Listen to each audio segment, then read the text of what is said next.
Good morning and welcome to the last day of the Group B stages here at the AIT ground, and we are at the DAFA News ACC Men's Challenger Cup 2023, where two teams will be now today finalized to enter that semi-final round from Group B as well. And to make that path easier for themselves, Thailand take on Indonesia. All odds being against both the teams, because the winner of this game will probably go through to that semi-final spot, as Saudi Arabia is already there waiting from the Group B stages. So let's go down to the all-important toss with Diyush. Both the captains were there. Let's see what happened there. Over to you, Diyush.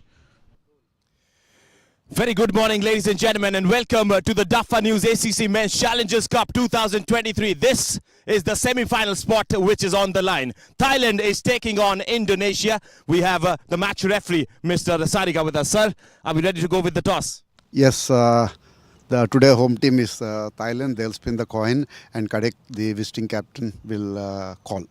All right, Akshay Yadav has the coin with him. He'll spin, and Kamantika will call. Heads is the call. Heads is the call. It's a tail. Thailand win. All right, it's a tail. So Thailand win the toss. What are you going to do? We're going to bowl first. Acha, is there a change in team lineup today? This is a big game in the context of the tournament. Yes, we do have two changes. So we have Naveed coming in, and we have Surawat coming in for Ton and Masit. So all set, all ready for the game today? Yes, already. All right, I'll not take your time. You can go. All the best. Thank you so much. Kamantika, would you have done something differently if you would have won the toss? We're gonna plan to bowl as well, but anytime, anyway, we are ready for any whatever we done yesterday. I think my team is confidently ready for anything. So you're ready for the challenge. Is there a change in your team as well? No, the team is same. We play against Myanmar last time, then nothing changed. Thank you so much, Kamantika. All the best for the match as well, as the captains will exchange pleasantries as well at the same time. The gestures are going to be shared, and the etiquettes are going to be observed. Thanks to the umpire for joining us as well.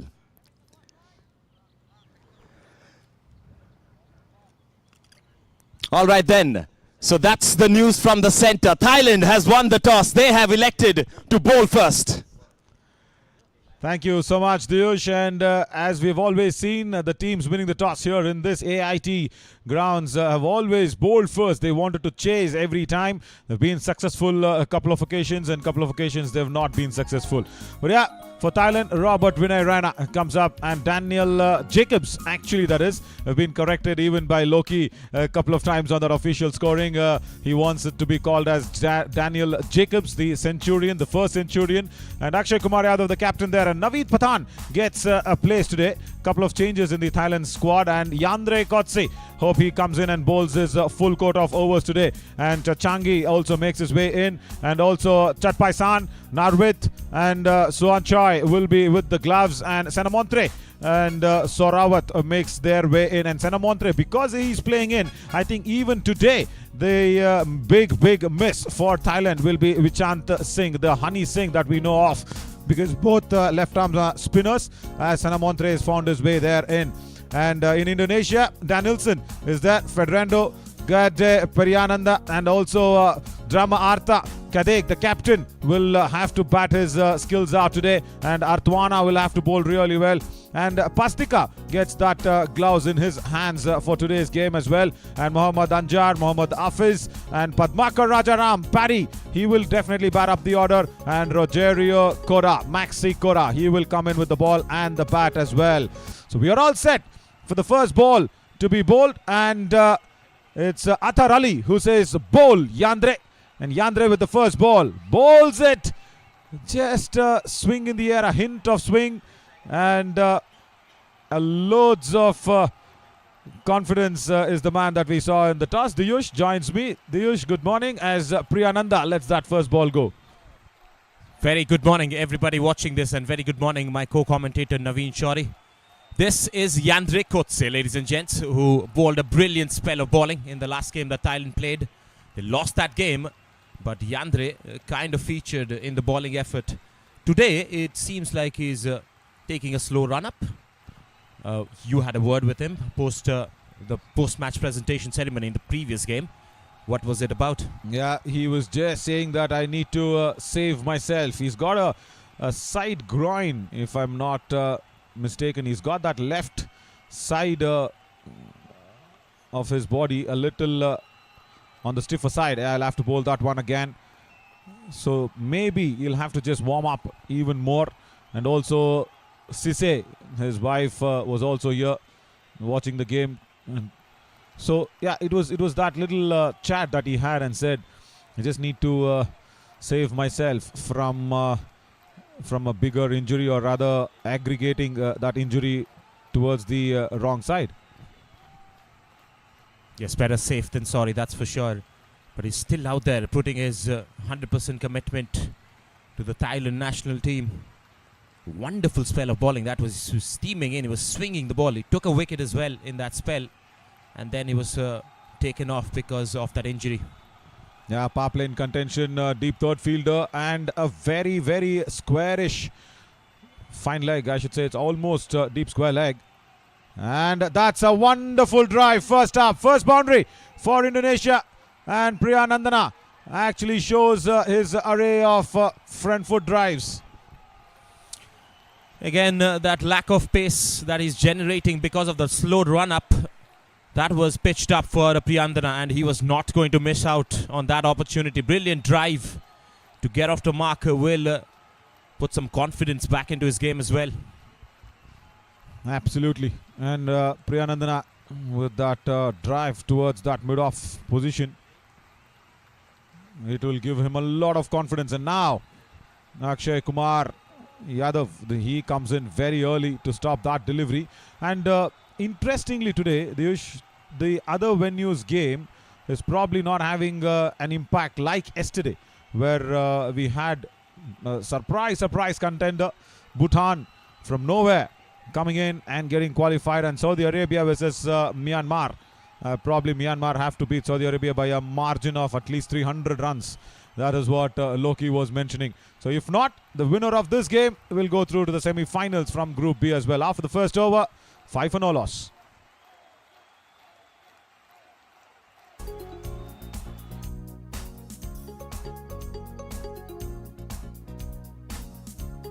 Now, talking about the points table, that's the points table of Group B.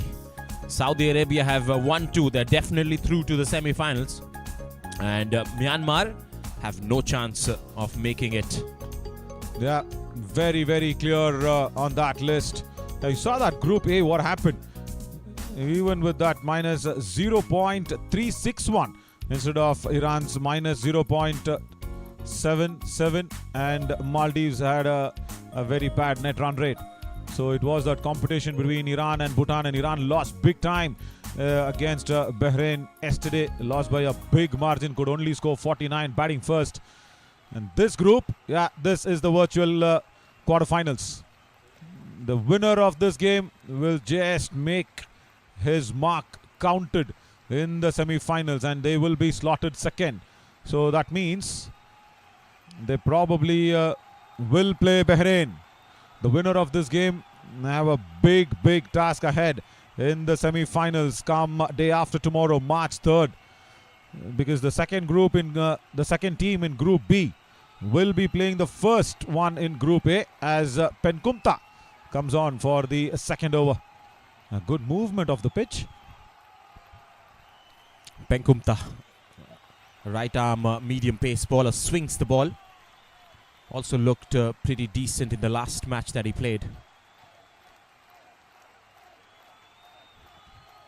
Big match for Thailand. They have to qualify. This is the home conditions we are talking about for the men in blue. Outside edge. No, it's not. The ball swinging away. Close to that outside edge. I've had my huge issues with colors. All men do probably. Is that blue? Purple? What is it in Thailand? You call them men in purple maybe? It's from the family of blue for sure. Yeah, that's a nice way to put across. Yeah, I'll try telling it to I'll try telling it to the right person. down the leg side. He'll have to re-bowl that one. They had a gully and a deep third fielder right there. You try telling it to the person, other person who are very, very, look at that color. He's got a blue sleeves on and purple, family of blue. Okay, that's a nice way to put across. Because I've seen like innovations in colors. It's generally been done. And when we speak about men in blue, automatically all the attention goes to the real OG men in blue. That is Team India. Of course, that is not what we are talking about in this game. This is on this contest and in this context as well. Absolutely, because that's why I was just concerned on the color quotient. Oh, that's stuck in front. Will that be given? Yes, it has been given. That looked plumb. And Penkumta strikes. Pastika goes without scoring, and Loki will not be disturbed, the official scorer. Very half-hearted attempt to play at that shot. It was struck in front. That was an easy decision for the umpire. The ball was swinging away from the batter, and it pitched outside just the middle stump and straightened. Arya Pastika departs without troubling the scorers. Very, very good delivery, I should say. First up, 6 for 1 as Indonesia lose their first wicket. We'll have that look again on that height factor also. Oh, it is hitting just below that knee roll as well. And also there is that swing in the air and off the pitch movement. If you look at it from the front angle, it's very interesting how much the ball swung in the air and then moved off the pitch. Watch this. Before it lands, it was almost like coming inside. That's why the bat angle was on towards the leg side. And then after pitching, it was that away movement that took the ball away and hit the back leg of Pastika. Oh, wonderful ball as Banuek comes in. Ferdinando Banuek. Yes, that's a strong delivery to ball up front as well, isn't it? The ball swinging and getting that line correct. That was crashing on to the leg stump for sure. Penkumta takes a wicket. Banu Naik is the new batter. 2 slips in place. Right behind it. Looks composed. Absolutely. Penkumta is bowling with a very gentle pace. We'll have to also look at his action when possible. We'll just clip that up for you. Penkumta, we'll have to see that left arm's arc, which way it's going, because he's kind of a bowler which tries to bring the ball in and then leaves after pitching. Wonderful over. Successful one as well after 2, 6 for 1. Let's look at his action now for Penkumta. Watch this. He does not put the arc towards the slips. Was that the issue? Because that left arm, the loading is brilliant. Open chested action. Yeah, the arm does not go towards the slips. It goes towards fine leg, the left arc. That's why you always have that feel that the ball is going to come inside. And because of this ball and that sieve movement after the ball has had that contact on the surface, that's where the batters somewhere get squared up. Wonderful work as well. First up early morning from our EVS and Rohit. Kotse gets that in swinger right, gets the inside half of the bat of Priyandana, and he'll collect the first runs off this over. 7 for 1. Indonesia have been struck by some good bowling here.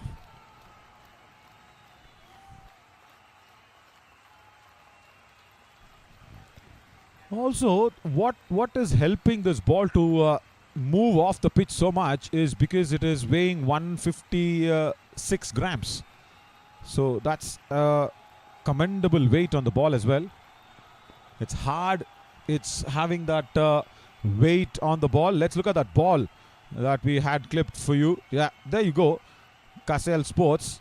Because of the seam and all that, we've spoken, that protruding seam.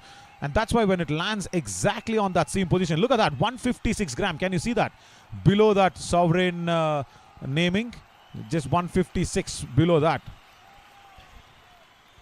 there, and when that seam lands exactly on that protrusion, it moves quite a bit. Wonderful. And now he comes around the wicket. That's how he got the LBW decision. Banwek, watch out. Slanting away down the leg side. That will be called as a wide. Yes, it is. Good ploy. He's trying out everything that he's got in his arsenal up front with the new ball that you're talking about. And he's getting the ball to swing. He's just have to hit the right length. This is a packed offside field. Inside the 30-yard circle, there's a mid-on in place, and there's a short leg, very short, for that short of length deliveries from Kutse. Right, Yandre is doing a couple of things here, coming around the stumps. He is having the batters guessing by a short pitch ball towards the rib cage that might have the short leg into contention. And then he's also making Banwek think it might be a fuller delivery also on your pad. So watch out for two things. Handsome shot, just straight to point. The drive was nice. And Banwek should not be bothered about that short leg. Because I'll tell you why. Yandre, of course, he has a good short delivery, but over the wicket as a left-armer, he would be more lethal bowling that shortest delivery, not around the stumps for me. Again, that full length delivery. He wants a quick single. Banu Naik wants to get off the mark, and that is exactly what he will do. Yeah, definitely. And when you go around the stumps, you're once again cutting your natural angle. So to bowl a short pitch delivery around the stumps, it's not that very easy. And if you also look at Kodse's action, it'll be really nice to see this. We'll clip that up. Look at his feet movement, that he has to travel quite a distance. And when he tries to bowl the short delivery, he does not. We'll have that now for you. Just watch, he comes, I think, from behind the umpire's line. Yeah, there you go. So he's starting from his natural angle, which is over the wicket. And look at the amount of effort that he puts in to reach the popping crease. And when you're putting that kind of an effort to reach the popping crease itself, forget the short delivery that will be bowled. See, it's all full. So forget that short leg fielder. You don't have to bother about that if you're a batter. After 3 overs, 11 for 1.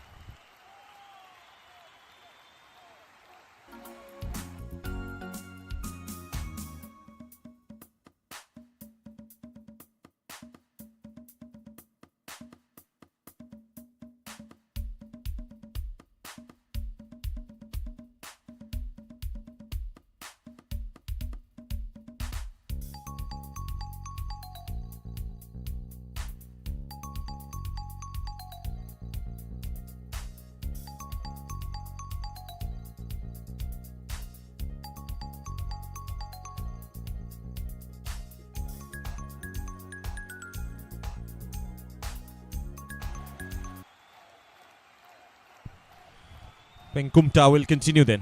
11 for 1 for Indonesia after 3 overs.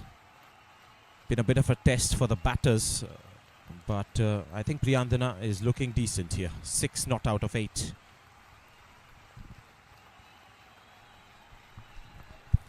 Lets that go. That was 2 outside the off stump. Just leaves it to the wicket keeper. Yes, wonderful game. Big game in the context of this tournament. A quarter-final of sorts. Whoever wins this goes to the semi-final, faces one of the top teams of that table, which is Saudi Arabia. What was he playing there? Chance of a run-out, underarm throw. There's a backing up for the Thailand fielders. That's been taken as a run of leg buys. No, in fact, runs have been given. So off the gloves. Just clipping the gloves on that paddle that was attempted by Priyanandana.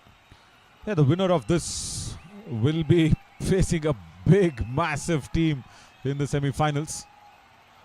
Struck on the pads, but going down the leg side. Oh, that was a vicious throw from the keeper behind.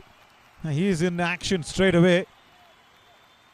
Suan Choi was going down the leg side, clipping the outer half of the pads as well. Oh! And he's got some strong breakfast. And then speak about the big games. Yesterday we saw one of the biggest monument. Wonderful stop at point. Robert Rena. And is that the name that has put in that effort on the field? Yes, the other Raina used to field at the point area as well. Brilliant effort. Look at that. Youngsters watching this, this is a fielding effort that helps your team go forward as well. One run taken away as well by the batters. Absolutely saved at least 3, if not a boundary. Yeah, because this outfield is very lush. On the pads! Has it hit him? Yes, it has! And given away. Once again, Penkumta. That swinging ball in the air. And Priyanandana once again, same thing like Pastika. Does not gauge the ball and tries to play on the onside. He's been plumb in front. Very close call. It was probably going to pitch on leg stump and going to crash the leg stump as well. Similar delivery that he took the last wicket, as swinging the ball away from the leg stump and into the stumps. Gede Agus Priyandana departs after scoring a brief knock of 7. Indonesia have lost their second for 13. This is swing bowling at its top notch once again. You don't have to have extreme pace. Penkumta's pace will work. This is wonderful stuff. We will show you both the wickets for a comparison. Just watch this. What was really evident to watch is this is Pastika once again thinking the ball will angle down the leg side. Plays the leg side shot again. Priyanandana also tries the same thing. And the ball swinging back in the air. Wow, couple of wickets. Sort of a replay, but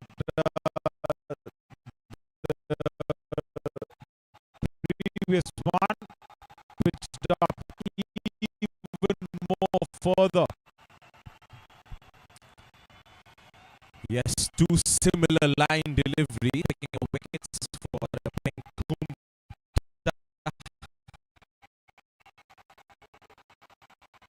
And in walkers, in fact, the scored the highest in one game.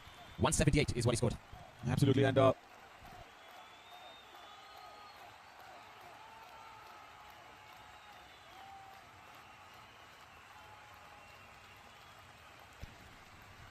he's about to face Penkumta. Overall, in this series, he scored 178 runs. Is Paddy Rajaram lets that one go. 13 for 2. Thailand are on top. And look at this action once again from Penkumta. Nice, easy run up. Does not hurry himself into the popping crease. And then watches the batter late. But what I'm more interested of that is that left arm. Look at that left arm. Does not go towards the slips. It goes towards the fine leg.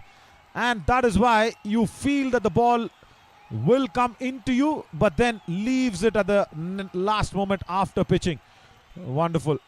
Wonderful action as well. And we will also very soon talk about what ACC is trying to do in 2023. We have that calendar up for you.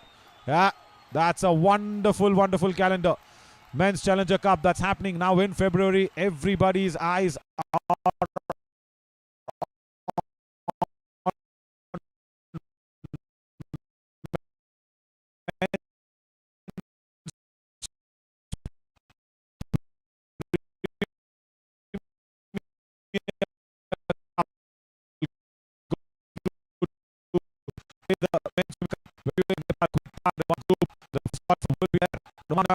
next qualifiers.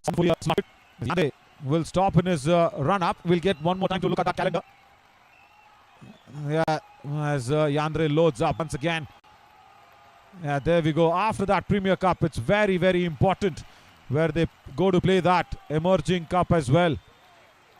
As oh, that's a run out attempted.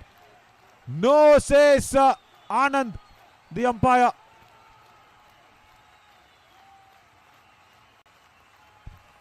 Well, this looks very close. The umpire looked at it very carefully, took some time as well, and then gave it not out. This was gone. To the naked eye, could have been difficult to judge, but that's why he took his time, didn't he? Oh, that was a definite goner. Wonderful return from the captain, Akshay Kumar Yadav, right on the bails, and that's gone. That's really gone. Oh.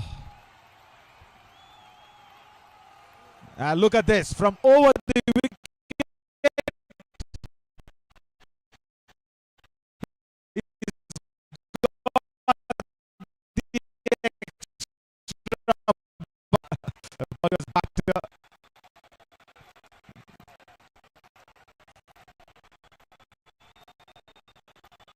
Which went against Thailand.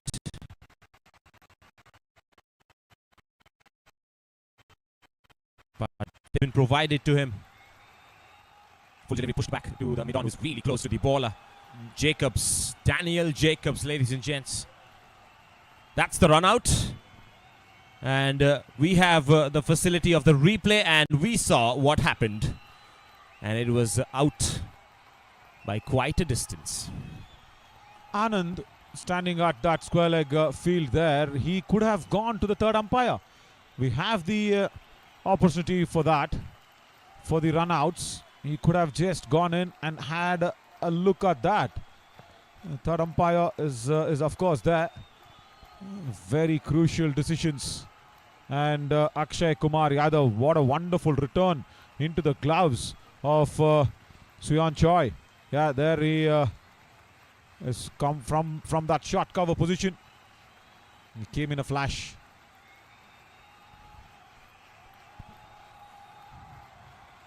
Gets a bit of bat to it, tries to leave it at the last second, but gets a bit of a bat brushing to the ball.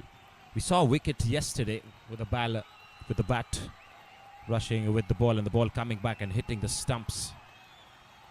Not this time. Oh yeah, speak about yesterday. Liam Shafiq for Maldives. He just brought them right into the game. And it was as if the movie was ended even before the climax. After 5-13 for 2, we'll look at that calendar of ACC for 2023. It's all 50 over format in 2023, and 2024 will be a T20 format. Look at that, what's happening in July. Men's Emerging Teams Asia Cup. India A, Pakistan A, Sri Lanka A will be there, Afghanistan A, Bangladesh A. And then the qualifiers are actually coming in from the Premier Cup. Now, that's really important for us to have an eye on, because what happens in that Premier Cup is the three teams will actually play in that Emerging Cup as well. The top three, so the finishers, runners-up, and the third place team will play the Men's Emerging Cup. That's wonderful match practice. And then the winner of the Premier Cup in April, what's in September? That is what they'll be playing for, the winner. Oh, that's leaned into the drive, in the gap as well. Point and the cover fielder both will converge and will give 2 runs to Paddy Rajaram. Yes, bit of a correction. I mentioned he scored 178. Rather, he scored 128 against Myanmar, and he is right now the highest scorer of this tournament as well, with more than 190 runs to his name. Some dignitaries. There's the CEO of Thailand cricket as well. And is that Son? No. Oh, stuck on the pads. Height, definite height. Good decision from Anand now. And definitely bouncing up. And a tall batter is Paddy. Above the knee rolls and on the thigh pads, even though stuck on the back foot. It was the height that was taking the ball away. Yeah, Paddy, you know where the rubbing is. Just showing the umpire as well. Yeah, wonderful angle as well, guys, on the lens. Mid-wicket cameras. And Rohit, good work. Yes, that angle just made it very evident. And then he comes back and balls it a little fuller. Beats the outside edge. This is Swan Choi. Penkumta has been stopped for a while, and a new bowler has been introduced here.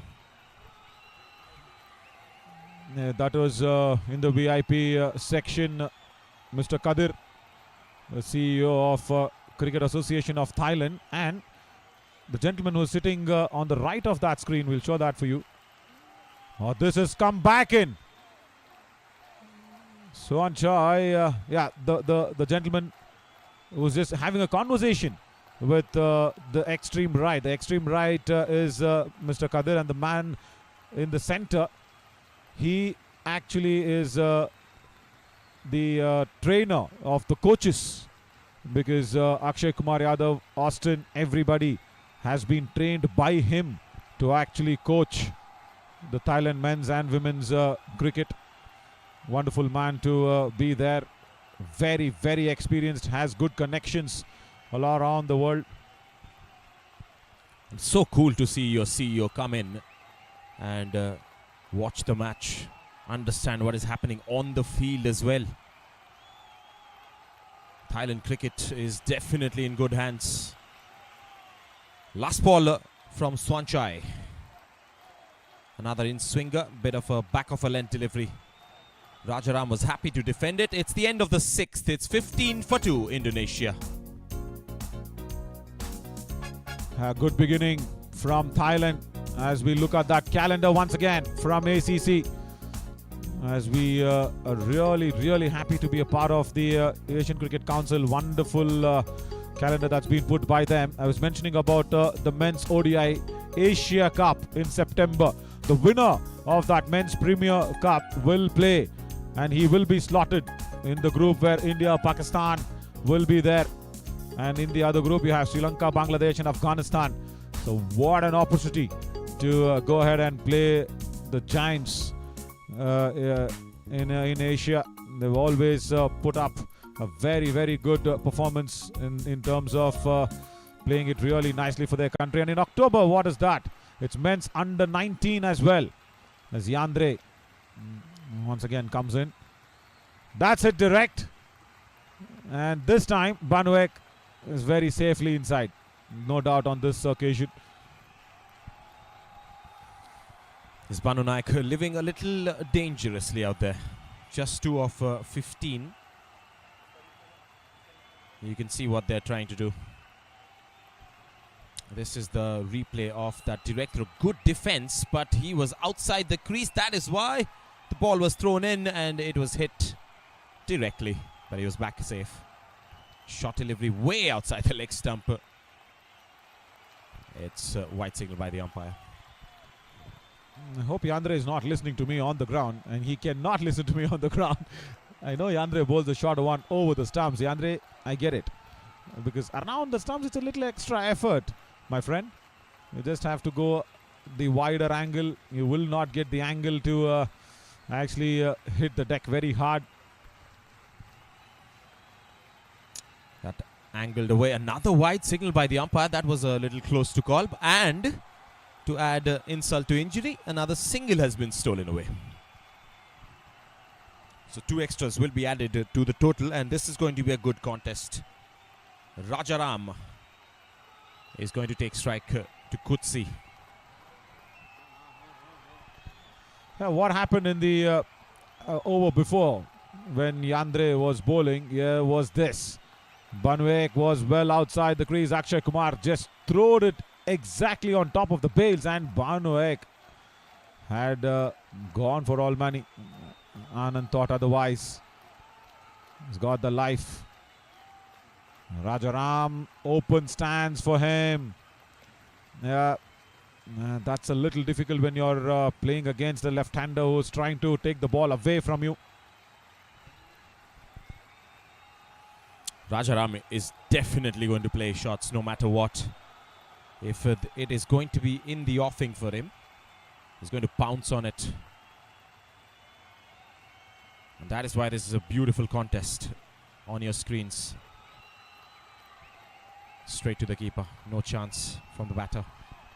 Yeah, Rajaram Let's see his stance as well. That's really important. He's got an open stance.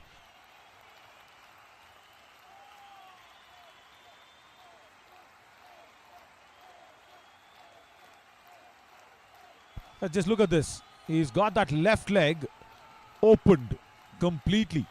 And it's a difficult stand when a left armer is trying to take the ball away from you. That's okay. This one came back. But the one which leaves you is it's a big distance that you'll have to travel. Your feet movement, your body angle, everything goes away.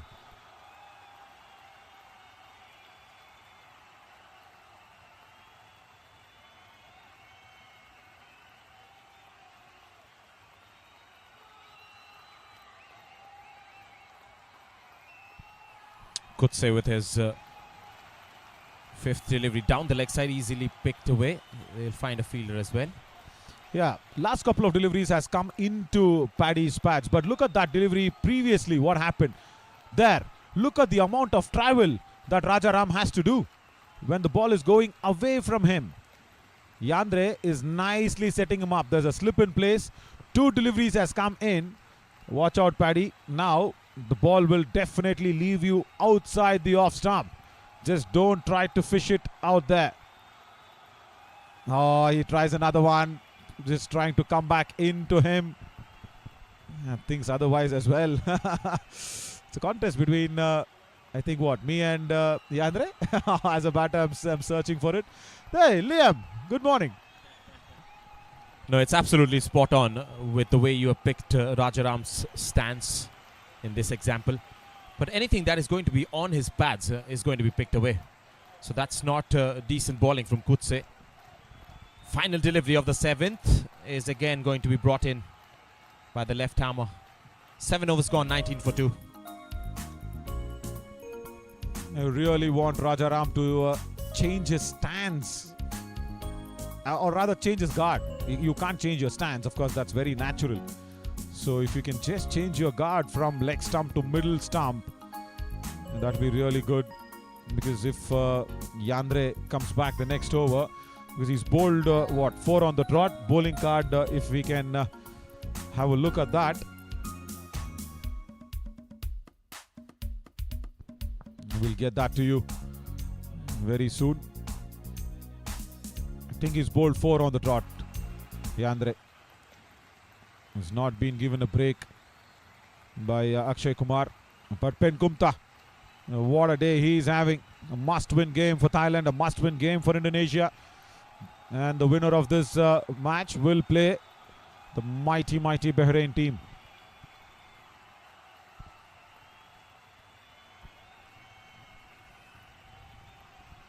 A couple of words when I say mighty, because the way they have played this tournament, Bahrain, has been unbelievable. And yeah, you can also relate the word mighty to the place that we were yesterday visiting, Wat Po. Wat Po is the place where we have the biggest inclining Buddha. Wow. And I really have no clue how tall, or rather how long, I should say, the Buddha has been on that inclining position. Wonderful, marvelous structure. Quite a serene experience, isn't it? Peaceful. And the way it has been taken care of, hats off to the Thailand government for sure. That has been bamboozled, the batter, through his defense and beats the wicketkeeper as well. What happened there? We have to come back and see that as well. Yeah, he was just squared up. Once again, Banuek playing and thinking the ball will come into him. No. If he's seen what has happened in the couple of LBWs, of course, Banuek was there on the other end. He should have understood that Penkumta will land the ball on middle stump and take it away of the pitch movement. Oh, that's a surprise for everybody. Ah. Harsh if you're a bowler that has been called wide. That's an effort ball to confuse the batter. Of course, it was going above the head. Good call from Anand. I would have just wanted as a bowler. Now I'm feeling for Penkumta's efforts. He's come in and confused Banuek. on the shorter one. Striking today from Penkumta. That's the word I can come up with. Nicely helped away towards third man. That's a run off the bat after quite a while for Indonesia. Yeah, and we also spent quite a while in Watpo. We were just lost in that huge amount of positivity that was surrounding that place. Peaceful. Definitely got some goosebumps as well. Just being in that place, so much purity inside that temple. And then when you walk out, wow, we've been treated to another good experience of hospitality. Lets that one go. Paddy outside the off stump. We walk into a restaurant named Pad Thai Cuisine, right? That's the name? Yes, it was called Pad Thai La Cuisine, right next to the Wat Pho temple by the Chao Phraya River as well. Yeah, and also let's don't forget to go talk to Ben. He's the man. He understood our English. He completely got what we really wanted. Oh, that's really well played from Paddy. We'll continue that Ben story, but Paddy says, I am here. Wonderful blocking. See, he played it very late. He knew the ball will come back onto the stumps. That's the delivery that he takes his wickets from as well. 8 overs gone now, 21 for 2 Indonesia. As we look at that bowling card, 4 in a trot for Yandre. He will not come back for the 5th. Yeah, the bowling change will happen from the tall tree, and a spinner will be introduced into the attack. Senamontre is coming on. Yeah, we were speaking about Ben, isn't it? I mean, we ordered a Pad Thai as a authentic cuisine, and I was taken by a little surprise because it will have shredded shrimp in that. Probably not expecting that one, and then I go back and say, no, this is a little not right, and thanks Diyush that you helped me on that. We go back and order a bowl of rice and a little bit of a fried gravy as well. Senamontre will come in, and the chef there was even sweeter than Ben. Good start. Because what we like on our rice plate is a bit of a more gravy in quantity, and that's what we love to eat back home. So rice was awesome. I just wanted a little more gravy. Ben walks in twice into the kitchen. He does not find the gravy, and then the chef walks out. I try to explain her that the rice quantity is a little more than the gravy, so I just need to balance it out. I don't know what she does. Was it a sauce that was being sauteed? I just don't know. And then comes out a bowl which looks like a hot soup, and you mix that on the rice. That gives another heavenly taste. Wow, hospitality in Thailand is amazing.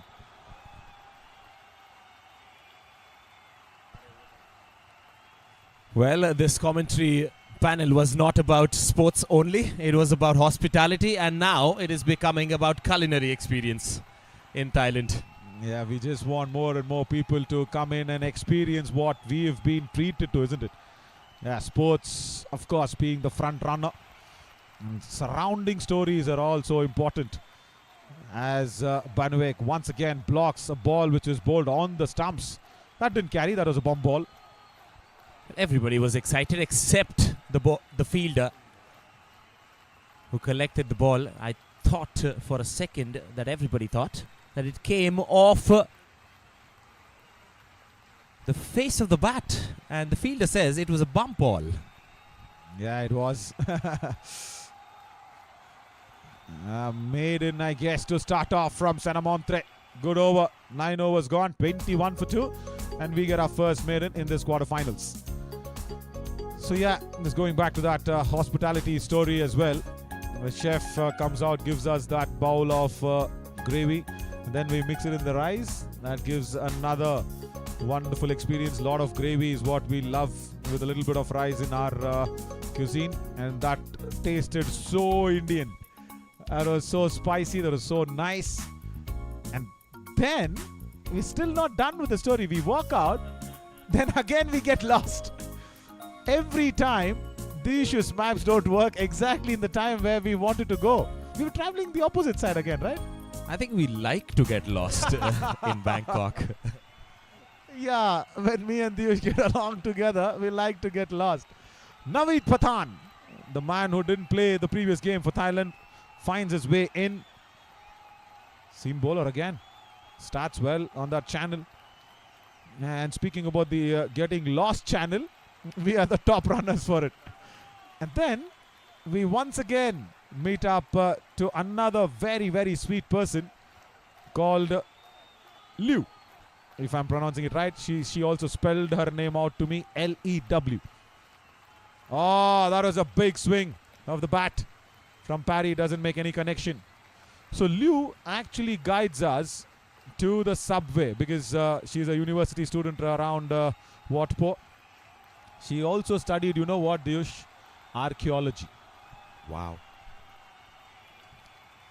Should definitely be helping the Thailand government in setting up all the ancient archaeology and the architect and the architecture genius that this country has produced over the time. And of course, wonderful just to meet people randomly and just talk to them, walk with them. As we talk about new people to meet, here's a new player who's playing for Thailand today, Naveed Pathan. Change in team, and he's come in as a medium fast bowler who has started to swing the ball as well. I'm sure he will also contribute with the bat.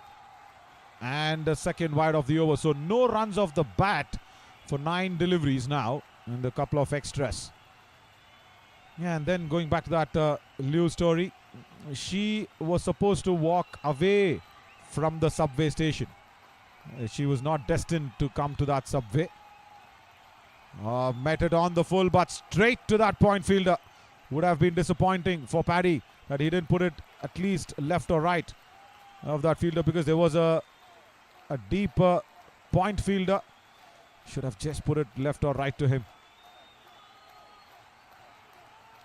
Let's that one go alone. Yeah, and Liu did not let us go alone.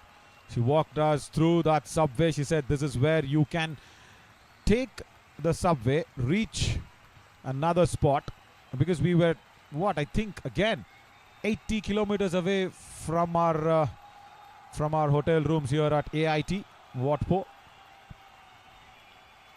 Oh, that's a free gift, and it's been accepted with couple of hands for Rajaram. One bounce boundary over that deep covers. He's also asking whether it was height. No, it's not. It's a legal delivery. Bad ball. Rajaram was stuck at 2 for quite a bit, and that is a gift. Should have been called as a no ball as well, but the leg umpire was probably not expecting that. That went to the boundary in a flash. 10 overs gone. 27 for 2 Indonesia.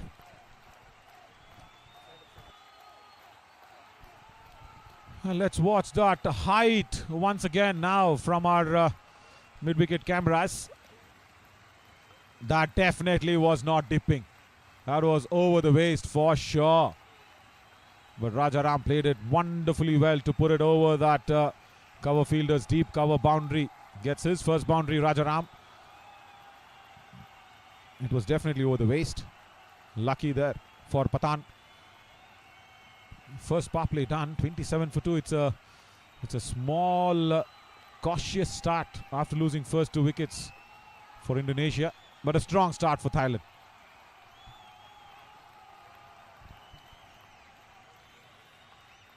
Nicely played. He's using his feet against Senamontri. This is his second over. The first over that he bowled was a maiden. And we have seen that the newer ball does spin. This is a little old as well. 5 over, more than 5 overs now, because we use 2 balls at 1 at each end. 2 balls in a match. That's the first run of Senamontri, inside edge to the keeper's boot, and a run has been stolen. And look at that amount of bounce that he got with the turn. and Banwek just wanted to keep it down. Good looking drive straight to Daniel Jacobs at mid-off. Today he will be wanting to fire. And do you remember from the subway, where did we get down? That place, Dayush? I think it was called Silom. Correct. Silom. Then we had to change to get to Victory Monument. Correction. Yeah, Victory Monument. But then we decided to just take it as long as possible. And all the way through, we were being helped by good Samaritans. But once again, Liu stood out like Sana Montre standing out. Just one run in his second over. After 11, 28 for 2.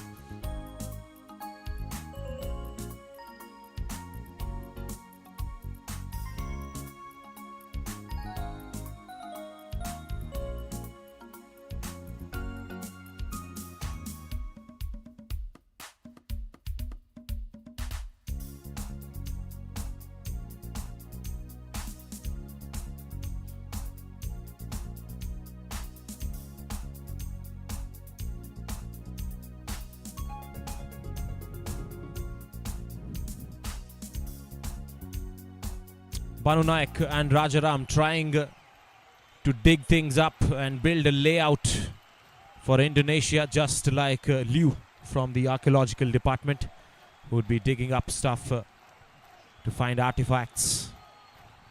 Wonderful stream of study, isn't it?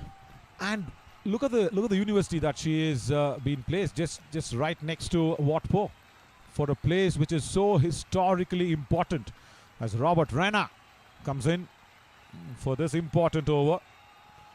Even after the power play, they're having the field up, mid-off up in the ring. There's just a deep point, and he starts off with the wide. No, not a good start. But yeah, good start to Liu's career, because yeah, speaking about archaeology, she's in second year, and she was also telling us how the university is very helpful in actually taking the students onto different tours. In the air, but over that infield comfortably. Will reach the boundary. And this is Banwek's first boundary. Wrong line and length again from Rena. Yes, he committed for that shot and just went over that fielder. And once it went over him, it traced away to the boundary ropes. Banu Naik would feel nice after that boundary. And this is what I really don't like now. See, I think Mashid Fahim has immediately been pushed to that deep cover boundary region. Was not necessary at all for that, because it's just that one boundary, and it was not a very convincing looking ball from Rena. It was a bad ball that was being punished. That's okay. When you put a man back immediately to cover the wrong ball, was not necessary at all, because the pressure will be off. And now after that boundary, Banwek has an opportunity just to drive through that offside and take a single, just like that. But that's gone to point. But yeah, see, he's trying that. It's all that mind games, isn't it?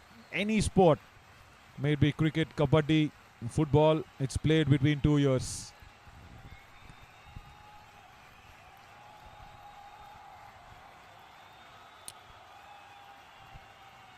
Helping hands for this tournament. They're running around in those blue-collared t-shirts. Even the CEO was wearing that t-shirt as well from Thailand cricket. Absolutely. And he also helps around too much. No doubt about that at all. Mr. Kadir. And archaeology. That is Mrs. Kadir. That's the wife of the CEO of Cricket Association of Thailand. She's Sean's mom. That's Mrs. Kadir. And that is Mr. Kadir as well. So both the couple, or rather the couple, have actually given a lot to Cricket Association of Thailand here. Was tailing back on the leg side. We'll have to look at if it's from the bat. No, it's from the pads, leg by.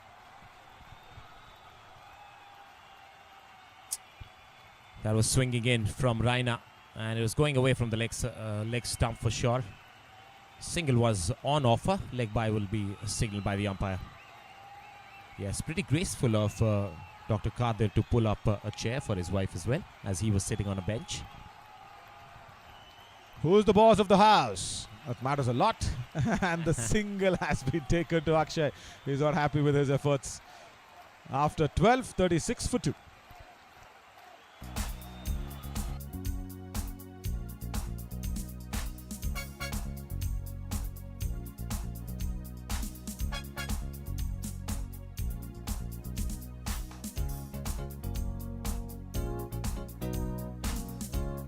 That's Austin, the coach of the Men's Thailand Cricket Association here, the Thailand team. Oh, Yandre, he's got that bandage on that left leg I was talking about. Yeah, there you go.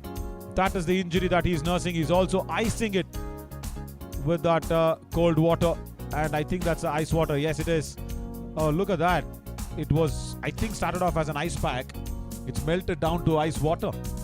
So much heat. Something going on with his calf, maybe his ankle. He was limping around a bit as well. Not the best of fitness when it comes to Hyandre Kutse running around in the field. Banu Naik on strike to Sena Montri. Still finding it difficult to score those singles and doubles. As long as they can stay in the middle, it gives them an off chance of playing till the end, which means they will score. Advances down the pitch as we were speaking about patience. Banu Naik loses his. Comes down the pitch, and it was the ball which was spinning away from the right hand. A superb effort behind the stumps. And a stumping has been done. Yeah, he came down the pitch, but not towards the pitch of the ball. And a brilliant work from Suan Choi. Banu Naik's run out life was not been utilized by him. Gone for 10 as Indonesia lose their third wicket.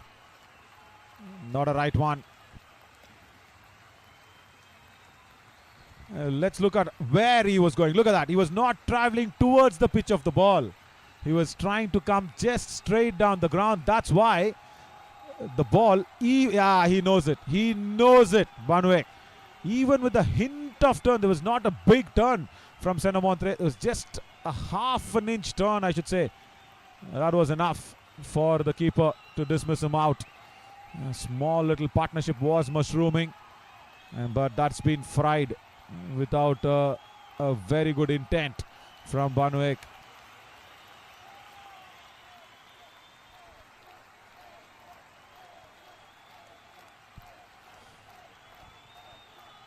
Well, Sena Montri would be really happy.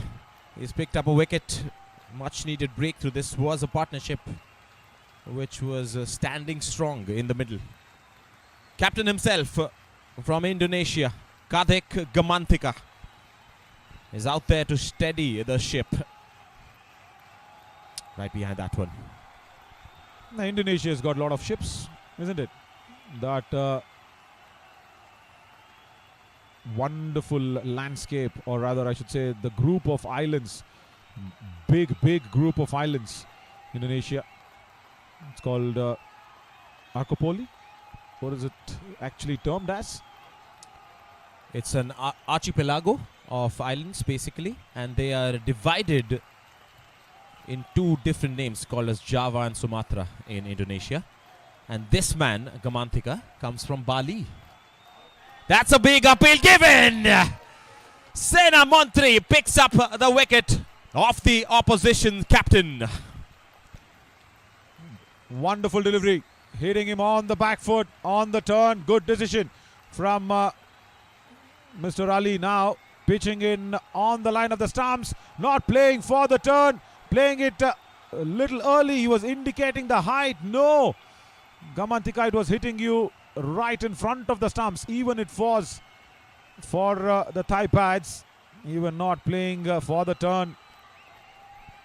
Out for a duck in a big game today. Just 3 deliveries that he faced. 4th wicket down for Indonesia now. Look at this for the height. No problem whatsoever. It would have clipped the top of middle stump. Very good decision from Hasrat Ali. And if you see, out of the 4 dismissals, 3 have been LBW. So that shows how much Thailand has bowled wicket to wicket. He was signaling that it hit his higher end, the thigh area. But he forgot that he was bending to play that shot. And that was trapped in front of the stumps. 4th wicket down. 23-run partnership was broken. Then another wicket failed straight away. 2 slips in place. And that's the end of the over. Brilliant. It's a 2-wicket maiden from Sena Montri. It's 36 for 4 after 13. I was mentioning about that 3 LBWs in the 4. Let's watch that once again. Penkumta with 2. This was the first one. Trying to play down the wrong line, not negating the swing of the ball in the air. And then this stumping in Senamontre's over. And again not playing for the turn. So 3 LBWs. So they've attacked the stumps, Thailand. And they're knocking on the doors of the semi-finals as of now. As Robert Raina comes in as a host nation.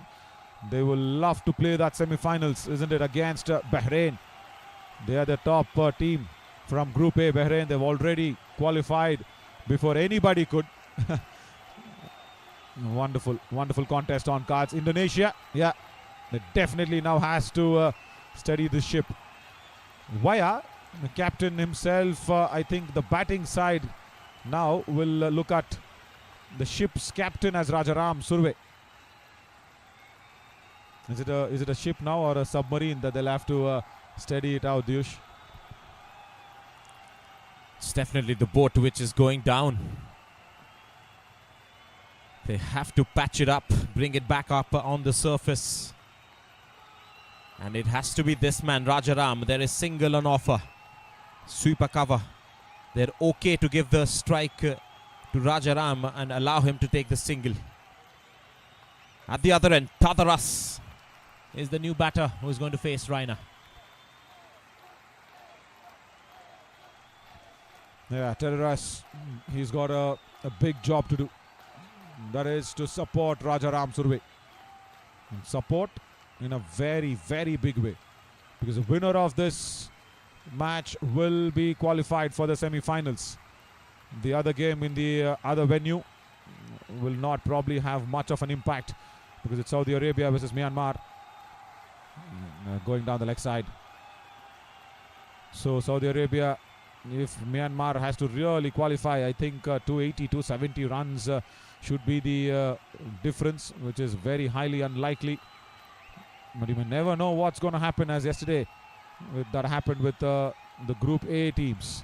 Nobody expected Iran to be bundled out at 49 against Bahrain.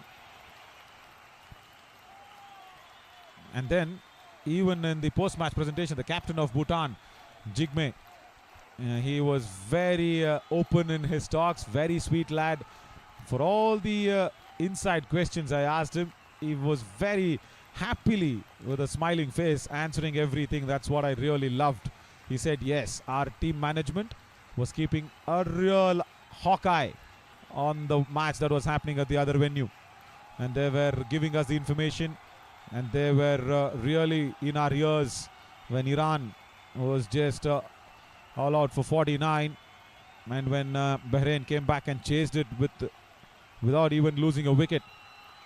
So that was a big, big opportunity for Bhutan to win the game. And yesterday's player of the match. Wow.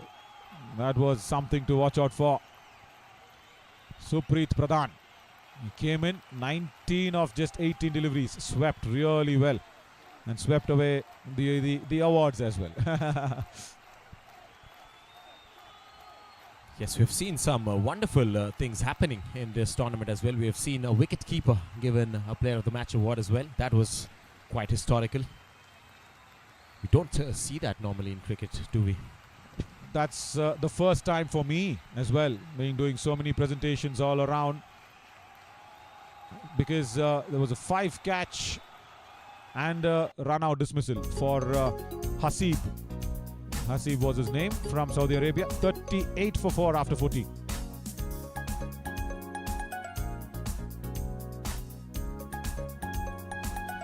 Hasib Ghafoor.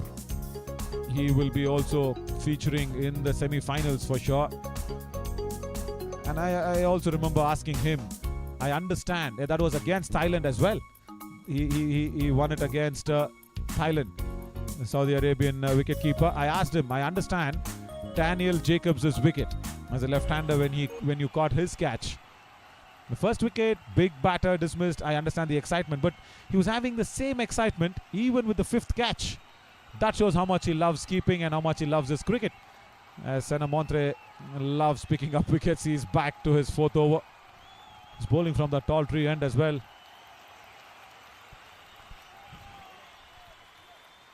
Magnificent bowling from Sena Montre. In the last over itself, 2-wicket maiden.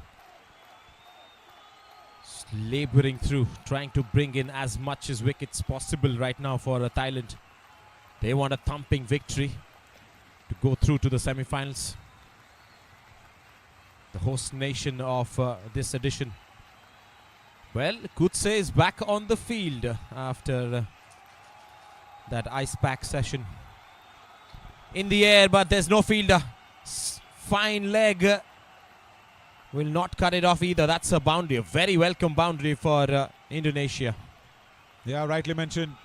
Very much as a lucky boundary and a welcome boundary. It was a top edge. He was just trying to sweep over that short backward of square leg fielder, but then he got it very, very fine. Nobody at short fine or deep fine. Sena Montre, wrong line. Just attacking the pads of Tadros. This is much better.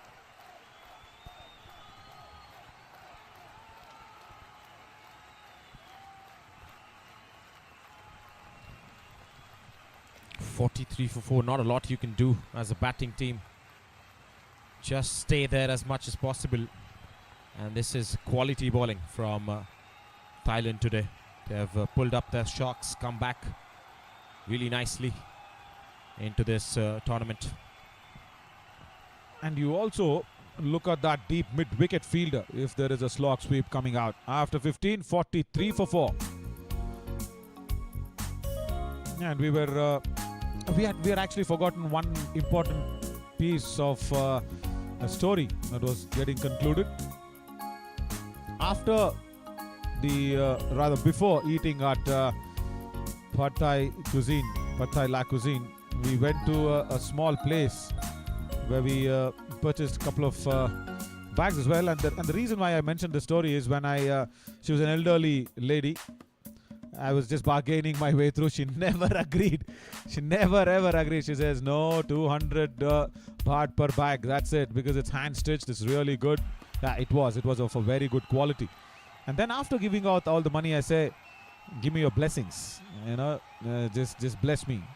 So I try to touch her feet down because she was very elderly. She blessed me and she said, okay, with the blessings, I'll give you a couple of magnets to play around as well. It was a very good looking magnet piece. She says this is out of love. I was just expecting blessings, and love also came through with that.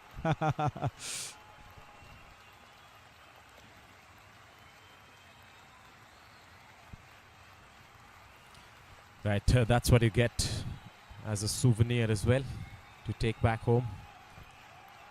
So wonderful memories stitched thanks to this tournament. Rajaram up there, 8 not out of 28. Just that one boundary to his name so far. He's a freer player than this. He's been shackled today. Yeah, he has to travel a long distance. Rajaram, definitely. He has to travel at least 30 overs from here on in. At least 25 if not 30. And the number of deliveries can actually take it up. And yeah, speaking about long travels, the best mode of transportation, if you're really asking, if you need to get at one place very quicker and you need to beat traffic, take the highway, book a cab. Probably that'll be the best way. And if you want to explore something, nice adventure that you have to do, probably go the metro way. which they call it SkyTrain here. We call it Metro. It's all the same. You can just take that. That's the best way to get to one place very quickly. I don't know if I could recommend the three-wheelers out here. Short distances here and there, that's okay, but for long distances, it's better you travel in that metro. She is traveling on a metro, for sure. That's a good mode of transportation. We'll be having that mode of transportation after the finals, probably. And those wings would not be fluttering like that for sure. Oh yes, steady aluminium wings that we will be on. But, wonderful stitching of the visuals from our lensmen. I wonder they were listening to us, mode of transportation, and suddenly there's a flight that's been taken. Lovely when you work so closely as a group of nice wonders. And gone! Is it? Yes, he's been dismissed. That stayed very, very low. Unbelievable dismissal from Robert Raina. Paddy Rajaram does not believe what just happened. Out of the blue, and the purple men strike. Huge wicket. That ball has kept low. It has come back in so sharply. The batter was stunned to bits. Rajaram could not believe it. A labouring innings of 8 comes to an end as he's been bowled by Raina. Half of the side back in the hut for Indonesia. Look at the height now on this. Under the knee rolls. Under the knee rolls. That means Rajaram is a tall batter. He did not expect that to keep that low. We haven't seen that low bounce on this surface, isn't it? Shocking dismissal. Indonesia are in deep trouble now. 43 for 5.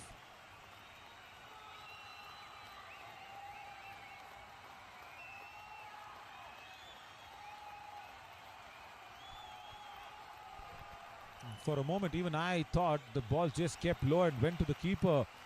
And then the celebrations was on. Unbelievable way to lose a wicket like that. Now we'll again watch the fall of wickets, all 5 together. Again, an indication of how straight Thailand bowlers have bowled today. Out of the 5, 3 are LBWs. 1 rattling the stumps as well. There, 2 LBW decisions going towards that, and even this was bowled straight, I should say, on the stumping. Another LBW from Senamontre, and this was a shock of all, keeping it low. Unbelievable. Yeah, Indonesia will have to believe this, because Thailand has bowled very straight.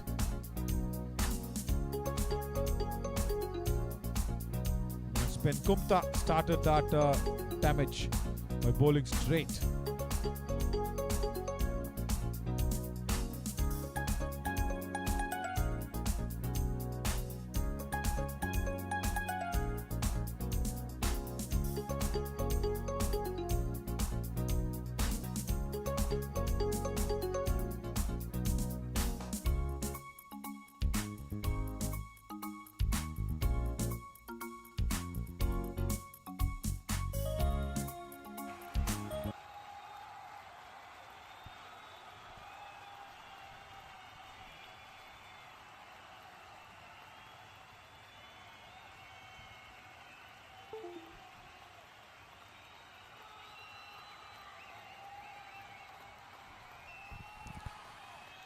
The strike bowler Senamontri will continue. This is out and out perfection from Thailand. Won the toss, chose to bowl first, and they've wrapped up half of the side inside the first 16 overs from Indonesia. Thadaras will be on strike, gets right behind it. Artha, the new man in, would be at the non-striker's end. Yeah, we spoke about the Artha meaning, right, in the previous game. In Kannada, it means understanding. He has to really understand Artha Actually, in Kannada, means understanding. He has to once again understand what Indonesia need. Oh, definitely not that one. Tadros is trying to go through with the shot on the drive, not getting to the pitch of the ball. This is going to be some high test of patience from these two. And that time he faltered for sure. Outside the off stump, went for a shot. Completely misses out. And back to basics in the next delivery. And Senamontre is rushing through his overs. He's already in the 5th. And yeah, we were speaking about a bowler running in between the stumps and the umpire who does not get a turn very viciously. But Senamontre, yeah, even today he's not got that vicious turn like Abassi. He's got that hint of turn, that's enough. And he's attacked the stumps. And that is why he's got 2 dismissals bowling on the stumps. One, the LBW, one, the stumping. If he was been travelling straight, it would have been a bigger turn. He wouldn't have got the LBW as well. And look at that, Senamontre, 2 wickets, and we'll clip that for you. 2 wickets, if you notice, not big turns, small little turns. And this was that stumping which was bowled very wide, or rather very straight to the batter. And then look at this, hint of small turn, no big turns at all. And it is helping out for Senamontre to travel in between the stump and the umpire. Absolutely. Bang on. He's got that hint of turn. Again with that stumping as well. A slight turn going away from the right hand, and the batter as well played away from the pitch of the delivery. And that's why there was a stumping. So things are working for Thailand throughout this first innings. Raina will continue. He picked up a wicket in the last over. Down the leg side this time to start off. I will say Raina has picked up a couple of wickets when you have dismissed Rajaram. It is equal to 2 wickets in the context of the game, because Rajaram Surve, Paddy Surve, he would have taken the attack to the opposition. He was just getting ready to see off a few deliveries. That was a very, very big dismissal. Artha now standing on that leg stump guard. There's a slip in place as well. Pushed away. He wants a quick single, runs for it, and gets it quite easily as well. Gets off the mark, Artha, the left-hander. And yes, rightly pointed out, Rajaram's wicket was pretty huge. And Indonesia lost one of their jewels. Scored a century previously in this tournament as well. And is the highest scorer still. That was a great combination of good seam bowling and the pitch helping you as well, because the ball kept low. I think probably he did not land the ball on the seam. Wonderful delivery. Now this one landed on the seam. If you look at Rajaram's dismissal that kept low, the ball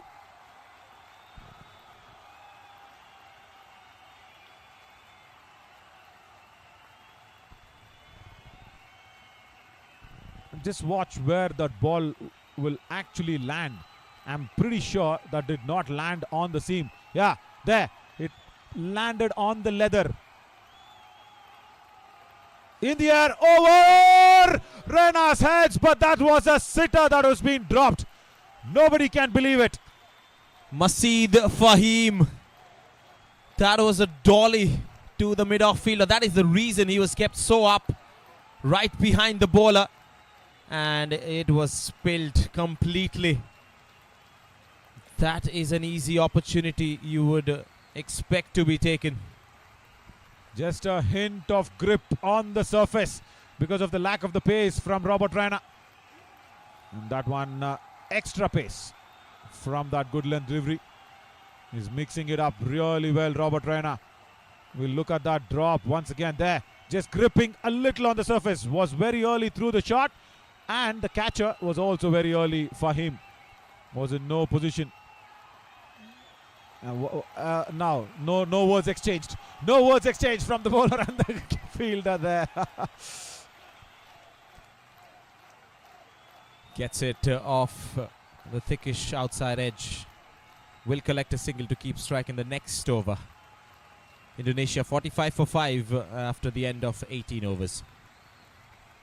As and when we were trying to analyze one of the dismissals, there's another one on the cards very soon. So yeah, Robert Raina bowled Rajaram. The ball landed on the leather. That's why probably that didn't bounce up. And because there's no cracks in this surface, I looked at that surface even before the toss. There's no cracks. It's again very nicely rolled, hard surface, black soil. So definitely you can't say that that's hit a crack and stayed low. It has landed on the leather, not on the seam. Bowling change.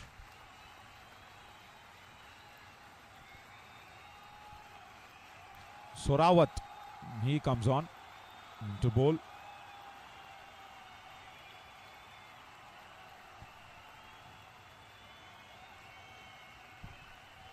That's an interesting bowling change. They have brought in another spinner, but this time it's a right arm off spinner.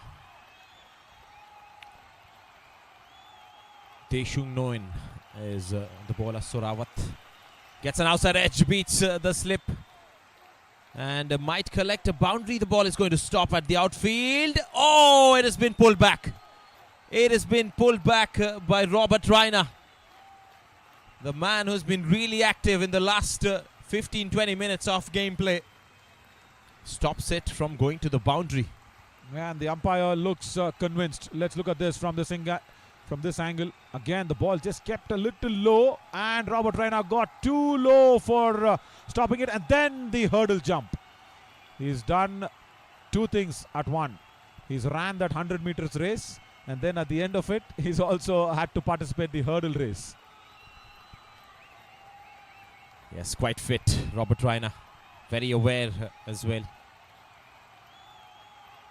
Deshung Noin, after that rash delivery to start off his comeback really well. Two slips in place for the left-hander, Artha. And look at that first slip fielder. He's staying so low. Yeah, that's a best position for the slip fielder to actually stay so very low. Yeah, look at him. Look at him. I'm impressed. He's almost like a wicket keeper. And that one turns. And he almost catches it as well, the first slip. He was right behind the wicketkeeper, if you see the replay. But this is good comeback by Deshung Noin. Yes, he's sitting there, squatting down. Still squatting down as we speak.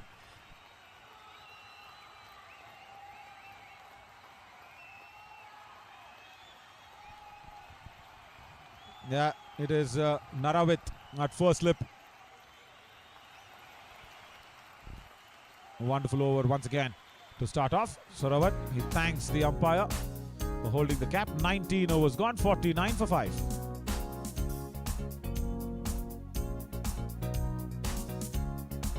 Let's look at that.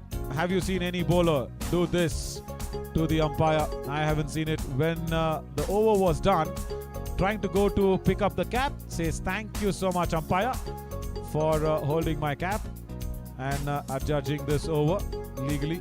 Lovely gesture. That's Thailand for you.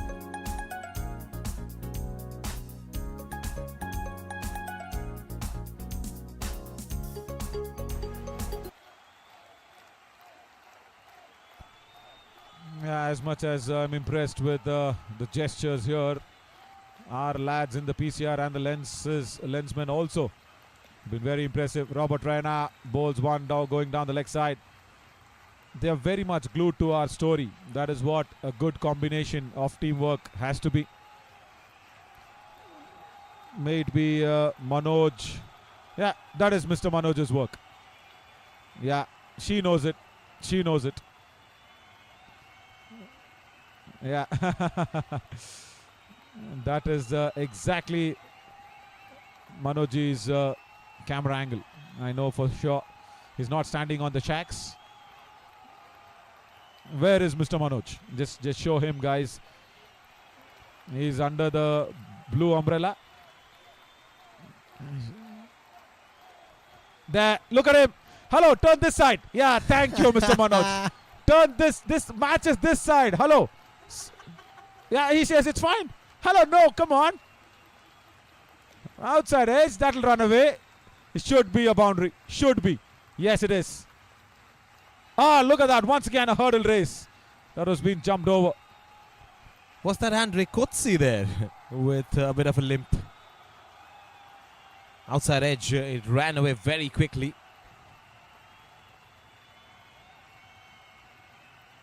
It is Andre Kotsi.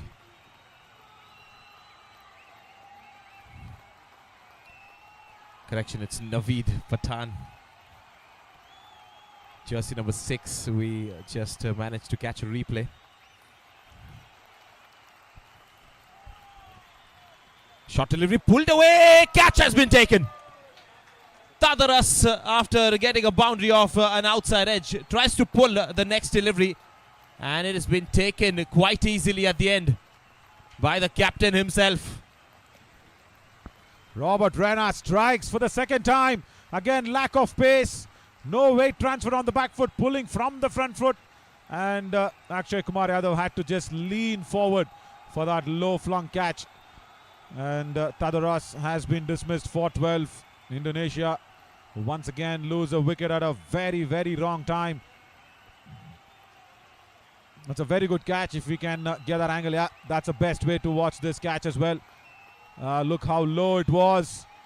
And at that position, he just made it look so very easy. The captain, mind you, he is the assistant coach of the women's Thailand cricket team as well. Wonderful. And that does not look good at all. They've lost wickets at a very, very wrong time when a partnership was about to begin and mushroom. Thailand have come in and they've taken up wickets. Remember, the winner of this will go through to play the semi-finals against Bahrain.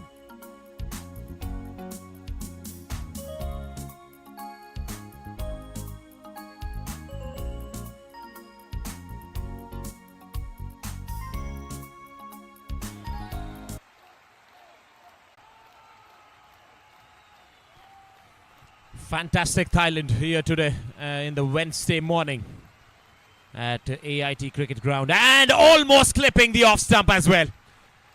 Oh, he knows it. That was tantalizingly close to that off stump. Unbelievable bowling spell once again here from Robert Rana. Is once again playing inside the line of the ball. Janis, and the ball leaves him. Robert Rana knows, one, it misses the outside edge, two, it misses the off stump. Probably just is waving the off stump. The delivery. Huge appeal. It's an inside edge probably. It's an inside edge that has been saving Johannes. Definite inside edge. Or is it going down the leg side? Yeah, it was going down the leg side. Leg buys. Probably going down the leg side with a swing. That ball caught him by surprise. It came back in. It was probably crashing the stumps. The umpire gives it a long and hard look, shakes his head at the end. And they have stolen away a couple of leg buys to end the over. It looked like a definite inside edge for the first occasion. Probably I thought that's the reason why Anand did not give it out. We'll have a look at that once again from the front angle as well.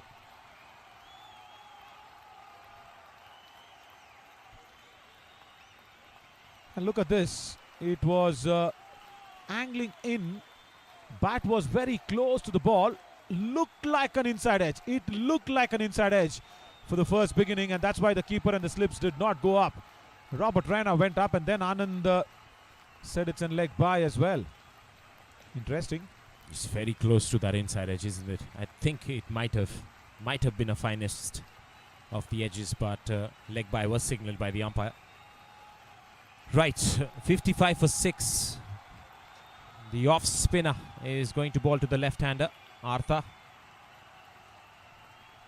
And in the slips, Who do you see? You see the tall fast bowler, Yandre. And where is Naravith, who was staying so low in the slips? I was impressed by him.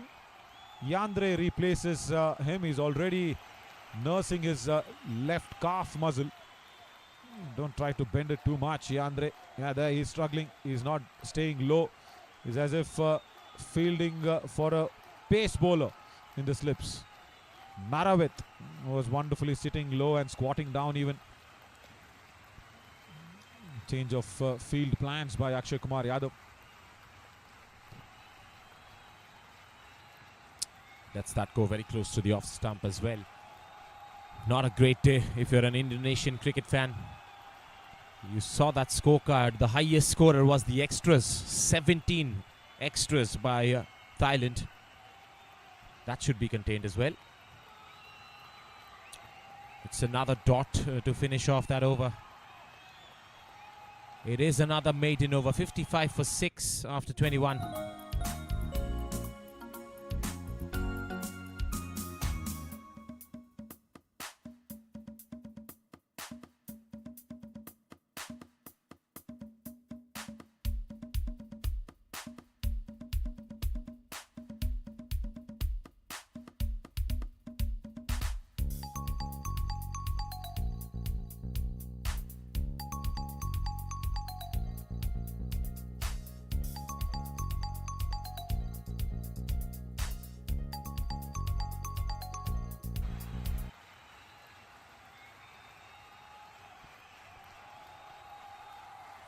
Robert Raina.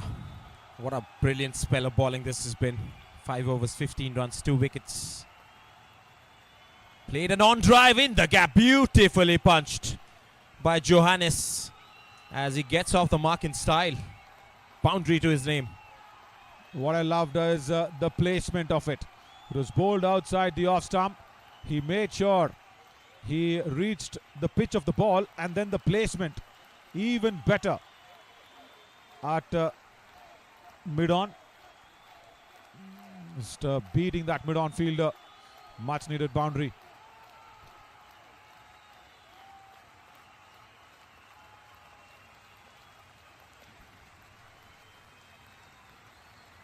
Coming in after pitching, I think Robert Raina is stretching himself. No, I think it's just the shoes and the socks crisis.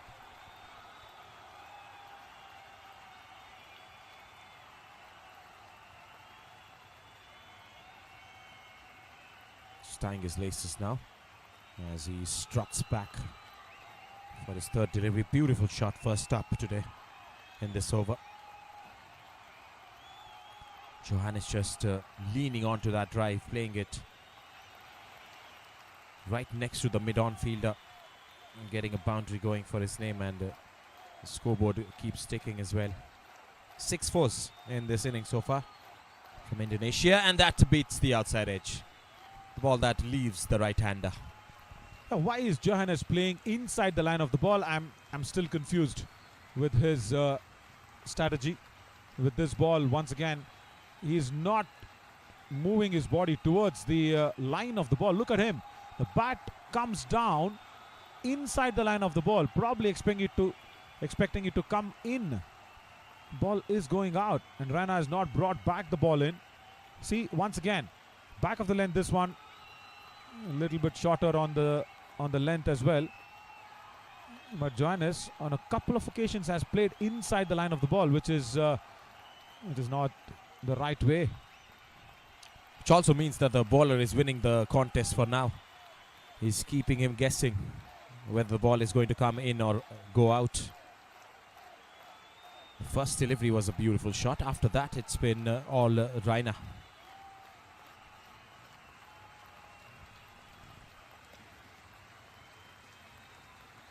And gives that on the offside as well, so just for a small punch. Let's look at Robert Raina's action. Nice small little gentle run up, and look at the loading on the wrists. Yeah, there it goes right in front of his right eye. It just goes so closer to the delivery stride, and he's also not got the arc that goes towards the slips. outside edge. Once again playing inside the line of the ball. Johannes will collect a lucky boundary once again. Second of the over after 22, 63 for 6. Yes, the time he takes his slips off, it goes exactly in that direction. And no chance for the squarish third man fielder there. 63 for 6.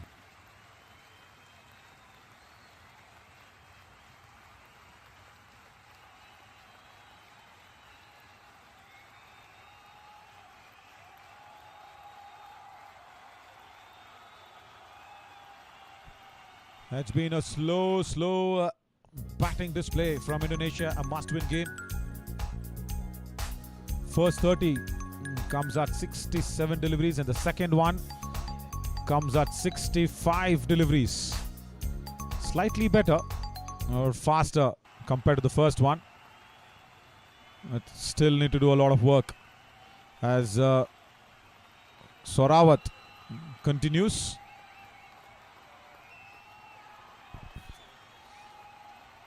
Again going in between the stumps and the umpire. Shortish in length. Weight transferred on the back foot. Good pull shot. Will not reach the boundary though. Will get a couple of runs. Yeah. Slightly take the attack to the opposition. Keep the scoreboard moving. It's really important.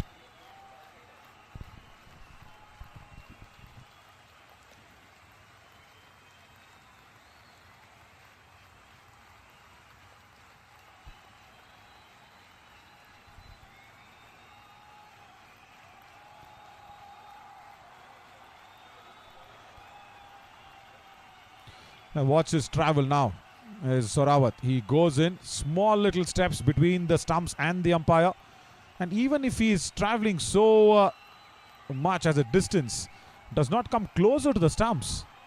They will probably have to come closer if he's coming in that angle to try and get the LBW for the left-hander, because when you go from wide of the stumps, you're probably pitching outside the line of the stumps. Yeah, that is what is happening to Sorawat.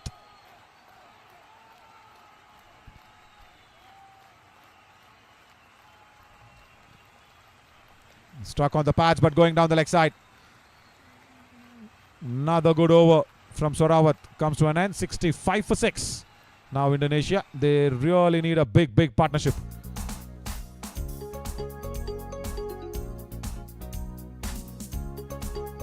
And speaking about partnerships, they haven't got very big ones. 23 being the highest between Banuek and Rajaram. Came off 56 deliveries as well, long time. But after that, the second highest has been this one, Artha and Johannes, because of a couple of edges from Johannes' bat. He's just playing inside the line of the ball. 12 of 20 deliveries is a good time, but they'll have to carry on with it as long as possible.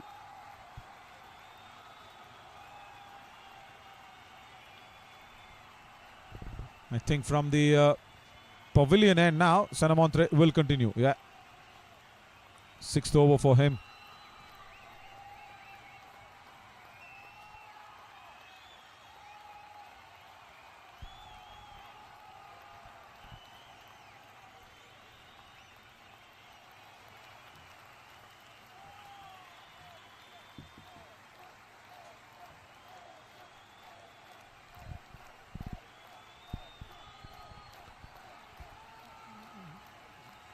Just once again, not just playing for the turn and just trying to keep it down.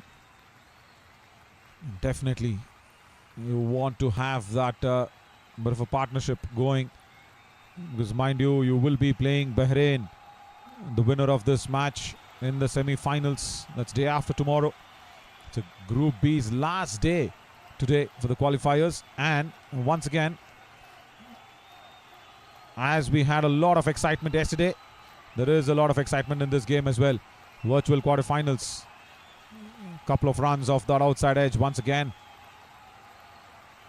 So yesterday even Bhutan and Maldives, they were in a bit of a quarterfinal position, because after Iran lost by a big margin to Bahrain yesterday in the other venue. They had to play their skin out, both the teams, Maldives and Bhutan. Bhutan came out on top. Maldives had their chances. They had Liam Shafiq bringing them right back in. Just 11 runs given away in his 5 overs that he bowled, and picked up 4 big wickets. And then he was just taken off the attack. Now over the wicket for the left-hander Artha Senamontre. Gets a single outside of that off stump on the outside edge. Speaking to Adam, the captain of Maldives yesterday, he agreed that probably was not a right decision to take Liam Shafiq off the attack when he was going great guns. And only Supreet Pradhan stood in the way of Maldives' victory and the semi-finals position from Bhutan. After 24, 69 for 6.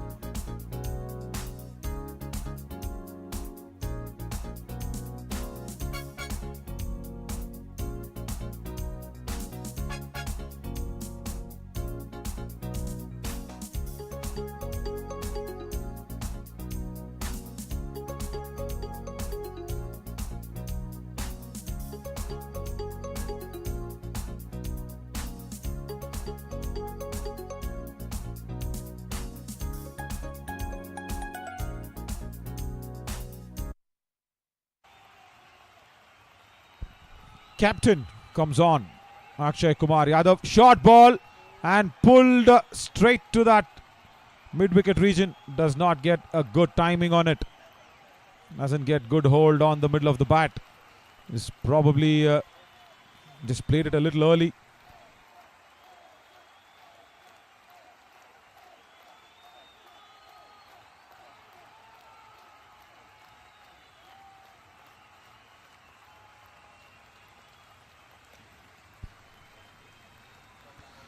Outside edge and over that point fielders will run away for the boundary.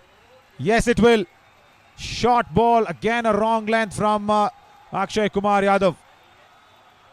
Not bowling exactly on the length that has been needed. Back foot and cut away handsomely well from Johannes.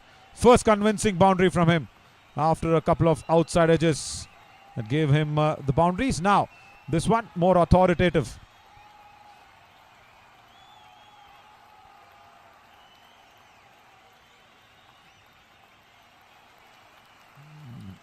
Akshay Kumar Yadav now needs to just help his bowlers across. Probably he's coming to bowl just to give a break to his bowlers. That's pitched fuller in length. Keeper misses out. Batter misses out. That's running away towards that fine leg boundary ropes. Has been pulled back in as well. Will be buys. Is it? No, it's not. It's off the bat. It's off the bat. Right, 2 runs to Johannes. Is it an inside? Oh, that's way away from the bat. Hasrat Ali has thought that it might have clipped the edge. But on the lengthwise, Akshay Kumar Yadav was just spot on in that block hole length.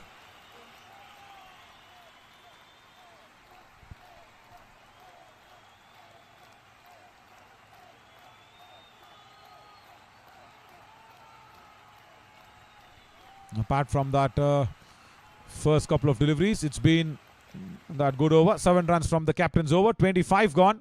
76 for 6.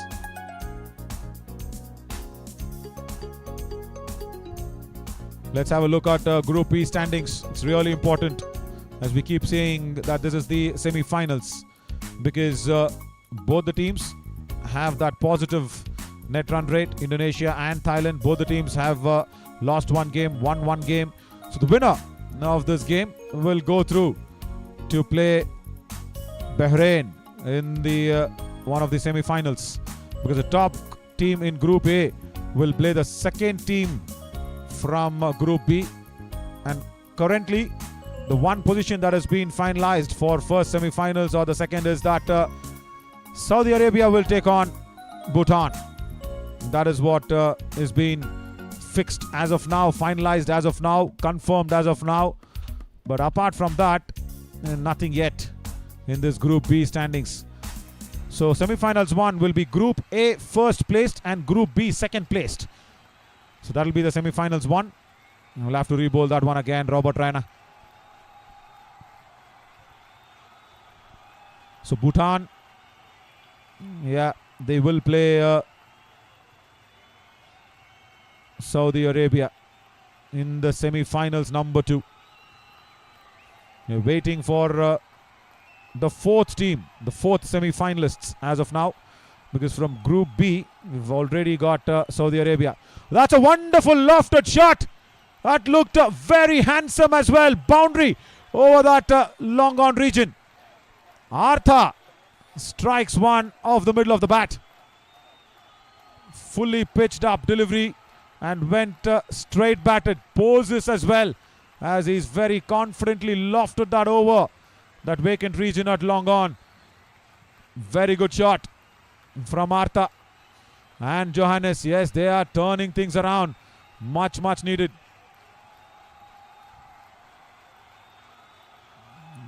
Goes back to his good length delivery instead of the fully pitched up delivery. Robert Raina.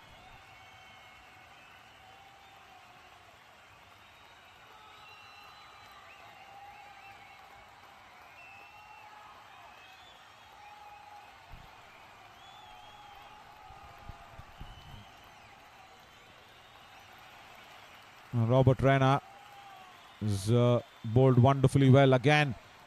Just on that channel, leaves it alone. Artha is growing into confidence. That's very nice news for Indonesia. And especially after that boundary, see, that's what I always want the teams to actually get that into their batting system. After that boundary, you will have to just rotate strikes, because that'll keep the scoreboard ticking. Trying to play a bigger shot again. Shot of length, was in no position to play that punch or cut. It was a mixed shot. That's why he was beaten. So after that boundary, just rotate strike. So that means you already pressurized the fielding side with the first boundary there in the first first legal delivery of the over. And then you have 5 runs for the taking. So that makes it 9 run and over. Yeah, not thinking on those lines as of now, Artha. That's what you have to think as a batting side, even if you're batting first or chasing. Because every over, first or second ball, if it goes for a boundary, that was a wonderful shot for the boundary ball that went in. Was just well pitched up, and look at that bat flow right off the middle of the bat, and was very straightly hit as well. But after that, it's always been a singles, because there's a long off that has been pushed back, so there's a big opportunity for a single. Yeah, driven straight through that cover region. Now we'll get the single though. Artha will keep strike for the 27th. 26 gone, 82 for 6.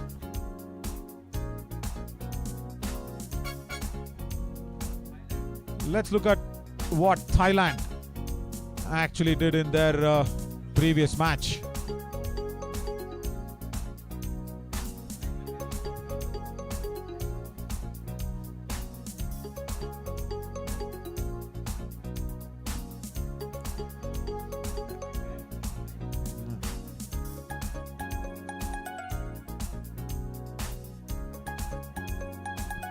We'll get that in front of you. Yeah, they felt the heat against Saudi Arabia. One name you don't see in this list is the keeper, Hasib Ghafoor. He was the player of the match. 5 catches behind the stumps. Zianul, Atif, Wahid, everybody bowled fabulously well. The reason why we saw that is because Indonesia have scored 82, what Thailand just managed in their previous game. So currently at 84 now, with a couple of runs outside edge. they are in a better position, Indonesia, and if they can put on at least another 40 runs from here on in, that VIP stand will feel a little more secured. Dignitaries from Cricket Association of Thailand. Again, wonderfully played on the onside of the pads. Good looking shot. Artha's looking in good shape. Not a right indication for Thailand if they have to break this partnership. Yeah, 80 is what they managed against Saudi Arabia. Batting first, that was, against a very formidable attack. So Indonesia have crossed that 80 mark. So if they have to win this and reach that semi-finals, that's a short ball. Again, treated to good perfection from Johannes. Not in the right position, no weight transfer whatsoever, but just the wrong length that actually allowed him to blast that through that mid-on region. Would have really wanted to shift the weight back even more. 89.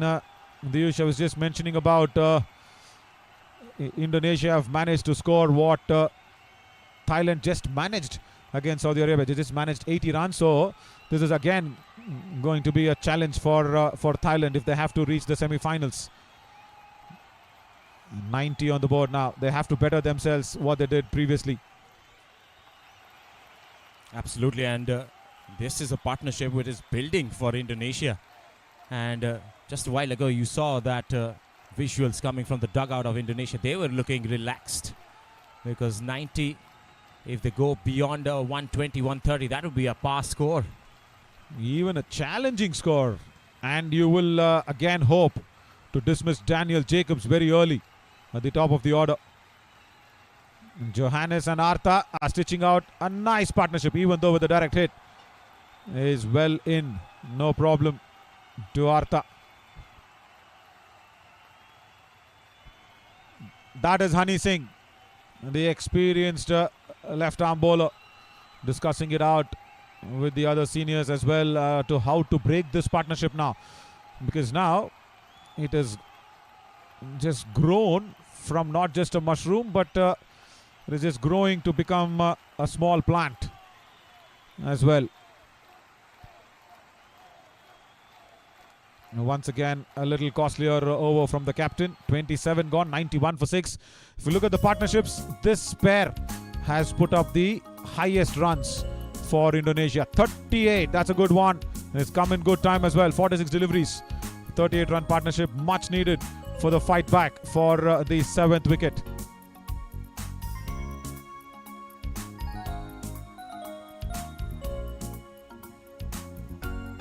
Yes, changing things around for Indonesia after that slump of a start. 38 is a huge number when it comes to a partnership, especially on this venue. And this is for the 7th wicket partnership we are talking about. 53 for 6 now. And 91 for 6. Senamontri has been brought back because Thailand think that they need some more wickets here. Otherwise they were sailing through with few experiment tried out by the captain himself with the bowling end. Went for runs. Johannes 20 of 20. Strike rate of close to 100 right now. Has brought in a fresh smell of fragrance into this innings of Indonesia.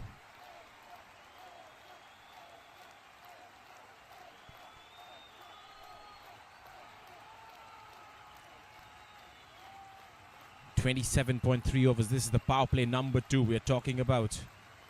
It's been quite eventful so far. Wickets were falling all around after the second power play started.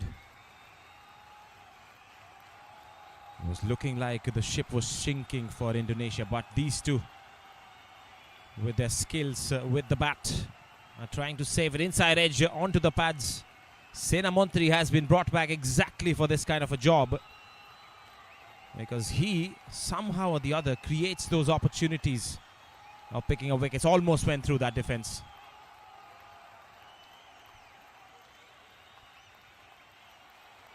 Very respectful were the batters to send them on 3 in this over. 91 for 6 after 28.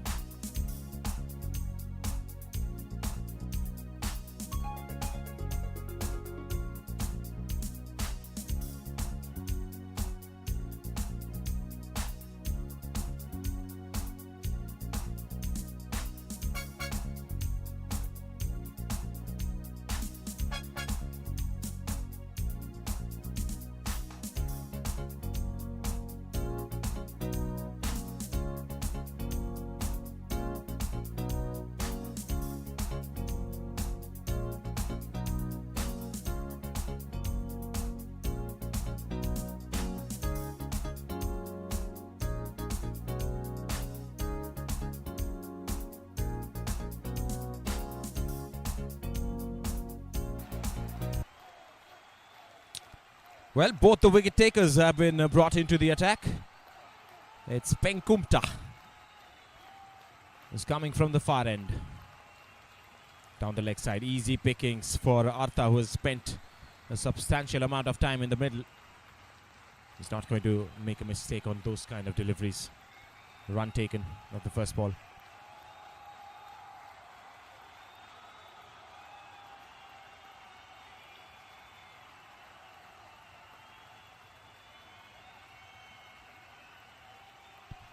What a start to this innings it was for Penkumta. Picked up a couple of wickets early on. The ball is swinging for him both ways. Made the batters dance to his tunes today early on. Different circumstances right now because both the batters are very well set. This is a partnership which is worth 39 runs, almost 40.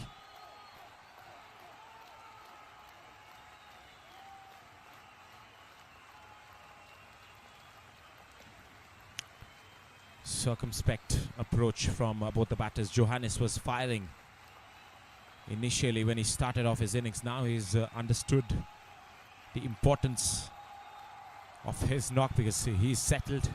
He understands how the pitch behaves. Becomes more like a responsibility. Pulls away in front of square. There is a fielder in the deep. One more run.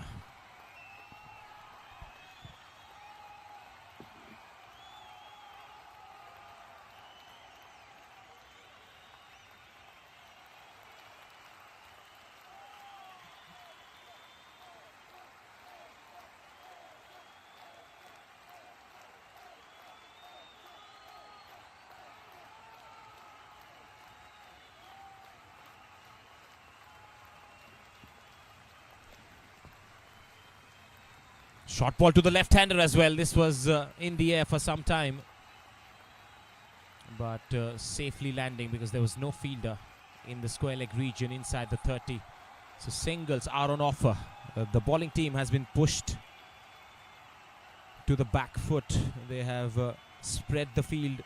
They're allowing the singles, which means that the session, the last 30 minutes especially, belongs to the batters.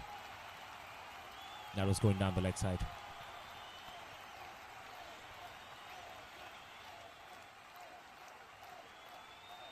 This game of cricket, it's always played between sessions. One session belongs to one team, the other belongs to the other as well. Such a seesaw. And you could expect exactly that happening in a game like this, which is a big quarter-final pushed away towards long gone. One more run. So runs coming in singles, and they're happy to do so. The batting team right now, they're 95 for 6 after 29.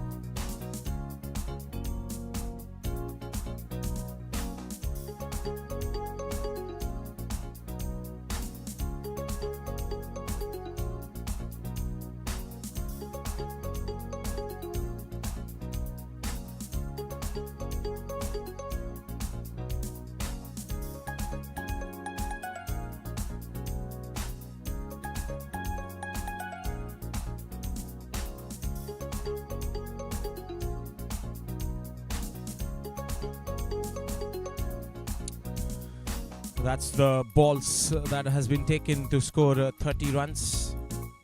The graphics at the bottom of your screen, 67 for the first, 65 for the second. And the last 30 runs have come at a very good strike rate, 27 deliveries. That tells you how important this partnership has been for the team batting first, Indonesia. Teshun Noen with another spell of bowling outside the off stump has been punched away towards deep extra cover. The long off fielder will cut it off and allow the batters to just take a single. It's just that one over to the left arm spinner, and the right arm off spinner has been brought in. Reactive captaincy this from Akshay Yadav.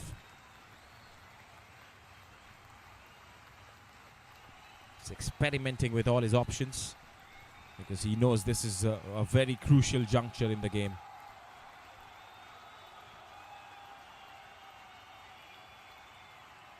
Now this should be the ploy. The off spinner to the left hander, and they would like to pick up Artha as soon as possible. He's played a very good knock so far as well. Very good hand in this partnership. Has been the anchor of the ship. At the other end, Johannes was founding the boundaries. Artha was keen on rotating the strike, and that has been a very successful ploy as we speak. He went for a big shot. This is top-edged, and the long off fielder, Robert Raina, one of the safest fielders in the Thailand camp, and the ball lands directly in his palms, safely taken, running in. And that is exactly what I was talking about. The left-hander has been held out at long off. Important breakthrough for Thailand. And a change in bowling. Teshun Noen has worked for Akshay Yadav. 7th wicket down for Indonesia. Gade Dharma Artha departs for 17 after facing 37 deliveries. He was playing really well, isn't it, Artha? Again, not towards the pitch of the ball. Watch his front leg. Away from the ball, slicing it up in the air. An easy catch. Yeah, as you mentioned, one of the safest fielders for Thailand, Robert Raina. An unnecessary shot. Not needed in that situation. After the 96 run mark, he should have carried on nicely.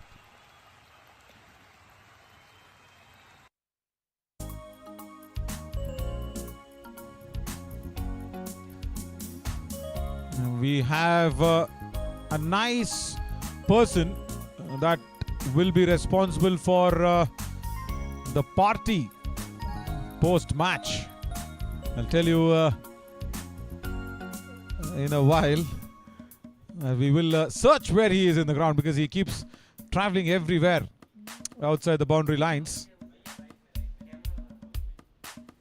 I think Mr. Manoj is able to spot him. And where is he? Yeah, there he is.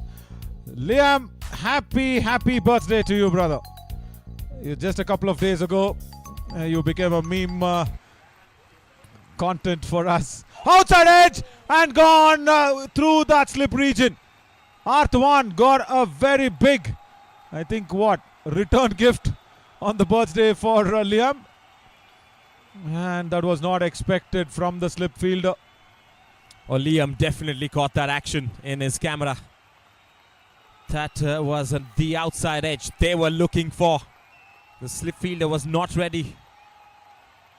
Could have been a better effort through the slip. And they collect a couple of runs. Arthawan gets off the mark in a streaky fashion. You definitely wanted a low fielder there. But now, he's definitely got that. Through his 150-600 zoom lens. Liam, happy birthday once again, all the way from down under Australia. His friends will be looking at this. Yeah, wave it for you. Yeah, he says thanks. He does not want to be another candidate of some meme going around you. No, brother, we are appreciating you. We are wishing you for your good health in the future on your birthday. He's always got a pleasant smile, this lad. We're going to celebrate the birthday the Australian way today. Thanks to Liam. Are you sure? Are you very sure? I'm going to go request him after this. Come on, Liam, no requests. That's a big hug that's coming your way. And just take care of us. That's it. Chatpai San. He comes into the attack after 30 overs. Down the leg side, not a right start. As he got a bit of a bat onto that one. I doubt, because the ball was dying. Leg by from Asrat Ali. Yeah. Striking the patch. 100 on the board. Right. That is the pair that has done so much for Thailand cricket. Mr. Kadir, the CEO, and his lovable wife onto his left and to the right of our screen as well.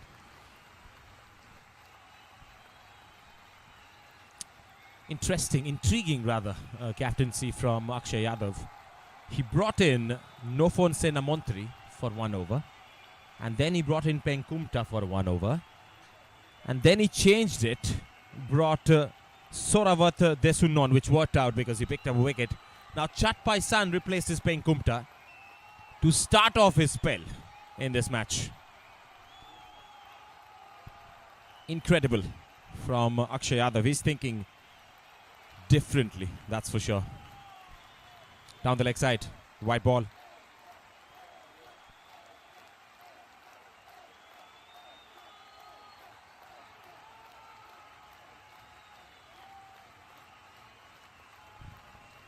Interesting observation there, Diyush. Why is so many bowling changes? There's another question. Probably he wants everybody to be fresh in the arms and legs. Fuller length delivery, wanting to go for the drive. Arthawan misses it. Probably he wants every bowler to give his best when they come on.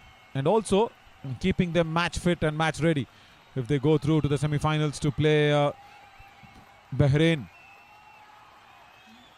If that is a big if, because Indonesia will come back and bowl also very well.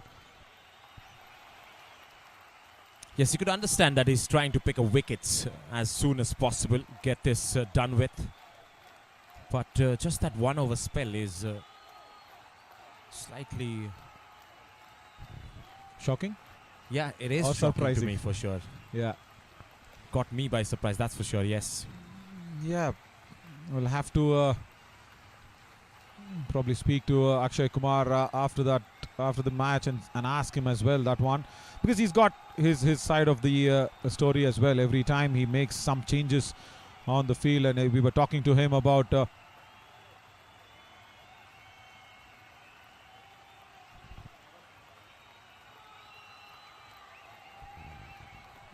and that is number 20 there. That's the captain we were speaking about, Akshay Kumar Yadav. Full toss that should have been treated and punished. Not utilizing that boundary ball. 31 gone, 1 not 2 for 7. Let's look at Indonesia, actually, what they have done in their previous match. It will be really interesting, because this is a spot for the semi-finals we are talking at.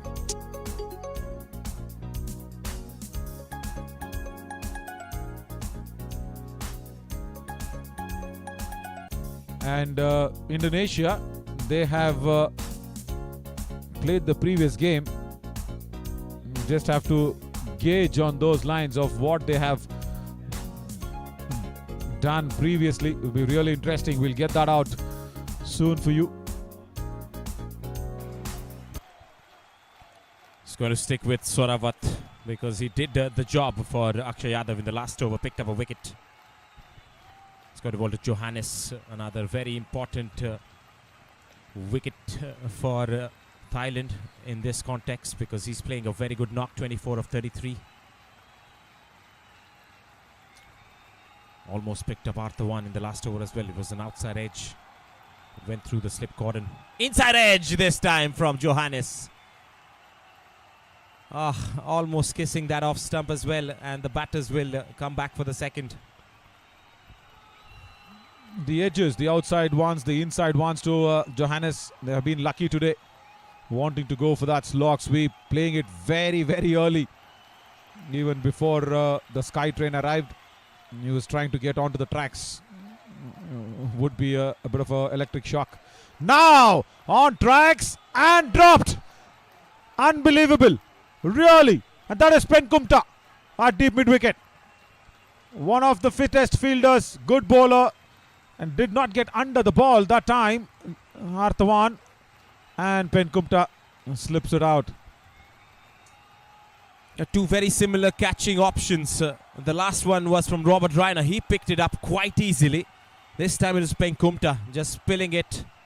He would not have liked it if he was bowling, and that would have happened to him. Yeah, definitely wouldn't have liked it. And the drop catch again was not steady in his foundation. There you go, did not get under the ball, Arthavan, and he was running. He was still running. Should have got the hands a little more under the ball, maybe. Probably just trying to grab it from the mid frame. Does not get it. And now they have got the right man in the slip cordon. It's that man who actually sits like a wicket keeper in the slip cordon.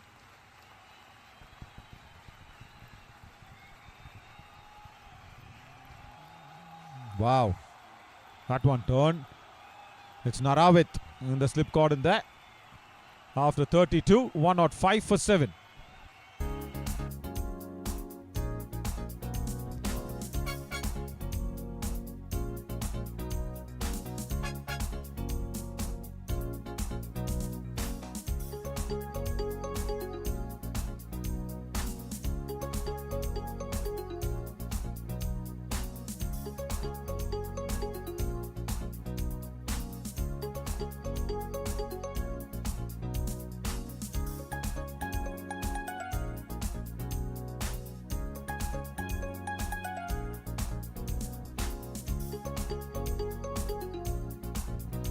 Indonesia, they have won their previous game by a big margin. They've scored 300. That's the previous game that we're talking about. Paddy Rajaram scoring 128, as Diyush was mentioning about it. Today missing out. So yes, they can bat. They can definitely bat through the overs.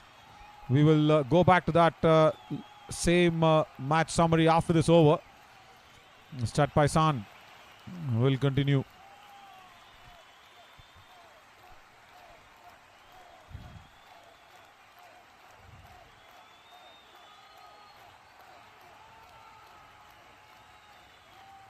Short delivery pulls this in front of square, beats the fielder inside the inner ring. But there's a squarish long gone fielder. One more run taken brings Arthavan to strike. I think this is the batter that he would like to bowl to, Chatpai San. So Arthavan just came in, he's edged one as well. After that he's been kept quiet. There's no slip. And it's been guided away towards third man quite easily.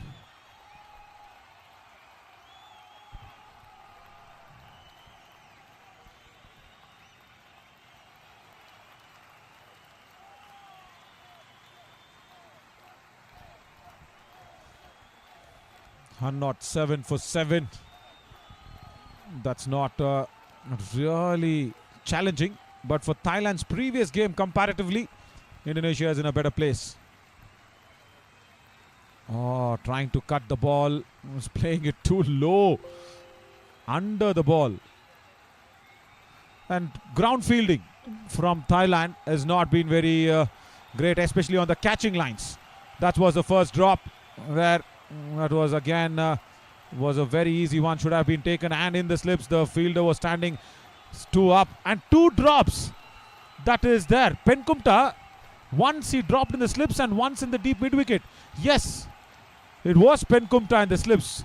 Again wanting to pull, does not get it. Let's look at that drop catch once again. The 3 drop catches. One was of course at shortish mid off.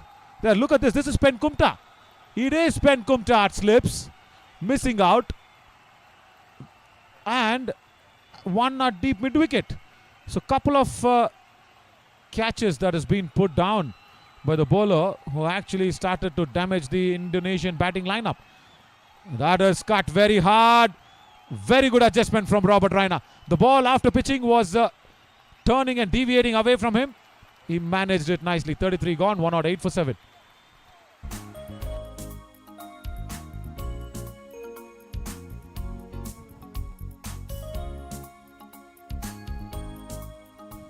Indonesia actually scoring 300 against Myanmar. Pastika scored 28, Gamantika scored 41, Paddy Rajaram scored 128. All three batters gone without contributing much today. But they can come back and bowl also well. Artha taking a fifer in his 7th over. First bowler, I think the only bowler in this DAFA News ACC Men's Challenger Cup 2023 to pick up a fifer is Artha. Hafiz will come and bowl. Johannes, who's batting nicely, will also be a very important attacker with the ball. That's heaved away on the mid-wicket.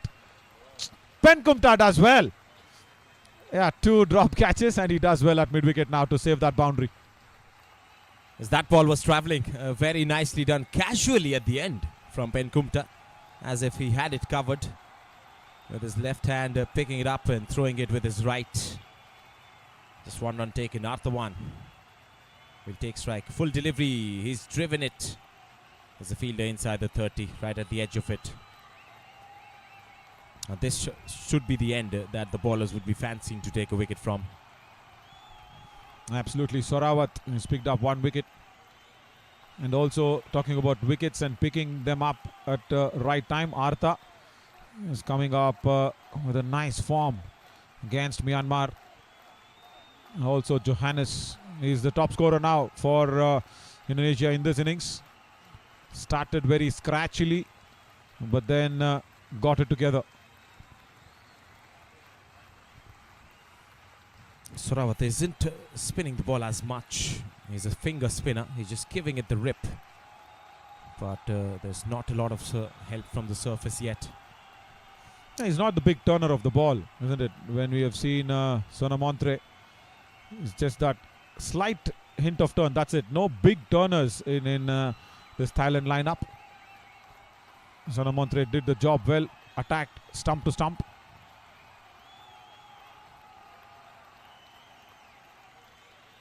Good stop at short extra cover.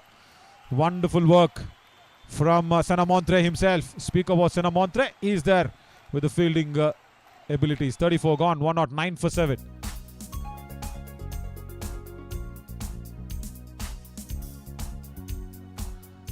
Piyush was talking about the bowling changes that was being done by Akshay Kumar Yadav. How many? 1, 2, 3, 4, 5, 6, 7, 8 bowlers being used. So only for Naveed Pathan, 1 over for 6 runs. That's it, he's been taken off. And himself bowling 2 overs and giving away 16 runs. He's been the costliest. Akshay Kumar Yadav, the captain. Chat Paisan, we know that he can bat and bowl together. So Yandre will come back for a couple of overs. Of course, Penkumta will come back. And another bowler comes in. Right. This is the man who will be feared with the bat. That is the man who really you don't want to be bowling at, but now he's got the ball in the hand. As Daniel Jacobs has been introduced into the attack. Tall left-hand batter. And he bowls right arm off spin. Interesting action. Very interesting action. Especially near the popping crease. This is the first time I'm seeing his bowling action. First centurion here at the DAFA News ACC Men's Challenger Cup 2023. Stan Jacobs brought into the attack here to do something for his team. He's bowling it's a very unusual action to see. Very, very unusual. Something like a Kiwi bowler. Let's hang on. The grip looks like the off spinner, but then it's a leg spinner. Let's go back to that once again. And I think wrong-footed as well. I think he's wrong-footed. Ah, right. Does not bend his front knee too much. I'll tell you, he reminds me of one Kiwi bowler who had the same action. You're talking about Harris? By any chance? Yeah. Definitely. That was inside the white line. 1-1 on the board for Indonesia. He reminds me of Harris as well. Similar action. But definitely not wrong-footed, but does not bend his front knee. Very straight.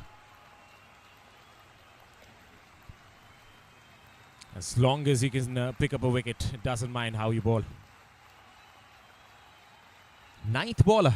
I'm pretty sure the keeper can bowl even in this side from Thailand. Single, is it? No, straight to the fielder. Good start. Good starts from Jacobs. Only a wide and a single from that over. 1-1 for 7. Yeah, looking at the bowlers card once again, 9 bowlers used and only 2 they haven't bowled. Is one Narawet, who's in the slips, and one the wicket keeper, Suan Choi. Yeah, the 2 men behind the stumps who've done a very good job have not been called upon to bowl by Akshay Kumar Yadav. Yeah, we're missing out one name there. No place to slot Jacobs.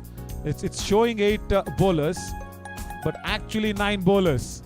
There is Jacobs who just bowled 1 over. They're challenging technology as well. Team Thailand. No place for Daniel Jacobs to fit in that bowling lineup.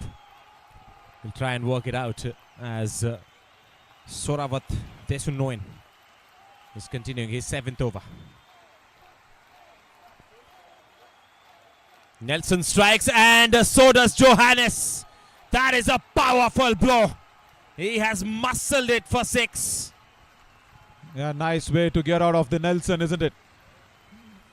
Got under the ball, got actually just clearing his front leg and was bowled within the line of the stumps from Johannes. Big shot over long on for his first 6. Probably the first 6 for Indonesia here in this innings. And don't tell me he's looking a little tired. No. That's not what you want to see for Indonesia. And this is a good news. Change of balls. Probably bring on a little more harder ball. Even though not towards the pitch of the ball, he got good elevation. And hand-eye coordination worked that way. Gave it a full thump. The field at long off. Just watched it sail over his head. We have a drainage system right outside the ground. There's a big canal that runs around the ground. The ball keeps falling there. That's why they have to keep changing the balls, because otherwise the ball that was being played gets into the water that is in the canal. A wet ball is a big no-no. Sorabat has been smacked for a 6. Comes back well. Very solid defense by Johannes as well.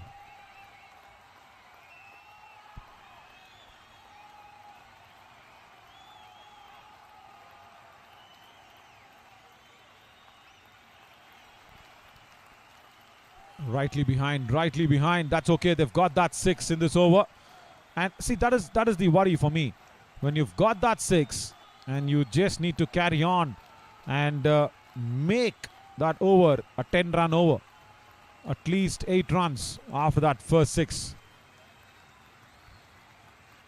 Oh, no short leg.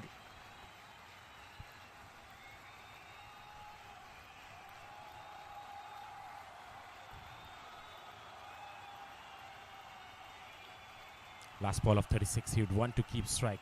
Johannes, no he doesn't. He's happy just blocking that to end the over. 117 for 7 after 36 overs.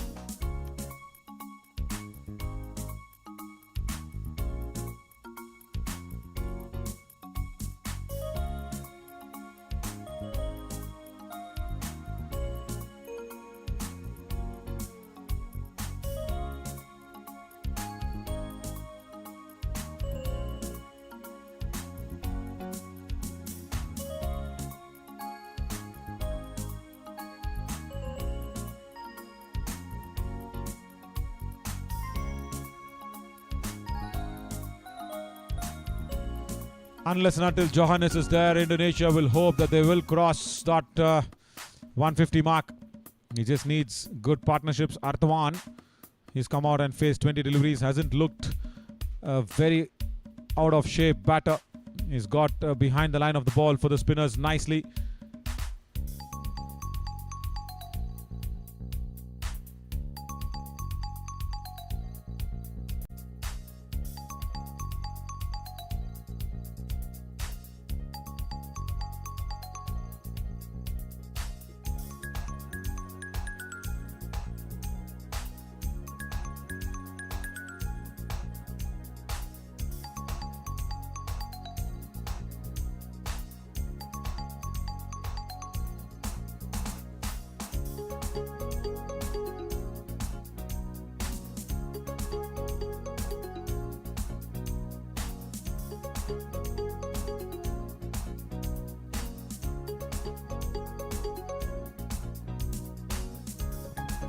As the players try and take a little bit of a drinks, time for us to look at those 7 wickets that has been fallen. It was a very good start from Penkumta.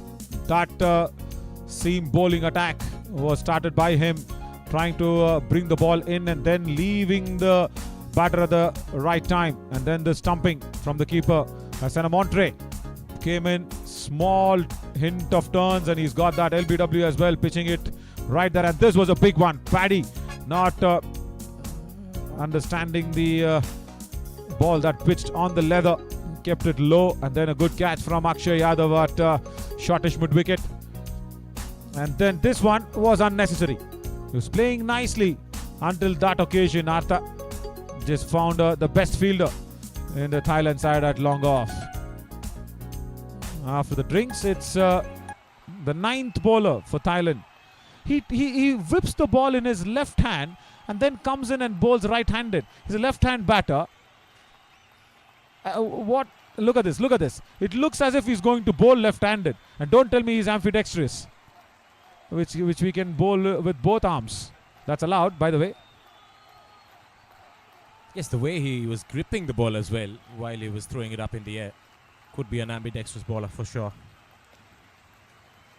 We'll have to wait and see as he keeps continuing with his right for now. Oh, that spun and bounced and beat the outside edge as well. Making some sort of effort here, Daniel Jacobs, to find that wicket. He's definitely asking questions, no doubt. Especially with that different action. Not very peculiar, not very unusual, but just not bending that front leg, his left leg, creates that sort of a drift, and which will take the field to long off. Mid off has been pushed to long off, a deep cover is in place. Leaves that alone. Big turn, very big turn, and that's not been called a wide.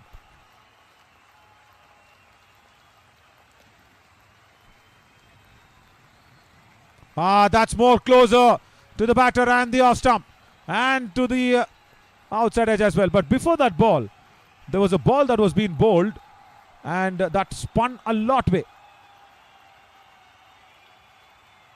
Yeah, there you go.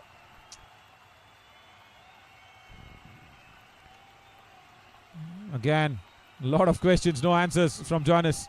After 37, 117 for 7.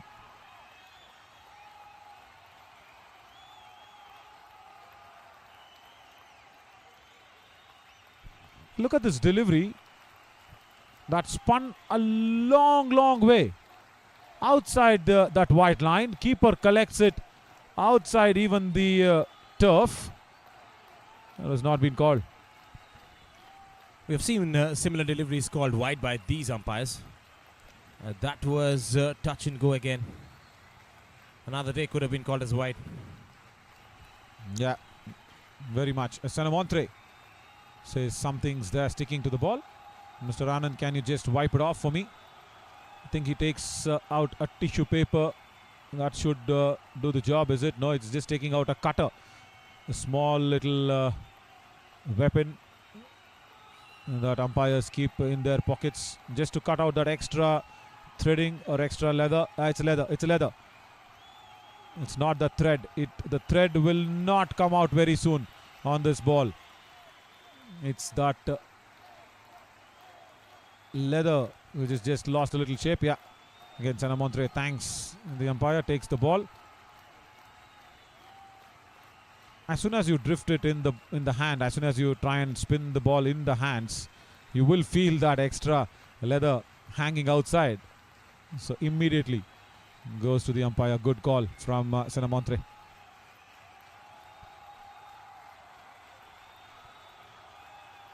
Goes for a big heave, outside edge, taken! Johannes was the wicket they were looking for, and Johannes is the big fish that they have managed to take it.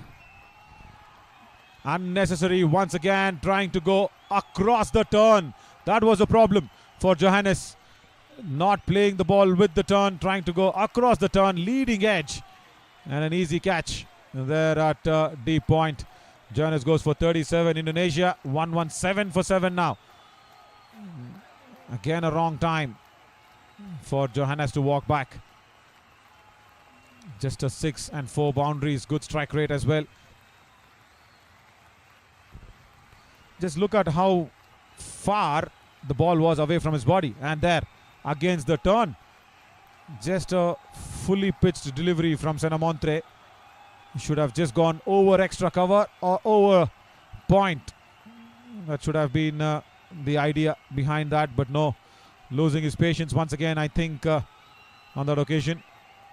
Goes back after scoring the highest runs today for Indonesia as Mohammad Hafiz comes in.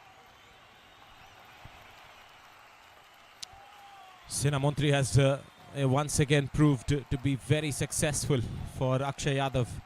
This is his third spell, mind you. He's been brought back into the attack. Comes in, spins a web around Johannes. Spins it like a net from a fisherman and catches the big fish.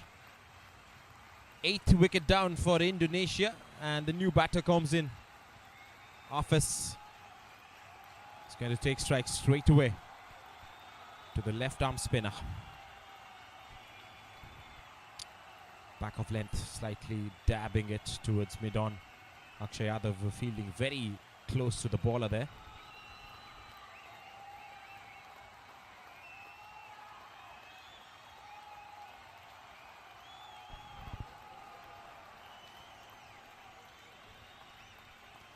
Johannes should have understood, and he had to stay there.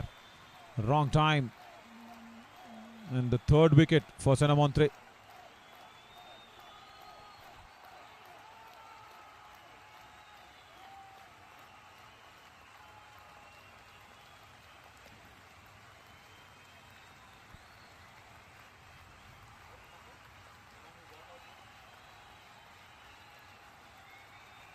Full delivery played away towards mid-on. Quick single has been taken. A big appeal by the keeper after whipping the bails off. The umpire says not out.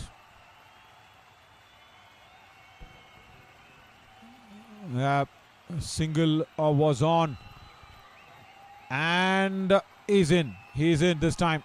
Throw a little wider from the bails. 38 gone, 118 for 8.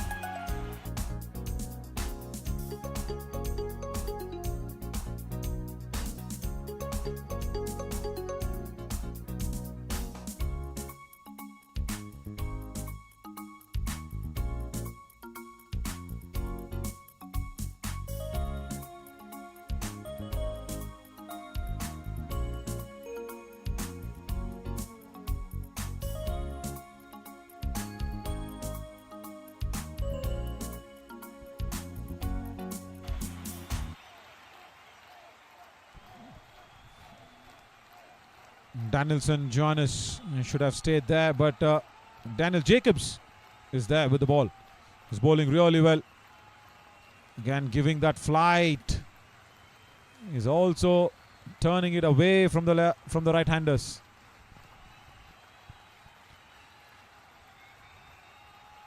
Bowled a maiden last over Jacobs. Interesting ploy from the Thailand captain today. 9 bowlers used inside half of the bat. Just evades that square leg fielder inside the inner ring. Run taken. The score moves to 120 for Indonesia. And that is a pass score on this ground.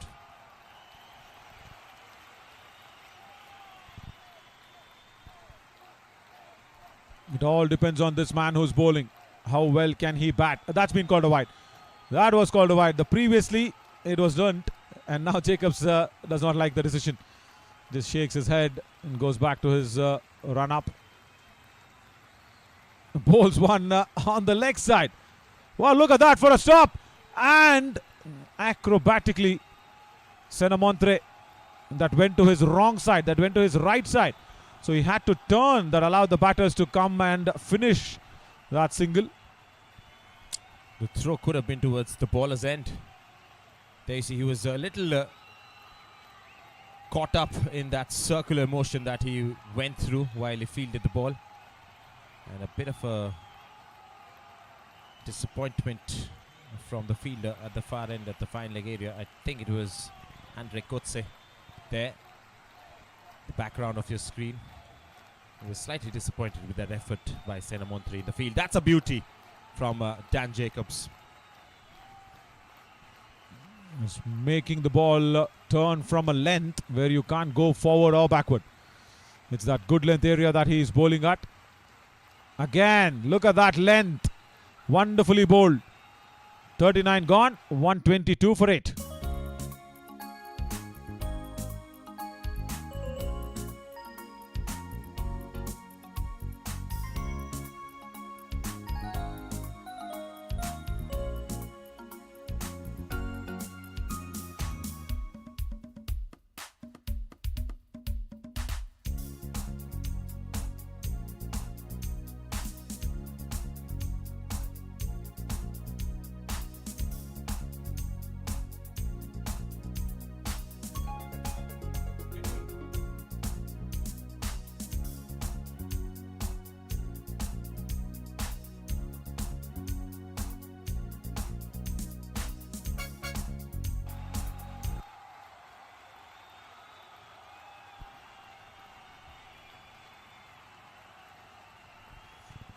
Senamontre will continue.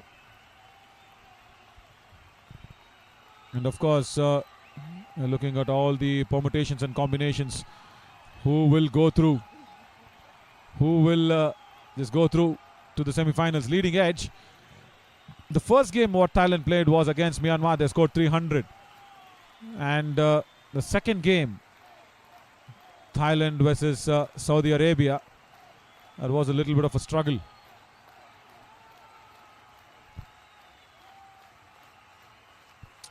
That's the PCR. That's also the commentary box as well. There's Jamshed waving his hands inside the PCR. It's a different environment altogether from what is happening outside.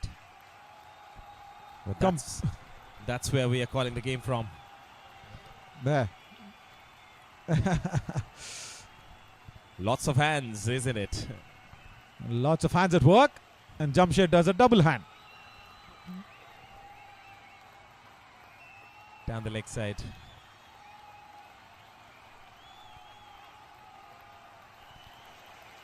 You just need to enjoy what you're doing, isn't it? And this unit has shown us that if you enjoy work, work doesn't become work. That's what you want at the end of the day. 40th over done, 123 for 8.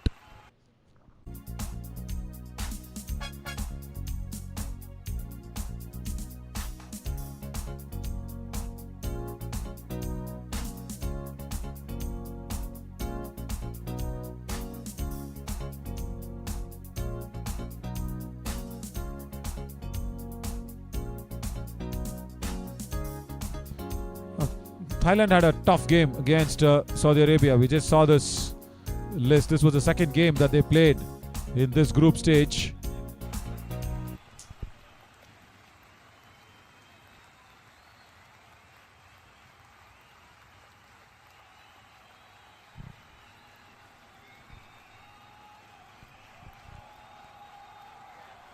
123 is definitely a very challenging total.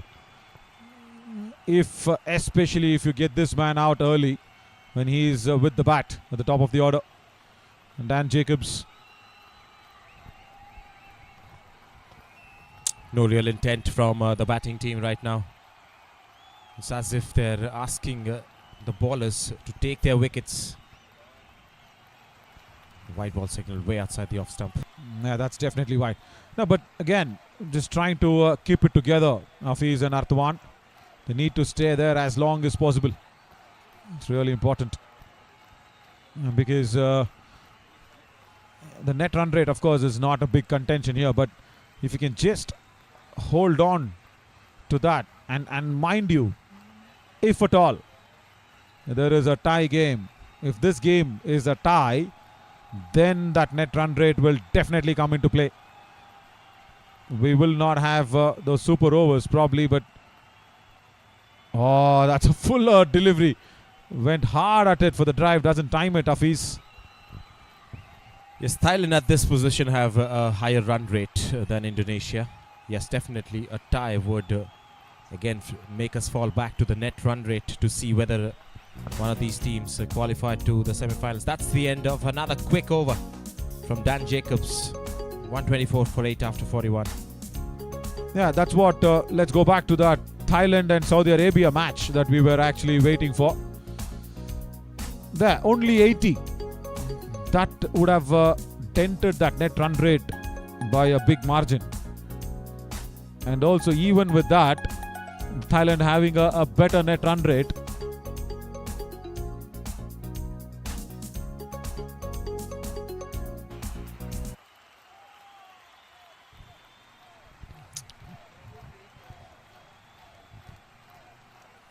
Sena Montri, the bowler who has bowled 4 maidens today. This is a leading edge taken by the fielder.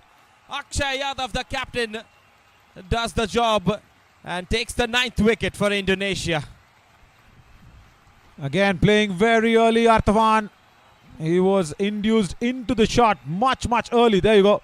And that's the reason why that leading edge was there. And slower in pace, slower through the air. Sena Montri. Good catch from Akshay Kumar Yadav. Had to run for his left. Arthavan goes for 4. Indonesia lose their 9th wicket. Last man will be walking in. 124 for 9. Leading edge, what a dream spell of bowling this has been from Sena Montri. Picks up his 4th wicket. And this is his last over of his spell as well. Brilliant time to get a wicket. 124 is definitely not a small total. Especially, again, that depends on Dan Jacobs' wicket. How quickly can Indonesia pick up his wicket when he comes out to bat is a big question. It all depends on him. The big start that if he gives, then Thailand are very much in contention for the semi-finals. And if Indonesia pick him up early, then there's a match on contest. Right, Maxi Koda, number 11, comes out. We know he can hit a few big shots. Use the long handle, but he has to pick Sena Montri well. He should not go across the turn. The ball will leave the right-hander. He has to go through the shot. He has to play it with the spin. Probably if I'm asking too much, that's the need of the hour now for Maxi Koda. Oh, almost chopping it back to the stumps. Sena Montri is trying to hunt for his fifer. And that was as close as it gets as well. Splendid spell of bowling. That's a full toss. That should be treated well. Played towards square leg. The fielder deep mid-wicket will pick it up. Penkumta there. 1 run taken. Maxi Koda is off the mark. 125 for 9. Still a lot of overs to come after this, but just 1 wicket in hand. Montri to Afis has been pushed away. Finds Akshay at mid-wicket.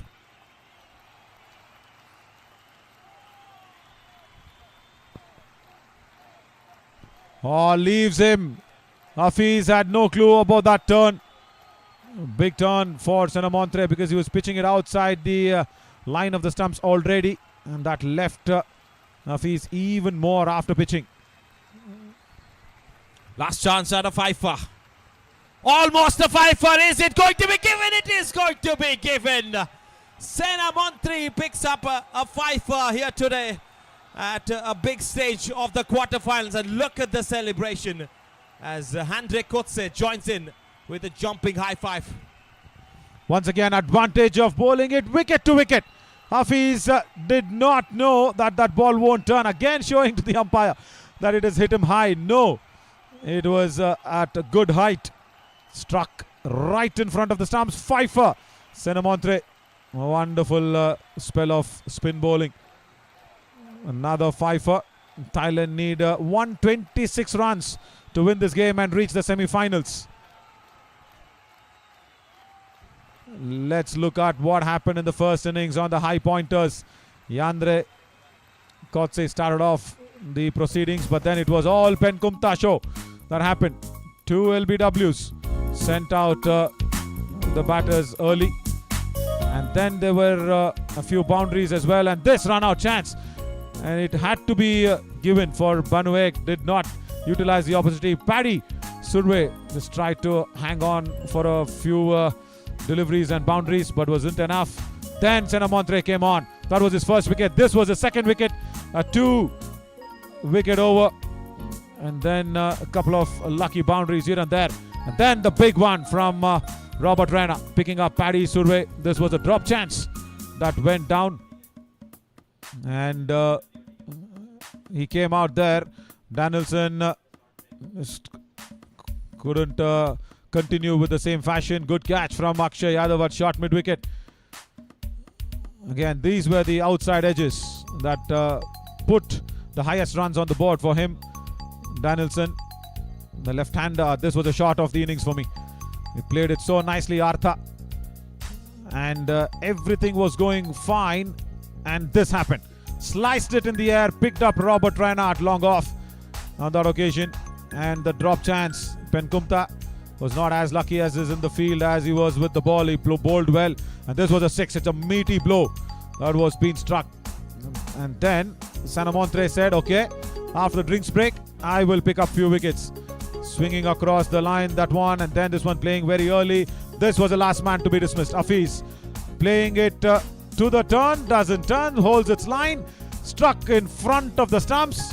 Fifer for the spinner. Wonderful work from Senamontre. So we'll slip on a short little break. 127 is what the Thailand need. We'll come back soon. It's just a 10 minutes changeover. We'll come back soon with the chase.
second innings of this wonderful match between Thailand and Indonesia. Thailand winning the toss, choosing to bowl first and bowling really well, getting Indonesia all out for 125. 126 is the target for the team batting second, which is going to be Thailand. They have both their openers out there in the pitch. Daniel Jacobs, much talked about in this tournament, scored the first century of the tournament as well and scored it big, scored 152 there. Then he was out for a duck in the next game that he came in and played at this very venue. This could be an innings of redemption for Daniel Jacobs here today. Now with the gloves there, Adam Ramdhani is not available for Indonesia. As we said, it all depends on Jacobs, isn't it? He wants that side screen to be moved exactly well. And joining Jacobs, his partner, he will also be looking at this 127 in a very, very professional manner, precarious one. They can't afford to lose a lot of wickets early. And for Indonesia, the problem has been that they don't have quicker bowlers apart from this man who's starting off on the pads. Maxi Koda starting off proceedings for Indonesia. 125 is a low score for sure, but this is the AIT ground we are talking about, and it can be defended if Indonesia bowl really well, which they have previously in this tournament. They have a win under their belt against Myanmar as well. Pushed away towards mid-off. He wants a single, and he will collect that single. First runs off the bat for Thailand. You know, Jacobs will feel better, isn't it? He was dismissed for a knot against Saudi Arabia.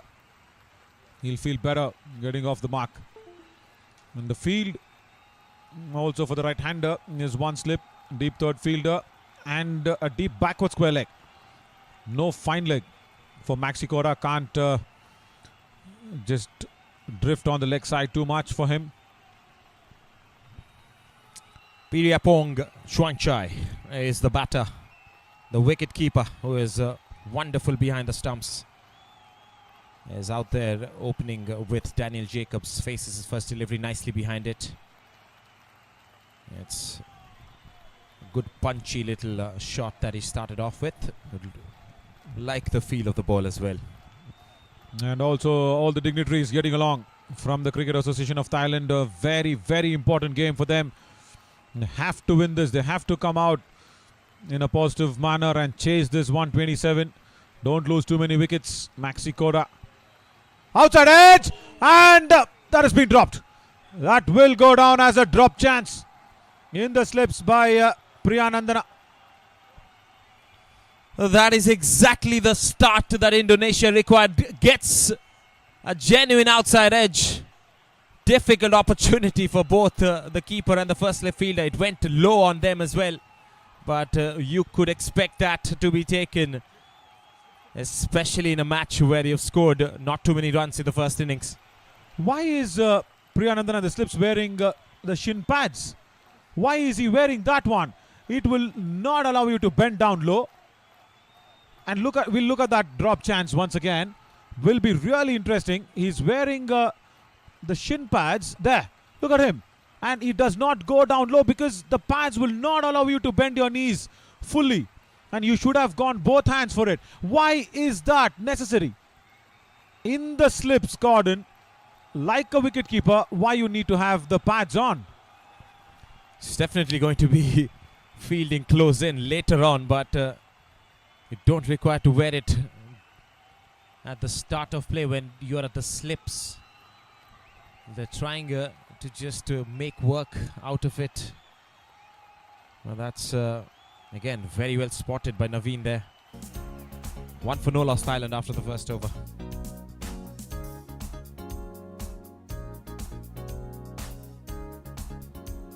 Look at that drop once again from Priyanandana. It was the pads that is coming in his way. Look at him. Look at those knees. does not bend too much, and for a slip fielder, you should be bending low, especially in that first slip region. Should have been a wicket. Does not get it, Indonesia. Maxi Koda, the only wicket taking bowler for you, will do well if he's got some good support. As Danielson Johannes comes out, highest run getter with the bat today. Yes, gave his team some sort of a target to come back and bowl to in the second innings. He's out there opening with Rosario Koda as a seam up bowler. Bit of an issue with the side screen for Dan Jacobs.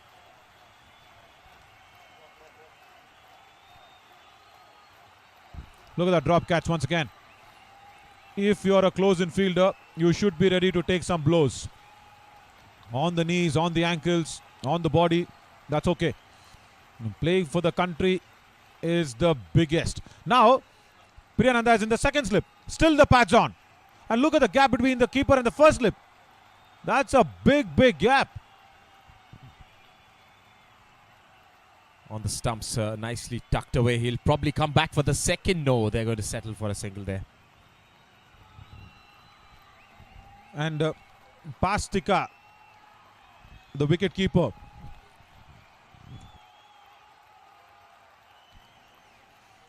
Pastika, the wicket keeper, should be the man actually adjusting the distance between the slips. Look at that. Now he's adjusting the field for sure. And the slip's been taken off. Priyanandana now goes to short square leg. Yeah, there, even there, the pads are not necessary. There's a helmet that has been really needed when you're standing at short square leg or that short leg position. Yeah, there you go. And now he's been moved off short leg also. He's moved out of short leg. He goes with the helmet. Yeah, he wants the helmet. Probably, I think the umpire asked him to go. That's what happened. Umpire would have definitely asked him to go. See, it's not a rule that you should not be wearing pads. The umpire will not stop you from wearing, but it's hindering. It's a hindrance for your movement. And that's not short leg. That's very far away. A wonderful ball from Johannes. Forget all that has happened. Crazy drama on the field. Johannes says, watch this. Peach of a delivery outside the off stump, beats the outside edge by a whisker. Very good delivery, angled in towards the stump as well. It has to be back of length because he has a catching fielder. Flashing shot doesn't connect. Play and a miss. Once again, let's look at that previous delivery. I think Son Chuan was thinking the ball will come in because Johannes bowled it from the wide of the crease angle. When you go wide of the crease, generally your body language will suggest that it will probably come in. And that's what Penkumta did in all his deliveries. But he was bowling much closer. He was just bowling much closer to the stumps than Johannes. Sonchai, the wicket keeper, yeah, he will know the best. He was behind the stumps when Penkumta got those early dismissals in the LBW region. Match on, definitely match on. 124 more needed. Indonesia searching for their first. Again bowling wide of the crease. You have to be careful with that back leg though. Piriapong is finding it difficult to connect with the ball. He's yet to get off the mark, but he's looking a little uncomfortable with this bowling attack. Final delivery of the second. That's going to be called as wide, yes. Extras.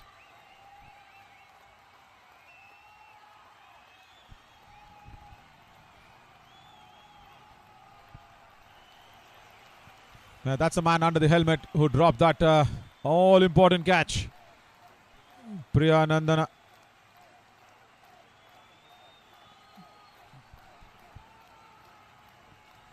Gets back to ball, gets a thickish top edge, and a catch has been spilled.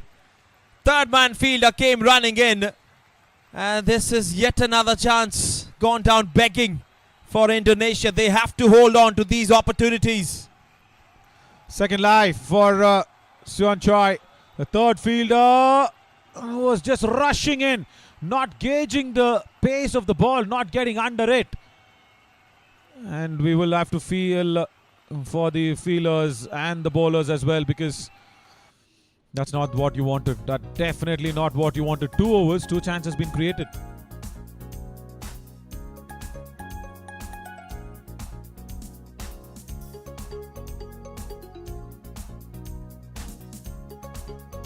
Look at that fielder from the third fielder. I think it should be Maxi Koda.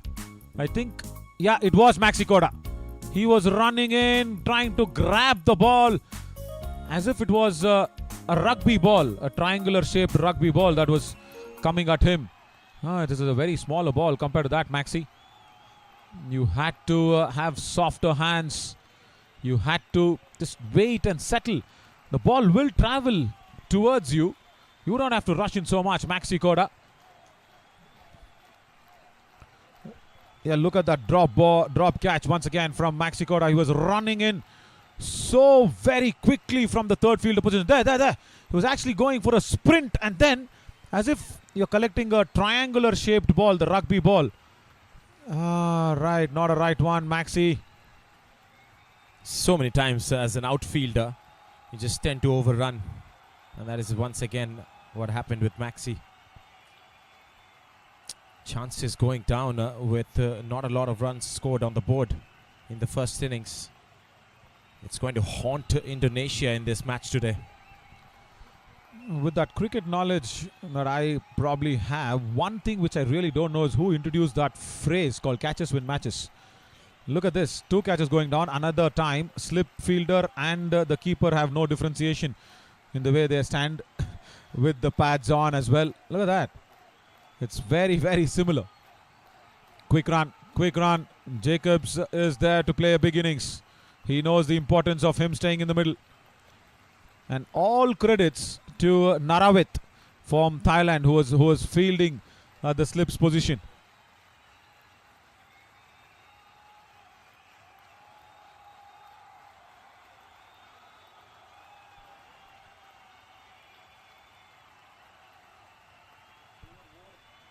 Yes, Narawit Nuntrak, he was squatting down as a slip fielder when spinners were in the attack. That's a misfield again. It's been really sloppy in the field from the men in red. 1 run taken. Cannot be affording to do that, Indonesia. It's a quarterfinals. It's a virtual quarterfinals. It was just a push from the back foot, and that was a straightforward stop that had to be done at short covers. Doesn't do it. Gives away a single. It's through his gates. Completely missed out, maybe taking his eyes off as well.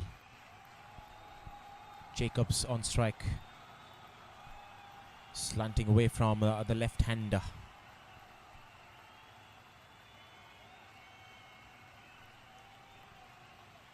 Started off really late as well in that innings that he scored 150. And then he capitalized and the strike rate shot up afterwards. That's his nature of the game that he plays. Final delivery of the third. Have to re-bowl that one. When the field is not supporting you, Maxi Koda tries something extra. And also, if you look at that dugout, I think that was Naveed Pathan, who's been padded up, slotted next to come in maybe. We haven't seen his batting powers. He's playing this match here in this venue for the first time.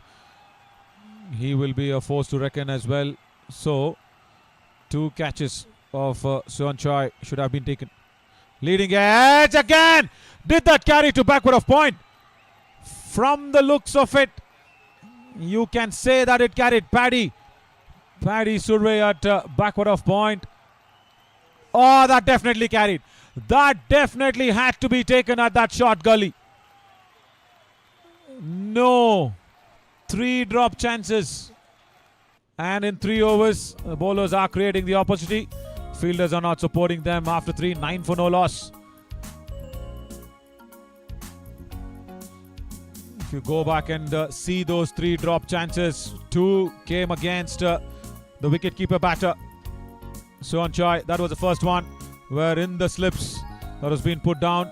And then this was Maxi Koda running in like a sprinter from third fielder. Did not have to do that. And then this had to be taken. Even if not for Suan Choi, that was for Danny Jacobs' big wicket.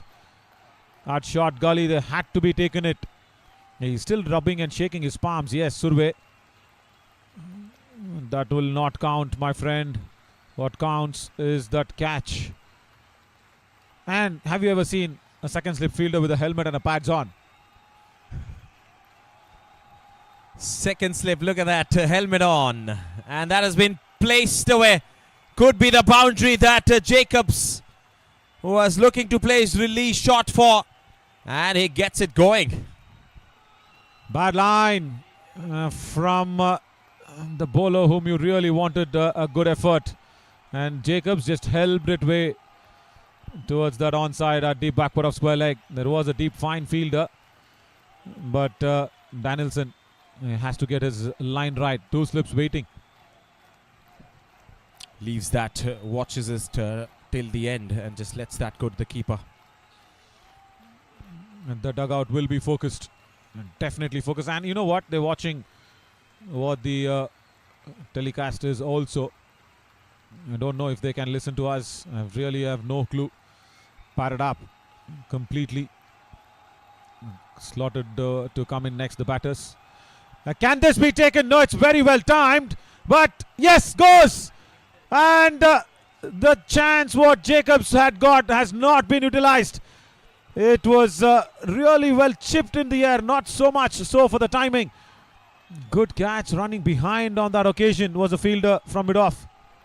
3 catching opportunities that was spilled. The 4th one was taken. Anjar Thadaras was the fielder there, running behind and taking a humongous wicket. Daniel Jacobs. It does not want to leave the ground. It definitely does not want to leave the ground at all. Very disappointed. Look at this. The shot was on. It was just over that mid-off fielder. He had to chip it. But just timed it too very well. That's the problem. I said it was timed very well, but too very well to just allow that fielder to come under the ball. And that is what you needed. Big blow. Yes, disappointment for the left-hander. He was practicing before the match even started off. He was knocking it down in the nets. And there was an urgency. There was a hunger to score some runs. But not to be. Falls early today. Thailand lose their first wicket, 13 for 1. Great chance for Indonesia to come back into this game. We still have another 20 minutes to go to the lunch break. Important session for either of the teams. Yeah, because the new batter had to take strike. Sorry, that is what it is. No, there's nothing like crossing over, nothing. The new ICC rules, the new batter has to take strike. Unless and until if there is a run-out opportunity. The run-out inflicted and sent back. New batter. Welcome Sorawat to the crease. You have to take strike, my friend. And the reason why he is here is because Jacob has played a wrong shot. Rather, I should say, 2 very well-timed shot. Strong bottom man coming into play and allowed that mid-off fielder to get under the ball. Good catch. Yes, very half-hearted there. And the ball lobbing up in the air. Now then, Sorawat Desunyon faces an extra delivery to start off. That's been called as wide. Now, after picking up that wicket, is that the pressure delivery to bowl to a new batter? I don't think so. And Danielson had to keep it right on the stumps. That's what Thailand did the whole innings when they were bowling. Just bowling stump to stump. They were not wavered at all.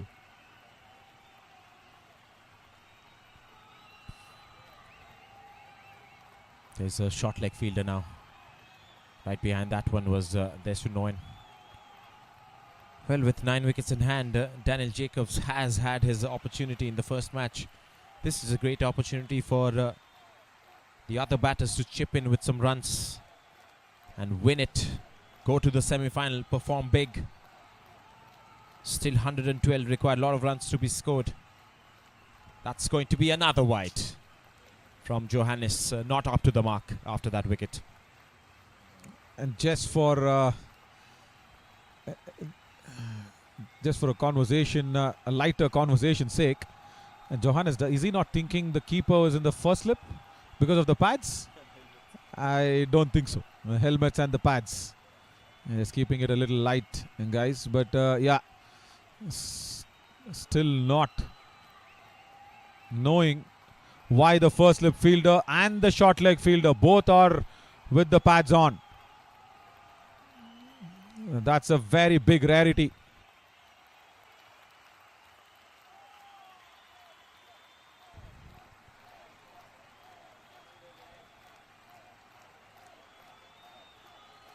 And just watch this frame. It's a very, very rare frame. If you can look at that.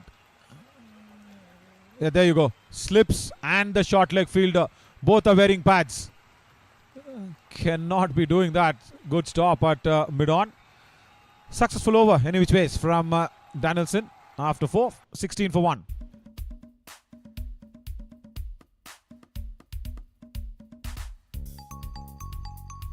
See, I understand there is a bit of a comfort zone for every player. Whatever gear he wants to wear, that's okay. He can wear it, and unless and until it's under the rules of the cricket book from ACC, ICC as well. But the point is, if you don't pull off the catches, and that is when the other hindrances will be spoken about. Just imagine if that slip fielder had no pads on.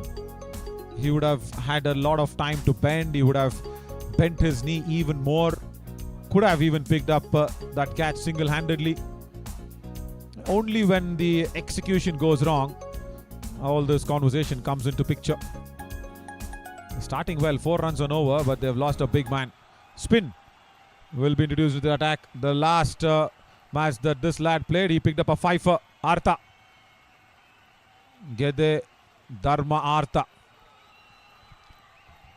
Yes, you'd have seen Senamontri ball in the first innings today, picking up 5 wickets as well. That would have been quite a challenge to look up to when you come in as a similar orthodox left-arm spinner in the second innings when your team requires it. I'll tell you what, for a left-arm spinner, is it a short leg that's needed or a silly point? That's more for a silly point that it should have been. Unless and until Artha bowls wicket to wicket, if that is what he wants to do. But silly point, there. Bowls it wide outside off stump. Short ball punched off the back foot through covers. It's running away. And a wonderful stop. Brilliant. And acrobatic from that fielder. Saved at least 1 run. Well, that short leg field is definitely not going to come into the picture if you bowl there. That was cut away firmly as well. And look at this effort. Glorious. It definitely saved 2 runs for their team.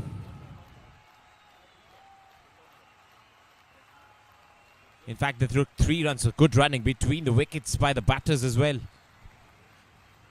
Swanchai on strike and he's heaved it over deep mid-wicket. They've kept a deep fielder there for exactly that kind of a shot. Single taken, but we'll go back to that previous delivery. Outstanding effort chasing the ball and stopping it inches away from the boundary ropes.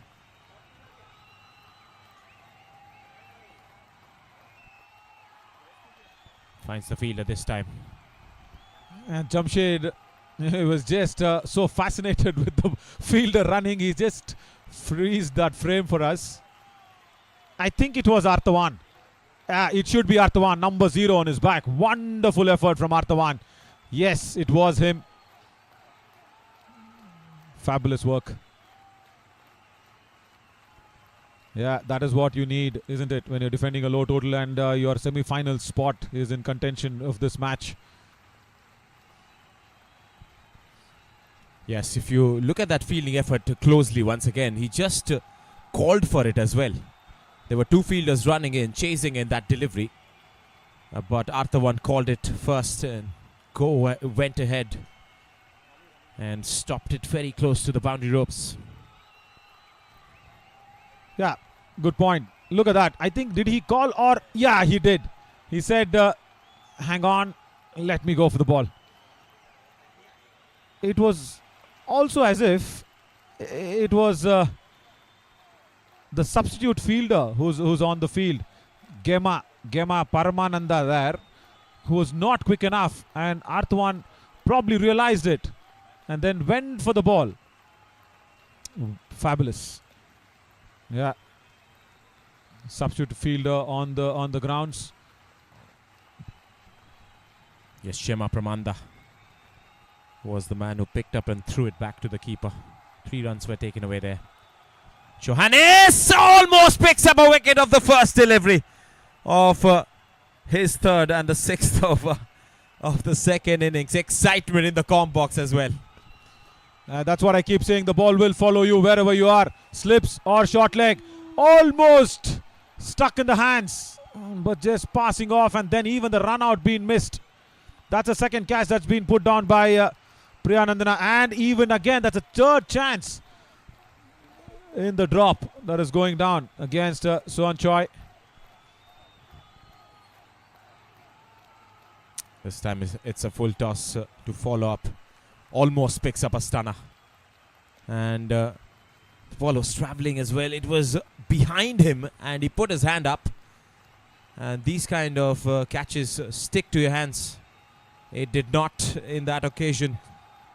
The batters stay. Under edge. Was there an edge? Yes, the reaction of the bowler feels that they are putting down the catches like there are hot cakes coming towards them. They need to grab these. Keeper now makes a mistake. Yeah, definite under edge. Everybody go up. The keeper goes down with the ball. And the reactions tell a lot of stories. First it was Sorawat for the drop, and yes, it was travelling, it was staying low. They are just dropping these. There are hot cakes, of course, yes. Just blow them in the candle and eat it.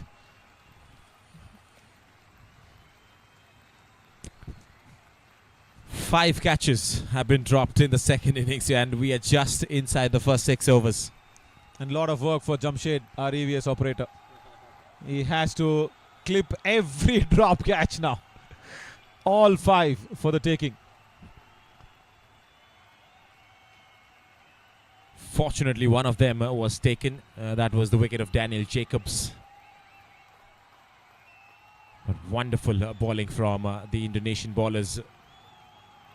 They would wish that the fielders were up to the mark as well. In the span of 6 overs, if you have dropped 5 catches, that shows the field has definitely not supported the bowlers. Yeah, one, the bowler himself, Maxikota, at 3rd fielder position. Punch down the ground, could be a boundary. Beautiful shot. You have seen some hard-hitting strokes in this tournament. That was finesse from Suanchai. And the shot of the match for me. Straight down the ground. Wonderful lean on that front foot drive. And just beating that mid-on fielder with ease. Yeah, I think Jamshed is ready with the drop catches. He says, 1 more minute, bro. Give me that time. The 5 drop chances, so yes. Yeah, I said it's a lot of work. Yeah, all 5. Now slotting up for you. First one goes down. Boom. In the slips. And then again this one. Maxikota running in from 3rd fielder. And again this one from that Survey fielder short gully, and this was the fifth one. Two chances going down from Priyanandana's catch. Back live. Artha comes on.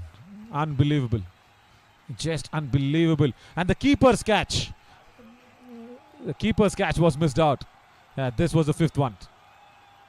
Wicket keeper changed today. Pastika is there instead of Ramdhoni. Now, where is a silly point now? Look at this. Short leg will not come into play when a left-arm spinner is bowling towards a right-hander. It had to be a silly point. That's an easy catch. Again, silly point! Bring on the silly point. Gamantika. Oh, we are shouting it out so hard from the comm box that even the dugout can hear us. Hope not.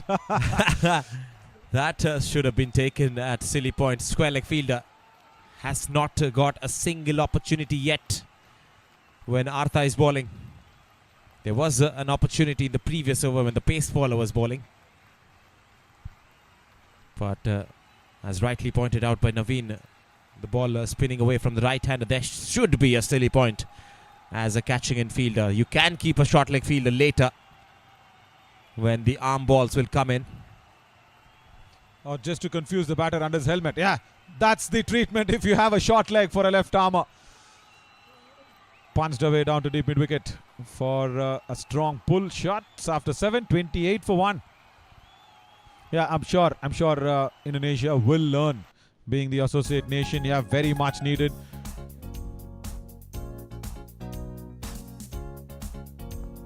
Because you see that ACC's 2023 calendar, the two teams that will play the finals of this Challenger Cup will go through to play the Men's Premier League. The winner of that Premier League will play the September Men's ODI Asia Cup, where the big giants will come out, all guns blazing. And then in July, there is emerging teams qualification as well. India A, Pakistan A, Sri Lanka A, Afghanistan A, Bangladesh A, and the top three teams of the Premier Cup will play there. So lot of opportunities to learn, and I'm a firm believer that your net practice matches are not the one which will allow you to learn. It will not have the big learning curve. With the match practice is a match situation that allows you to erase all your wrongdoings. Digging in shot, Johannes tries to create one more opportunity for the square leg fielder. Yes, a great lot of cricket coming in for Thailand. 2023-2024 Asian Cricket Council is doing a great job in putting up such tournaments, and they will definitely scout out some wonderful talent out of the pool. Oh, definitely. And that's a slog for a good length delivery. That's been stopped at mid-on. Playing it very early, even before the ball had reached. He's played it a very early into the shot, sort of a shot as well. So yeah, so 2023 is always 50 over format. 2024.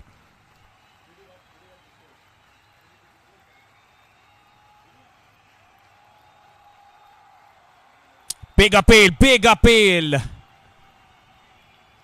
Might have been the bat. Looked very close up front. I think it was probably angling down. That's what Anand thought. Maybe that is what has saved Sorawat. 2024 calendar will have all the T20 formats. It's a 2-year calendar that ACC always prepares for.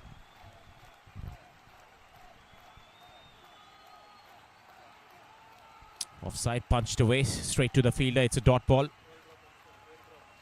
Very good phase of play for the ballers right now. Danielson Johannes has picked up a wicket and almost picked up another one in his previous over. 29 for 1. Thailand have managed to score some runs. The required runs below 3-figure mark as well. Goes for a shot straight down the ground. Beats the fielder at mid-off. He was standing a little squarer, and that was a boundary which looked really confident coming off the bat of Deshinoen. Yes, Sorawat does well. Stands where he was and drives it straight through that gap in that mid-off region after 8:33 for 1.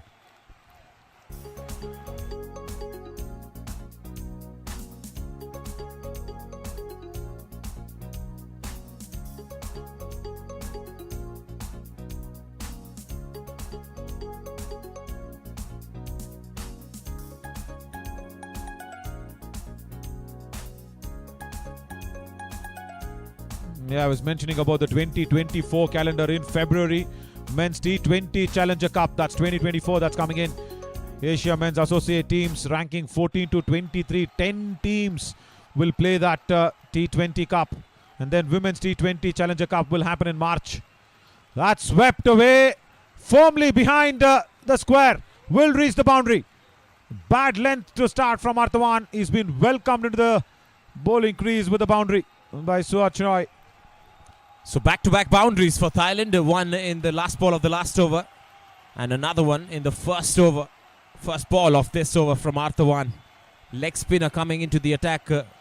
Slants it down the leg side. Easy pickings for Swanchai, the wicket-keeper batter of Thailand. He's moved on to the double figures as well. Should be, isn't it, after getting 3 let goes. Punched off the back foot. That's wonderfully played and unfortunately will not reach the boundary. That was a shot that at least demanded 4 runs, isn't it? Fantastic shot. Glorious. Going to the back foot and punching it in the gap. It's a very difficult shot to play. But the outfield doesn't give the best value for your shots. We've seen that previously in this tournament. Couple of runs picked away. Good comeback by Arthavan in the third delivery. Yeah, Suanchoi, he's got his lives. He's utilizing it nicely. And talking about T20 formats, in April, Men's T20 Premier Cup will happen. 10 teams will also participate there. Like the 50-over format or the calendar itself, very similar. The 2024 calendar, which has all the T20 formats. And in May, Women's T20 Premier Cup will also be there. And come October, Men's Under-19 Asia Cup will also happen in October. Waits for it, but finds the fielder in the covers. And in September, Women's T20 Asia Cup will happen. So a lot of T20 action that's been there for 2024. And what is wonderful to see is, not that low bounce. Definitely not that low bounce. Good collection from Pastika behind the stumps after 9, 39 for 1. In 2024, November, there's an umpires workshop. Yeah, so they're not letting off anything for chance. As I said, they will have a level 2 coaching course 2023 August, curator workshop 2023 August, November 2024 umpires workshop. As the bails have been ripped off, we will break for lunch. We will see you soon with the continuation of the game after 35 minutes from now on.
So the lunch has been taken and we are back with the game.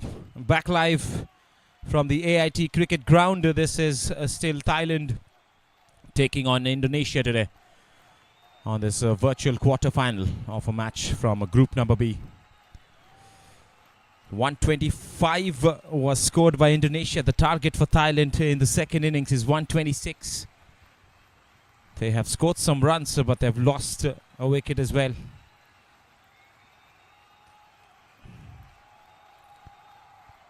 .39 for 1 after 9 overs as Johannes continues. Down the leg side will be a stretching exercise after the lunch for the umpire.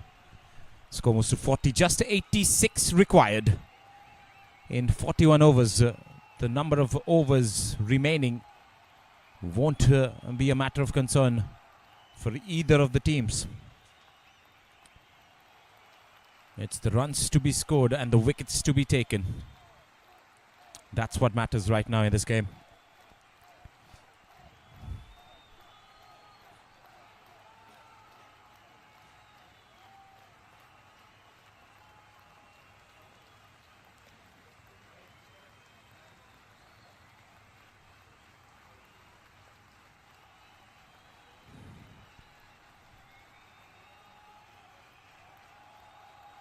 Off stump line, digs that shot. There was a flash of blade coming in.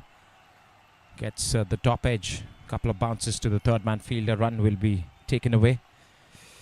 Well, news coming from the other game. Saudi Arabia batted first against Myanmar, and they have scored a mammoth 424 runs in the first innings, giving a target of 425 to Myanmar.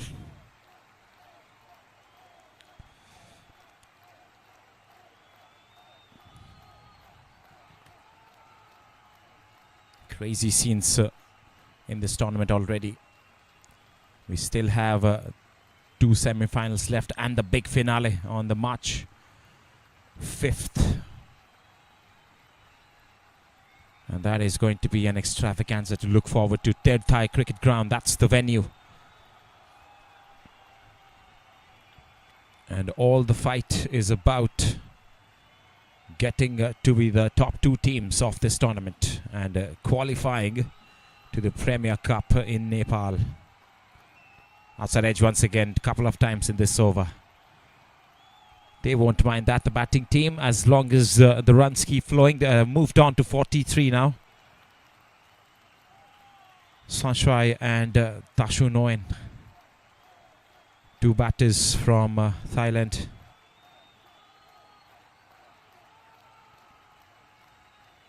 Thailand women's team at the other end, soaring in confidence. Number 12 in the rankings as well throughout the world.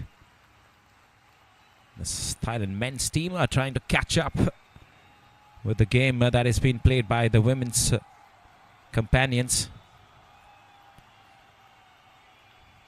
And they're here fighting it out against Indonesia today, making a place in the semi-finals against the top team from group number A. That's a great looking shot. Superb cover drive from Xuanshai as he moves to the 20s. Fantastic, glorious, and an eye-catching shot after the lunch break. Look at that. He waits, punches it. The feet movement was near perfect as well. And that was a shot for the photographers. 47 for 1 after 10.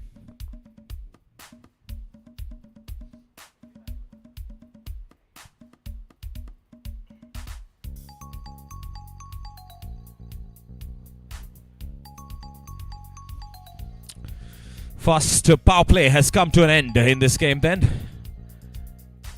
And the umpires have signalled the next power play to be on, where 4 fielders are allowed to be fielding outside the 30-yard circle. But that is completely on the captain to take that decision or not. At this situation, I would rather say that Indonesia should attack and not spread their field as much. There's a long off, there's a sweeper cover.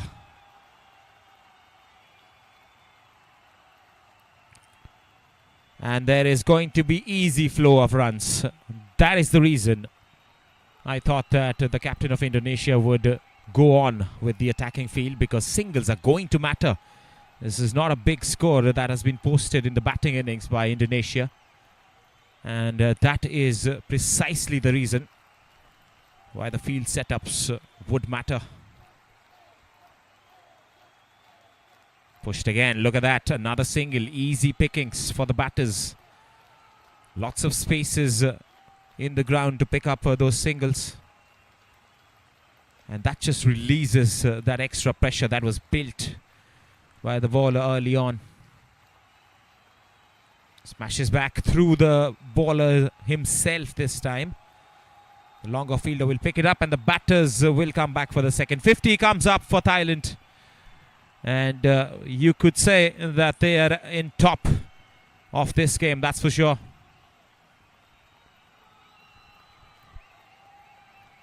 "75 runs required of almost 40 overs.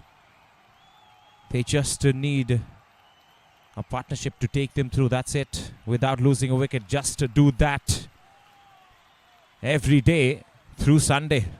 That's what is going to get you through to that target as well.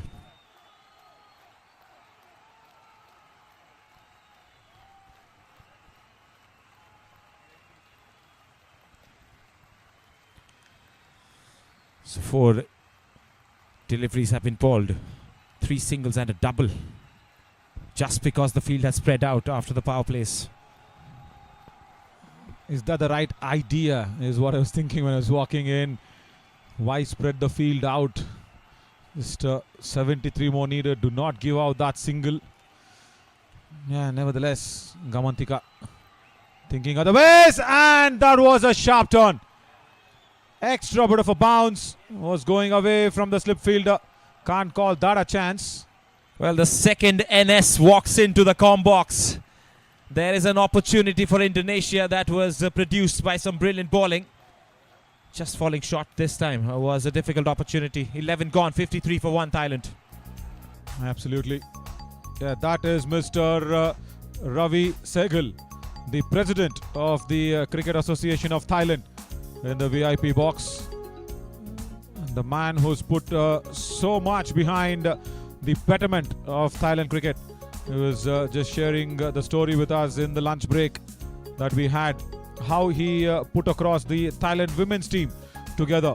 And the question that I was still searching answer for from day one here in Bangkok that we landed, how did Thailand women cricket do so well comparatively to the men's cricket?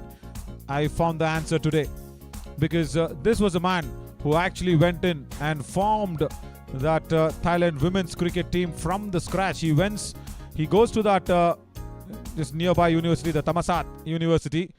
He sees a group of girls actually playing softball as Ferdinando Benuek comes into the attack. Leading edge again. No gully, flies off that edge to third fielder. And softball is, if for comparison, softball is something like baseball, but it's been played with a softer ball, which is yellow in color. That's all. So all that Mr. Ravi Sehgal had to do after looking at that girls, because he saw that urge in them, he saw that sportsman enthusiastic display from the girls that were playing in that grounds, and he just said, I'll have to just train them to play straight down the ground instead of the horizontal bat shots. He just wanted to make them play vertically.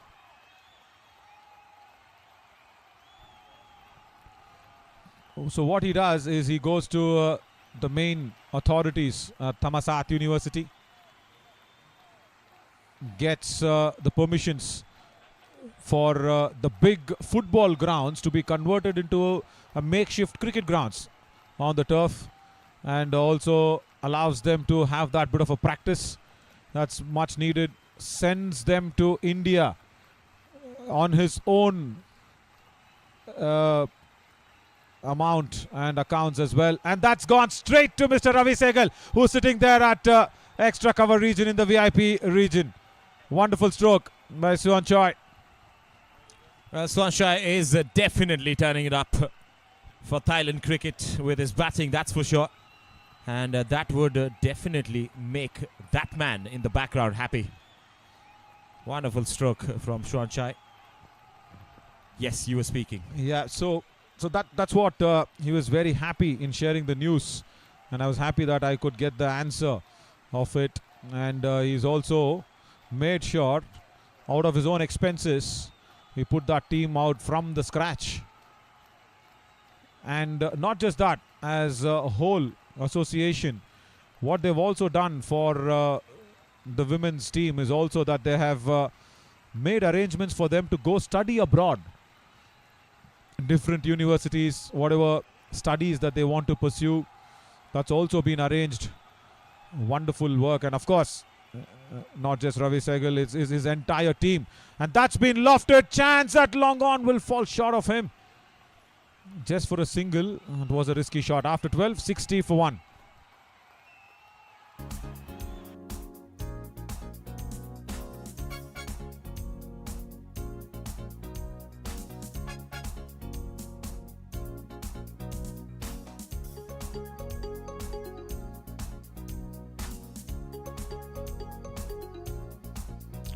Five bowlers have been rotated so far in the first 12 overs. Arthawan and Banu Naik get one each. They have been taken for runs, everyone. Johannes was the only bowler who picked up a wicket in that 5 bowlers, 5 options that was used. Looks like there is another bowling change that is going to happen. It is Muhammad Hafiz who has been introduced into the attack from Indonesia. Off-spinning bowler against 2 right-handers. We'll have to look at the field when possible.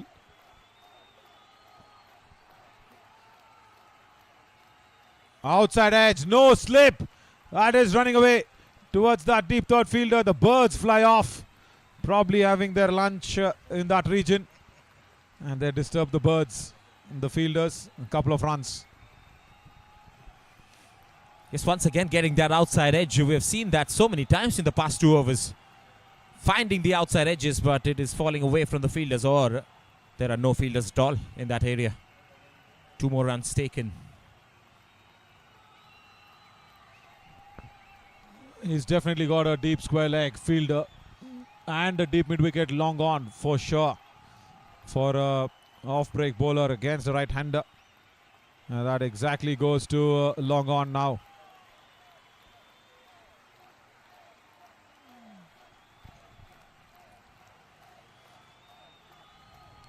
Wonderful partnership this is brewing right now for Thailand.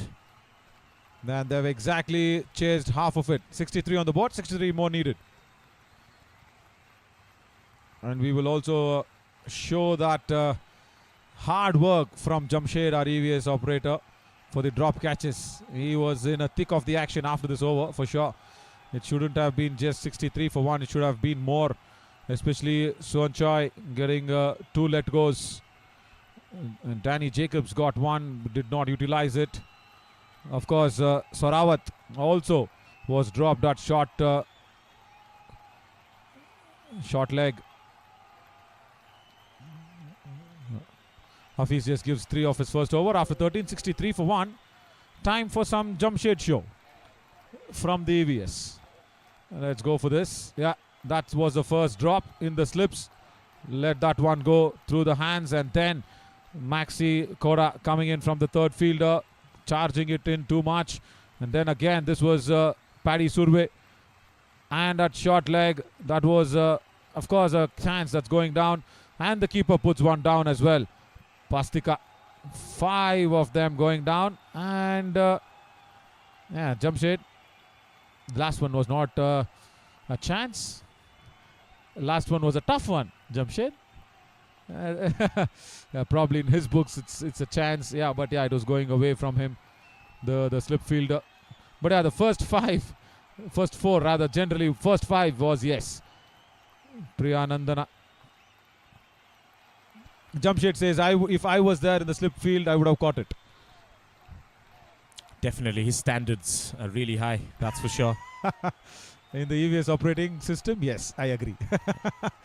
And he's done a lot of cricket as well himself, so he must have seen a lot of cricket. He must have gauged a lot of efforts by the fielders as well.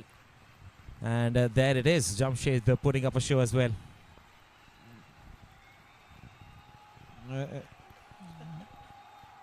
And the PCR says, award him the player of the match. Right, fine. Let's think about it. Probably in Mars. Definitely not on Earth, Jamshed. You've been a good guy. Stay a good guy. Don't be greedy. 64 for 1.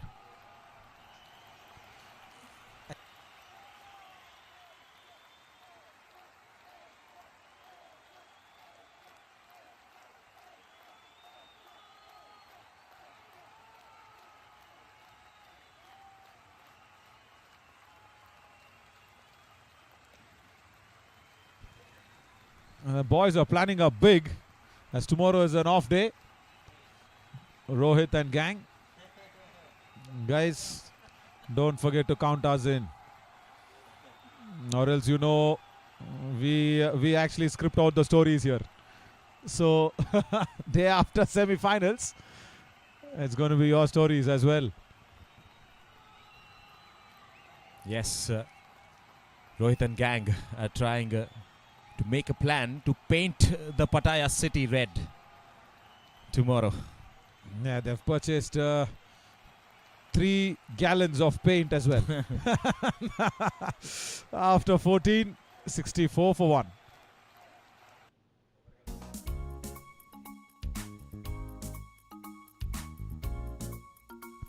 Don't tell me they're traveling in that one. The spaceship. It's been stationary there. Yeah, that just looks like a tribute to the spaceship that landed someday. That's the batting scorecard. Swanchai 33 of 48, Deshunoin 18 of 26. Has been a wonderful partnership. A partnership which has taken the game away from their opposition as well. At this moment of time, Hafiz is continuing.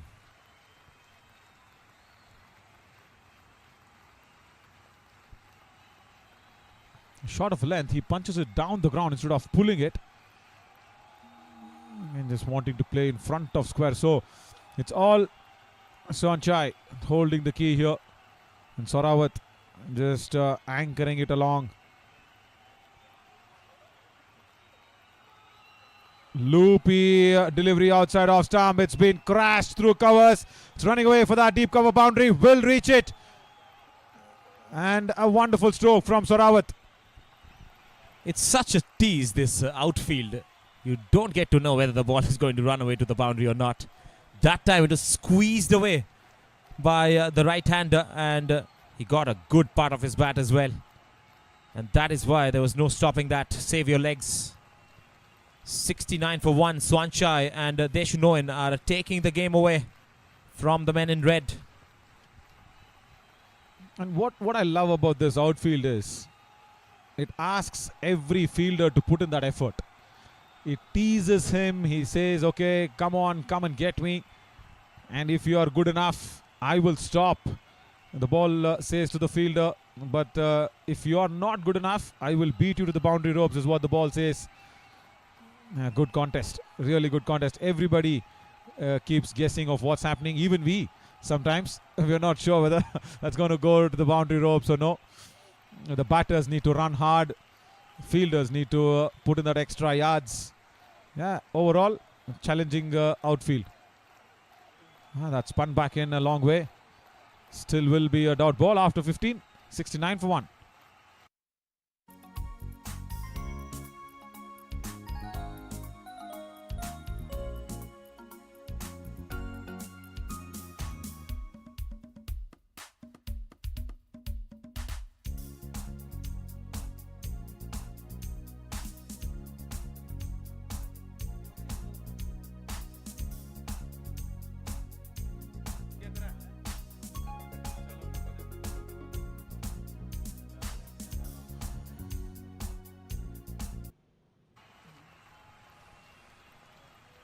Another outside edge. Swanchai has been getting those runs off the edge in the last 2-3 overs. Gets the strike back to Deshunoin. He's got a wonderful boundary in the last over.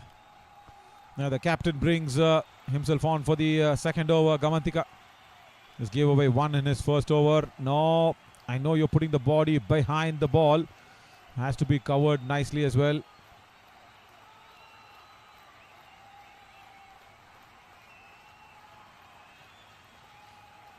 Again, lets it go through his hands. Pressure led away.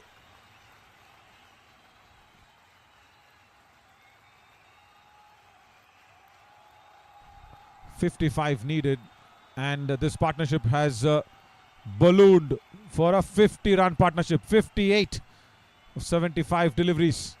A bigger contributor is Swanchai. 32 of just 40 deliveries now. Make that 41. Yeah. Brilliant partnership for the second wicket. Quick single will be taken. Huge appeal, but no, the batter is well in. It looked very comfortable as well. Slight sense of urgency here from the batters. That was a risky single, but eventually it was safely done by the batters, I'd say. Yeah, also that scoop to the keeper's gloves was nicely done, but not quick enough.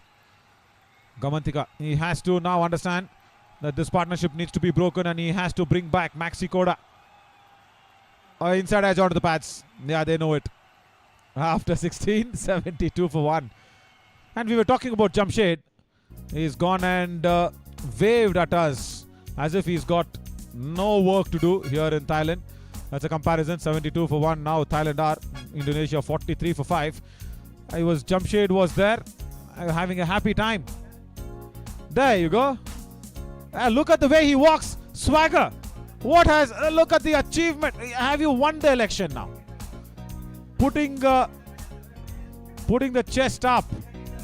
Right. He's going to tumble. Yeah! Yeah, that's what happens. Too much of a swag. That's what happens, Jamshed. Be careful. So many eyes watching you. Hey, look at the way he put up his chest up and walking as if he's already won the election here in Pathum Thani. That is what he's going to look after that Pattaya trip as well. Absolutely. But so nice of him to go back and set that boundary boarding upright as well. He's just saving some shame for himself. Goes for a sweep. There was not the length for that sweep as well. Everything happening. There's some excitement that is brewing on into this game as well. You know what our lensman told me after that? They said we thought it's some match official because he's got that same green color shirt what Hasrat Ali is wearing. And we focused him. That's a good sweep. Outside the leg stump. Bad delivery from Artwana. Couple of runs. Again, the ball teases the fielders. Couple of runs. So that green shirt, what the match officials are wearing, it's off the bat. Yes, it's off the bat. 2 runs. And the lensman actually told me.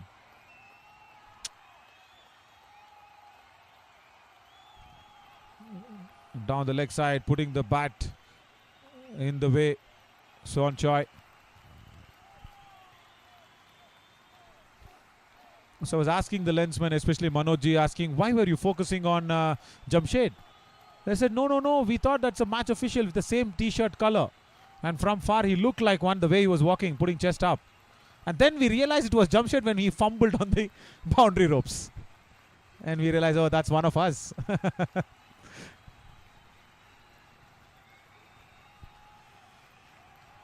That's off the back foot as well. Good fielding. Very good fielding inside the circle. Yes, talking about tripping. I think Thailand can only lose their way from here. Otherwise, it doesn't look like Indonesia causing any kind of trouble. Thailand has to trip themselves if they want to make a match out of this one now. Goes for a big heave over deep mid-wicket. Completely misses out. He wanted to take a trip to that deep mid-wicket region. Not necessary on that occasion. Sorawat playing against the turn. Artwana, leg spinner. Yeah, they have to play really poor batting from here on in if they have to lose. Exactly 50 needed now. 17 overs done. 76 for 1. And all the more important now for bringing back Maxi Koda or even the other fast bowler. That's really needed. Danielson. Because yeah, they've got a lot of overs up their sleeves. Maxi Koda has just bowled 2 and in just 6 overs. And I'll tell you what, the change in thinking has to be really evident now from the countries that's been playing in this Daphanios ACC Men's Challenger Cup 2023. You can't save your bowlers for the fag overs, the last few overs. No, when the partnership is brewing, try to bring on your premium bowler. That's what should be the plan from any defending side. Yes, there doesn't seem to be any sort of plan right now for Indonesia from the way they're playing. They're neither attacking, they're just going through with their overs. Now Gamantika is not a recognized bowler. This is a part-time bowler of sorts. He's the captain himself. And he has brought himself in a situation where Indonesia need to make a breakthrough because this partnership is taking the game away. Smashes back, gets hands to it as well, but the non-striker was stationed inside the crease. He didn't even move. Because if not now, it's going to be too late for Indonesia to catch that train to semi-finals. Again, punch down the ground for just another single. It's going to be a hard task for Indonesia if they don't bring in those wicket-taking bowlers. For me, the tall tree end, that's a better end to bring back Danielson or even Maxi Koda. The captain who's bowling right now should immediately realize this. Yes, Danielson would be a very good resource. That is a full toss, whipped away for a boundary. That is as easy as that one for the right-handed batter, Deshun Noen. Gets a boundary going to end the over. Wrong length, wrong line on the pads, full toss. That's asking to be hit any day of the week. And today being Wednesday, he's not going to miss out on that. A deep square leg. He is definitely not missing out on something. Every day, 2 o'clock, 2:15, he comes in and goes on by his work, unfazed about that there's a big quarterfinals that's going on. He's not bothered. But we are, for Indonesia and Thailand both, they want to put up that big fight, which is now just tilting towards the men in purple for the host nation. Hazarta, he comes in. Another spinner, left arm. So both ends there are spinners firing, but not able to create any sort of opportunity for the bowling team. Again, right behind that one, that fuller length delivery is easy to negate for a batter who's batting on 40 not out of 60 deliveries, mind you. 61 with that. Off the back foot. They won't mind a maiden over either, because they are very, very well placed in the context of this game. And that's why you need Maxi Koda or Danielson to come back. See, it's getting very easy. Sun out and a proper time to play if you're a batter. You've got your eye in 62 and 39 deliveries respectively for both the batters. Sweeps it, no fielder. Hard shot fine. That is running away towards that boundary ropes and will reach it in no time. Bad length, bad line once again from Artha. Once again, very easy pickings. He was waiting for that delivery. He tried that exact shot in the last over as well. This time he was premeditating that one. Just helps it towards fine leg. Gets a boundary. He moves to 44, just 6 away from his half century today. What a knock this has been. I also see how quickly he got into his position. The moment he saw the ball being fired down the leg side. Ah, gone now this time. Finally, Indonesia strike, and finally, Suan Choi, after the 3 let goes that he's got, has done the damage for sure. Goes at 44. He went for the drive and then he was in 2 minds there. Chipped it at the end back to the bowler.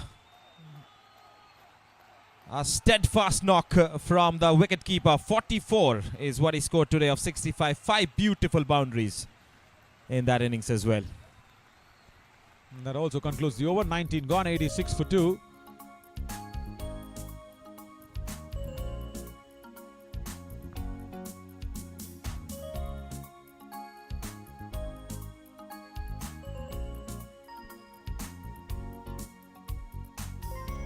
I think now Danielson will come on from the pavilion end.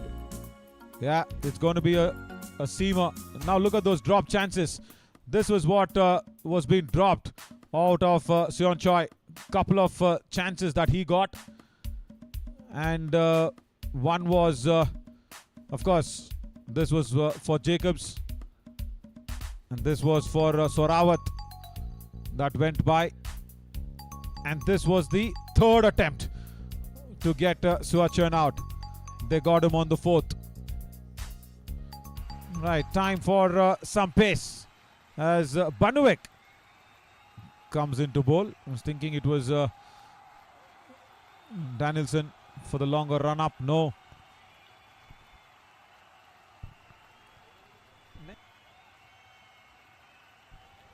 After 3 let goes, this is what happens. We were speaking about him getting into position very quickly when he scored the boundary. Now does not get into position and checks his shot midway. This is not done from Indonesia. Shouldn't have been even a single out there. Brings Naveed Pathan on strike. Single to Sarawat. Where are those closing in fielders? That's my question right now. They have to attack. They have taken a wicket, and so often we have seen that one wicket falls after a big partnership. You can strike another one very quickly. Naveed Pathan, the new batter for Thailand, is going to take strike for the first time. Bowled and gone through his defenses. What a wonderful ball from Banuek. Yeah, he says, I told you it's going to come inside, and I did bowl that delivery. He's, I think, telling it to Gamantika, the captain. Oh, magnificent delivery. Look at that. Just rolls his fingers over it as well. Through the batter's defense. Hits the top of the stumps. And that is the wicket I was talking about. Naveed departs for a royal duck. Indonesia could be creeping back into this game. Absolutely. And look at that, nothing wrong with the batter. He went towards the pitch of the ball. He made sure the bat came down in time. That just nipped back in. Wonderful, wonderful bit of seam bowling from Banuek. And we'll also look at that wicket once again to see from where it nipped back. Actually. And the ball was delivered just outside that off stump there. Just landing outside the off stump, nipping back in from good length. And Banuek is elated. Much needed double blow over. One with the last ball of the previous over, and now Banuek comes in, gets Naveed Pathan out. That brings the captain into the centre, Akshay Kumar Yadav. Important phase of play for Indonesia. 2 wickets within the last 5 minutes. Banu Naik, the medium pace bowler, is now going to bowl to the captain of the opposition, the skipper, Akshay Yadav. He's walked in a very interesting phase of play. Right behind that one, pushes one. He wants a run. He wants a run. And he looks at the bowler himself committing to that dive, and he stays back and goes back home. And that's what you need, isn't it? Ferdinando. Banu Naik is done really well in stopping that delivery.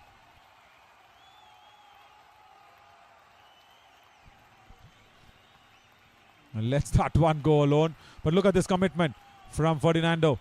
After the delivery stride, not easy to go and dive and stop the single. Wonderful, wonderful effort. He was not even fully through his action. He had to stop that in between and go in and put the dive. This is what you need for commitment. Off cutter, and that's through that point region. Akshay Kumar Yadav off the mark. End of the over as well after 20, 88 for 3.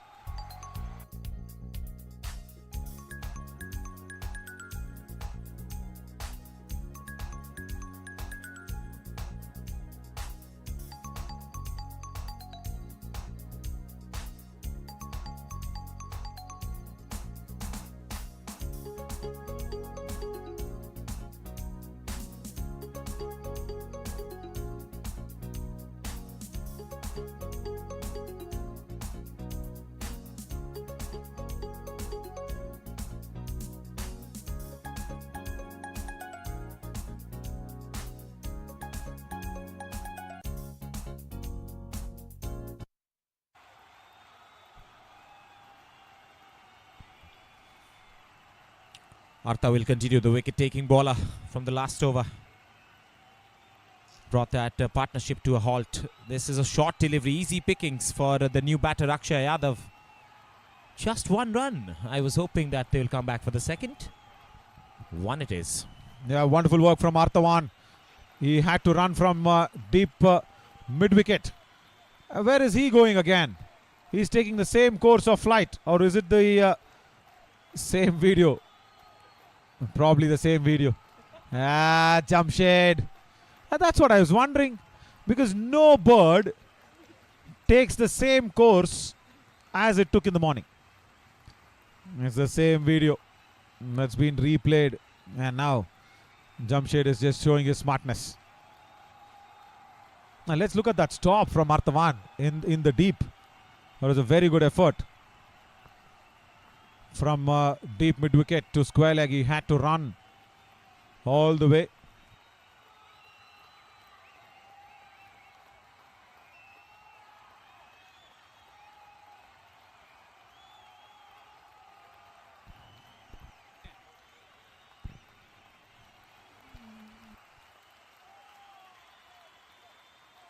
Some good fielding coming in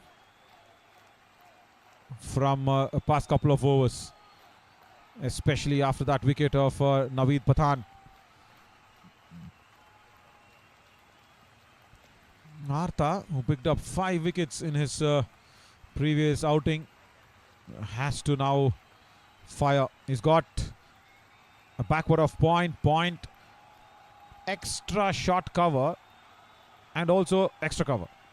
Catching position in front of the batter. After 21, 92 for 3 now.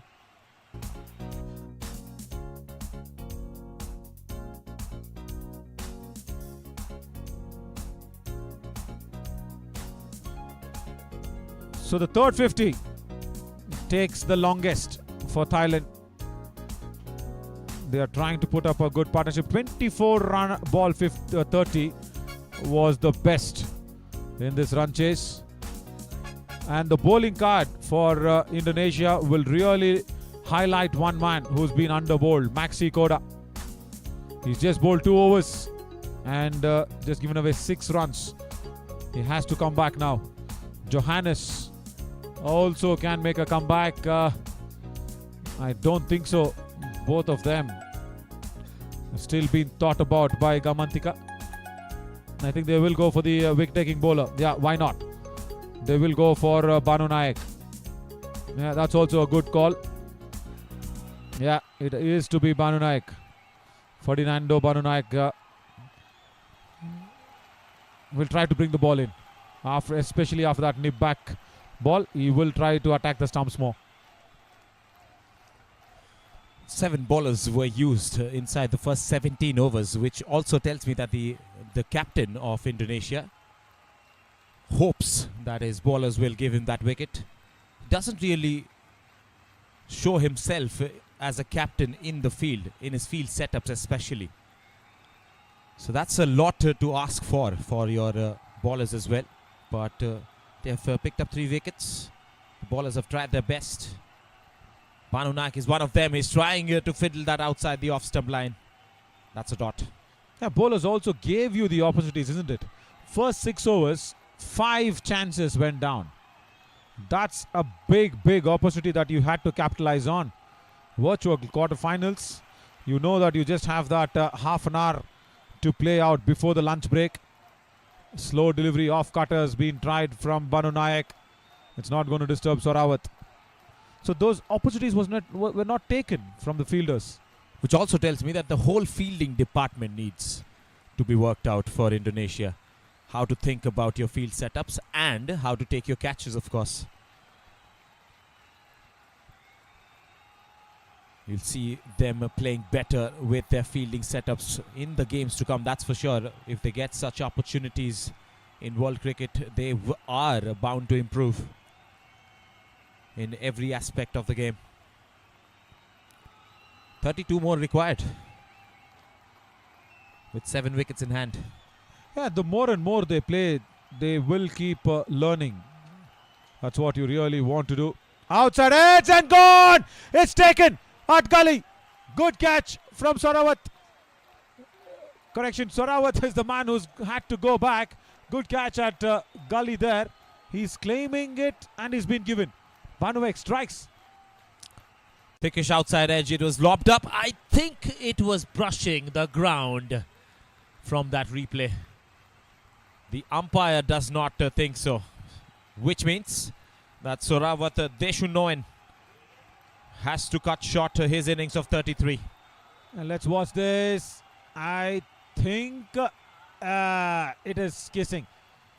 It is probably kissing the grass before it landed inside the hands. The umpire was actually not in a proper sight as well. The bowler and the point fielder were blocking his view. We have different angles and slow motions, rock and rolling it.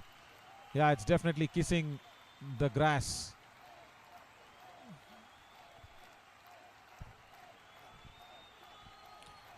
Most of the time in such catches, the umpires normally trust the fielder who is claiming it. At that time, I think the fielder kind of would have understood, but he did claim it.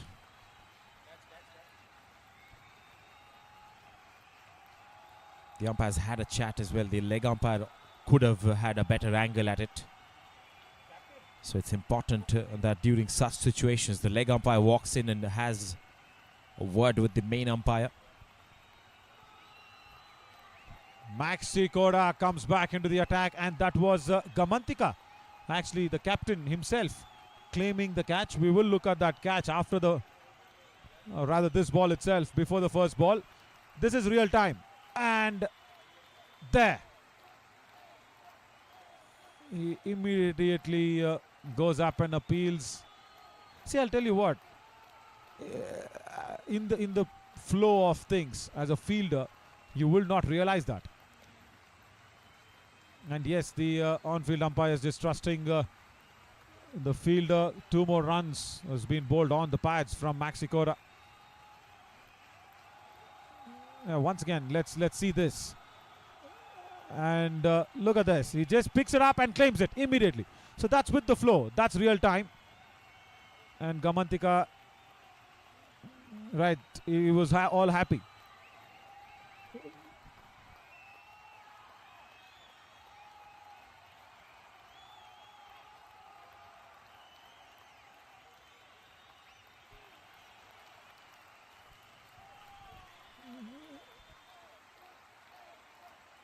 Correction, it's not Gamantika who claimed that catch. The captain is standing in covers, not at gully.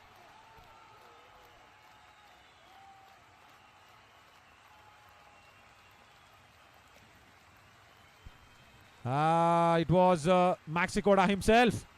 It was Maxi Koda himself who's bowling. Right, good work guys in the PCR. Looking at different angles, who's the catcher. We will look at that catch once again. It goes again in that gully region. Same place. So yeah, let's look at this on the slowest possible way. Just inches off the ground. Yeah, that was Maxi Koda. Yeah, it was him. He was claiming the catch. He was doubtful. Look at his eyes. Look at his eyes. He was doubtful. Number 27. He claimed it. Then he was like wondering and seeing it all around. I think that's where you know, as a fielder, that you are in doubt. So why to claim the catch? But he did. The umpire went with him, and that was given as a wicket as well. Yeah, and corrected by Vaibhav, our graphics operator as well. Catch, Maxi Koda, bowled Banu Nayak. Yeah, thanks. Lovely. Good work. After lunch break, Vaibhav gets really active. Every day we've seen that.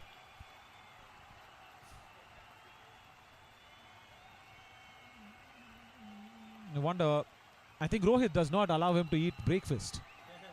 Now I know why.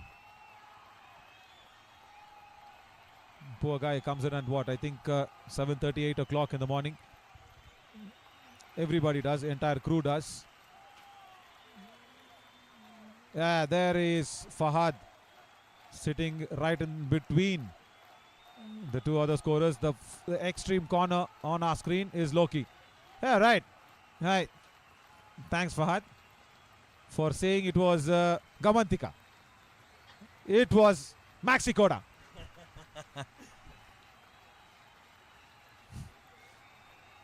I'm sure he's listening to our commentary. He will be. He'll come up and say, yeah, right. After 23, 97 for 4.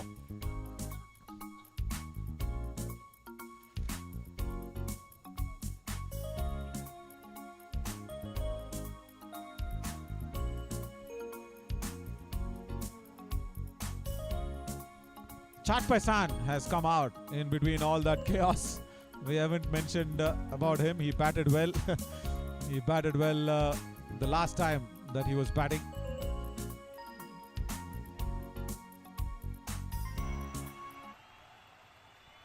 Right. Some sense restored as Banu Nayak will continue. 4 wickets down. Another wicket here will send half of the team packing from Thailand. And that is why Banu Naik has been kept on the attack. 2 wickets for him. What a superb spell of bowling this has been. And supremely awesome with his fielding in his own follow-through. Yeah, speak about supremacy. You want to mention what is happening in the other ground? How much was that supremacy being scored from Saudi Arabian team? 424. What, in 2 innings? In the legitimate 50 overs, 1 innings. They have just decimated the attack of Myanmar. My God. What? Couple of centurions? Or at least one for sure. Definitely 1 centurion. I feel for Myanmar's bowlers. But yeah, they would have learnt a lot in that experience. All the fielders, bowlers, thinking abilities would have changed. Thinking approach would have definitely changed. 425, highest. I think that's the record in any of the ACC Men's Challenger Cup that's been happening. This is a record in 2023.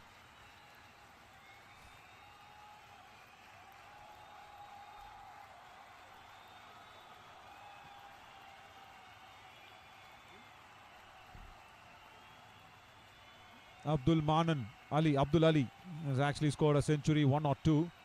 It's been well supported by Hisham, the captain himself.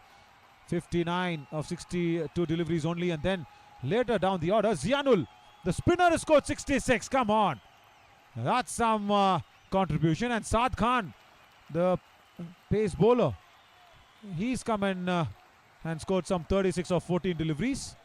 But they just had a good time in the middle, as Thailand is having one now. 100 on the board for 4 after 24.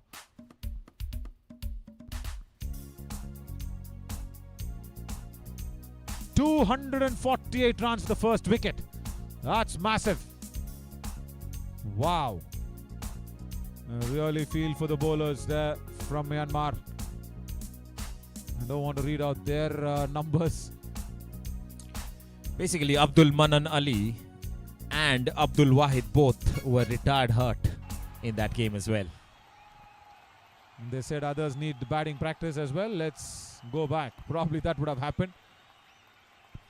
And that is why the partnership was worth 248 for the first wicket, because retired hurts are not counted against the wicket.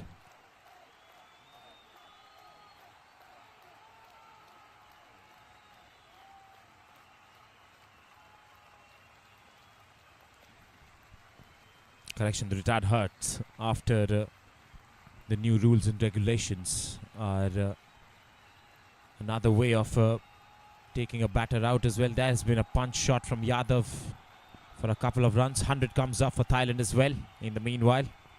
Yeah, when the batter does not come back, that's considered as a wicket. Even the retired hurt will probably, because it's just 8 wickets or 9 wickets when you see the wickets column. But when the batter does not come in, he's not batting. So not on the scorecards. Yeah, you've read it right, Diyush, not a problem. So on the scorecards it will not reflect, but on the cricket field, if he does not come back to bat, yeah, it's considered that he's not batting anymore. Anyways, They've created a history. And that's what we will stick to. Just fantastic outing with the bat for Saudi Arabia as Shatpai San has smashed one over the long on field for 6. Just out of nowhere, he just pulls a rabbit out of the hat. That looked like he was not in control of that shot because he was playing it away from the body. Half arm jab that was. And because of that timing right of the middle of the bat, Shatpai San, I should call that as a chatpata shot probably, because it was out of nowhere. Definitely out of nowhere. See, playing it away from the body.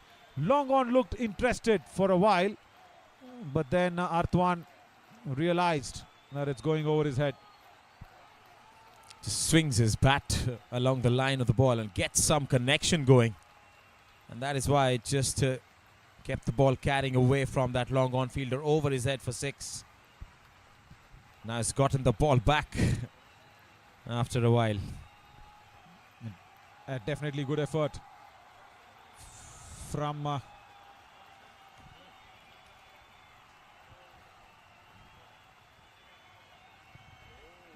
Shatpai San is the under 19 skipper. He's playing with his assistant coach of the assistant coach of the women's team, Akshay Kumar Yadav. Shatpai San is the under 19 captain. That's the information that's coming in from Fahad, the official scorer. Thank you, Fahad. Right information. Even you are active after lunch break, like our Vaibhav. Everybody gets active after that little bit of a fuel in the body. Yeah, much needed. Just 17 needed now. Slight inside edge. And hits his guard maybe. Yes, he's rubbing it off right now. And that's not the right way to stay active. Oh. All right. We'll send in some laughter all around, but that's definitely not the right place. The abdominal region to be hit, lower abdomen. Leave out laughter, the electricity that it sends to your body as well. Gets a single going after that. You seem to have some experience. Yes, I have. Electricity, nicely mentioned. Yeah, it does. Dabs it to the fielder this time. Yadav happy to play it away. 25 overs have been bowled now in the second innings. It's 110 for 4, Thailand.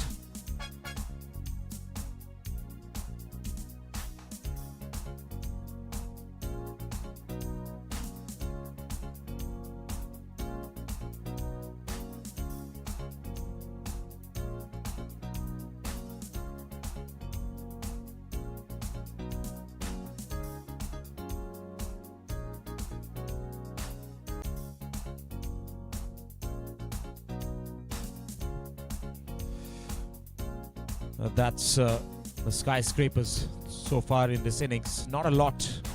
Just the biggest being the 10-run over, the last one. I can relate to one of the skyscraper that we saw yesterday. The finance department of Thailand. The building of the finance department of Thailand on that highway that we took. I wonder the name of that highway. I'm not sure.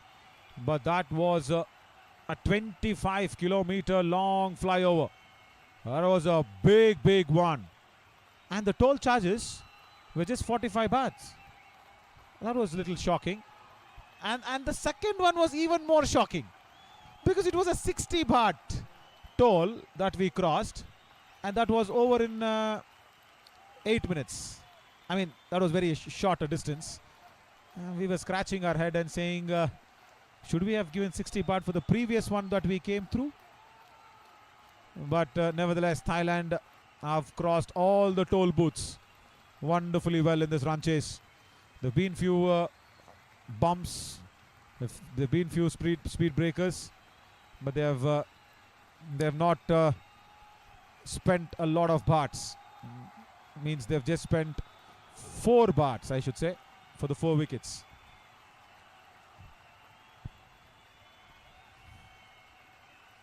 Smashes it in the gap. There's a long off fielder who will cut it off. Nelson strikes as Thailand move to 1-1-1 for 4. Just 15 away from a famous victory and landing a place in the semi-finals. They're putting one leg up. Is it Diyush on the Nelson? 1-1. I have my friend from Ireland. He was a cricketer as well. Jared Wilson, wonderful cricketer. He's playing a lot of cricket in Ireland. He was there in the commentary box with me in the previous tournament. Always on 1-1. He used to put one leg up and stand up maybe sometimes. And now moves out. Jared, if you're listening to me, you can put your leg down. Wow. Something happened to the lensman at 1-1. Something happened to the lensman at 1-1. He was on one leg, that's for sure. Yes, he was. He was definitely on one leg. Oh.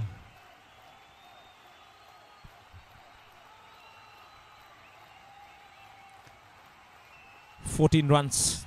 Yadav back on strike. Just a matter of time now for Team Thailand to see this through. Once a quick single taken as well.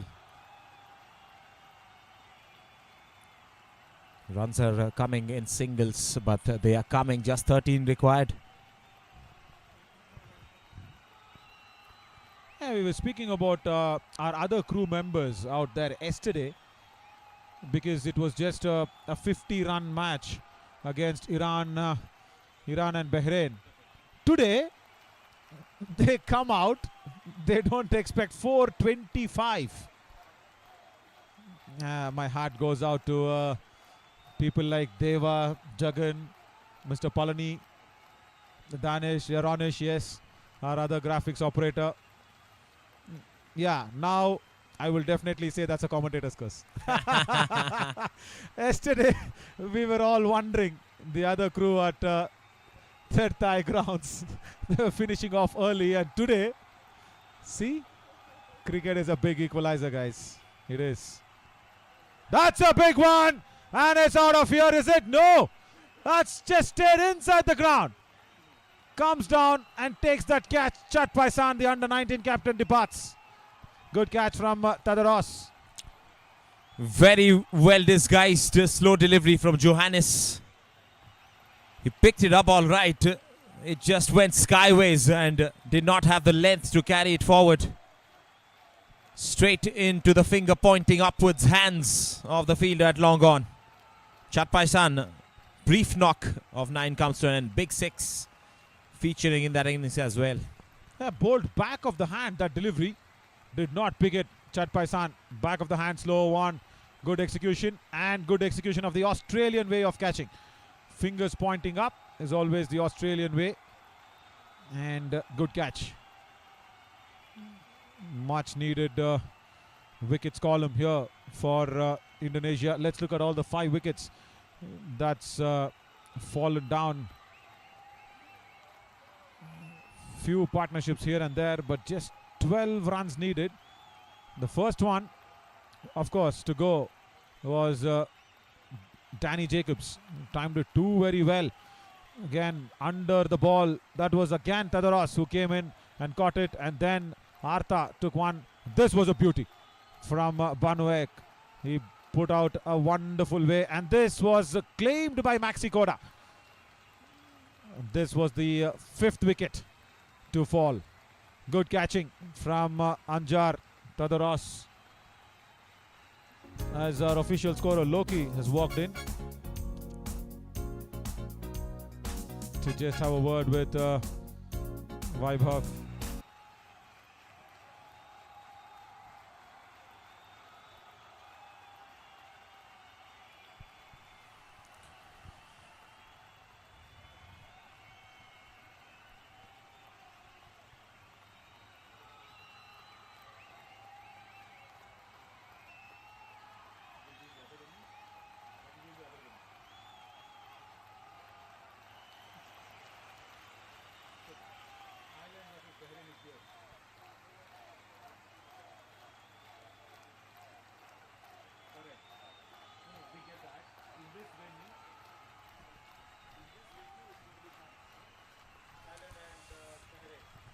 Right, Danielson Johannes is having a wonderful day. He scored some runs when he came into bat first as well.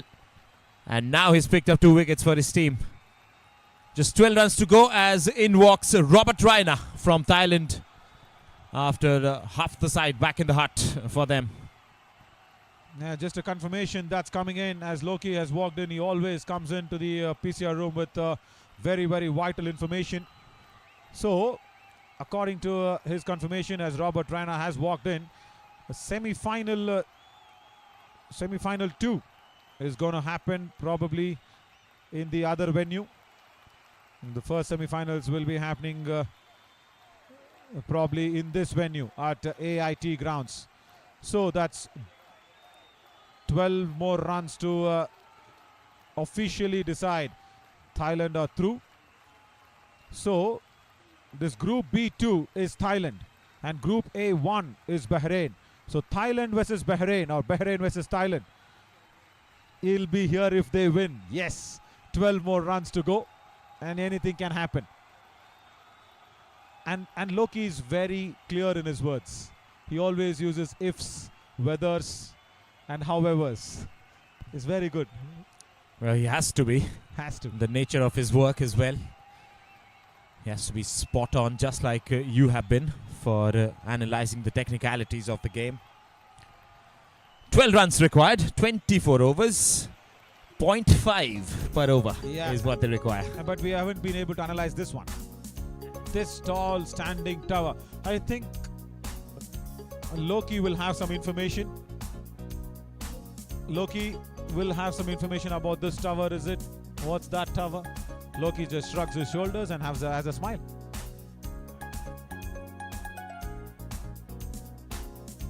He says he does not have the data to prove it.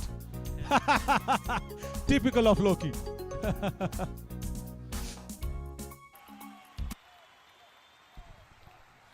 Banu Naik will continue. He has been the pick of the ballers, that's for sure. 2 wickets, 14 runs in his 4 overs so far. Outside the off stump, once again that cutter, which is preferred to ball throughout this innings. Slightly outside the off stump, the batter is happy to leave that to the wicketkeeper. Akshay Yadav, 13 not out. He would want to see his team home today.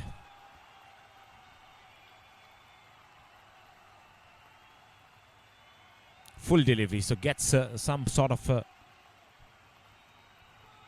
his bat on the line, opening the face of the bat as well, trying to direct it into the gap, doesn't find it.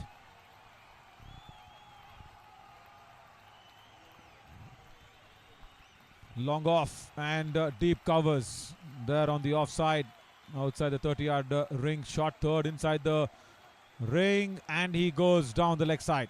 I'll have to re-bowl that one. A semi-final 1 is already in this venue. That's what it's been slated as. Semi-final 2 is in the other venue. Saudi Arabia versus Bhutan is the semi-final number 2. That's going to happen the other venue day after tomorrow. That's the knockouts that we are lining up for.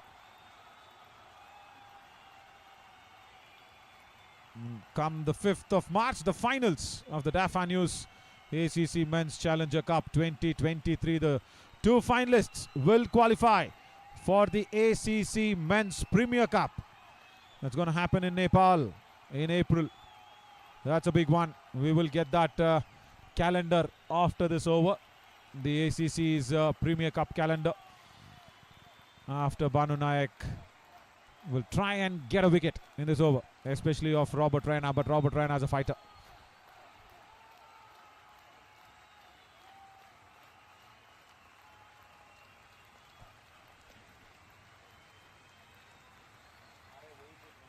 Robert Raina tries to find a gap, tries to get off the mark. Still on 0 right now, just came in after that wicket. Another brilliant factor in this game for Thailand. Robert Raina bowls well, fields superbly. One of the best fielders going around. If he starts firing with the bat, that would be a complete resource for Team Thailand. Yeah, good hand with the ball. Wonderful pair of hands when he's in the field. That's a very, very relaxed dugout. Not under a lot of pressure. Yeah, deservingly relaxed, I should say. After 27, 116 for 5. Yeah, let's look at that road. Now where the qualifiers will go. Yeah, this is a wonderful representation. Asian Cricket Council has done so very well with the Associate Nations being playing here. Very nicely done. Men's Challenger Cup. Here we are. Bahrain, Bhutan, Maldives, Iran were in one group. Saudi Arabia, Indonesia, Thailand, Myanmar were in another group. So almost reaching that semi-final 1 and 2. And then the finalists, both the finalists will qualify for the Premier Cup. That's what I was talking about. Men's Premier Cup. That happens.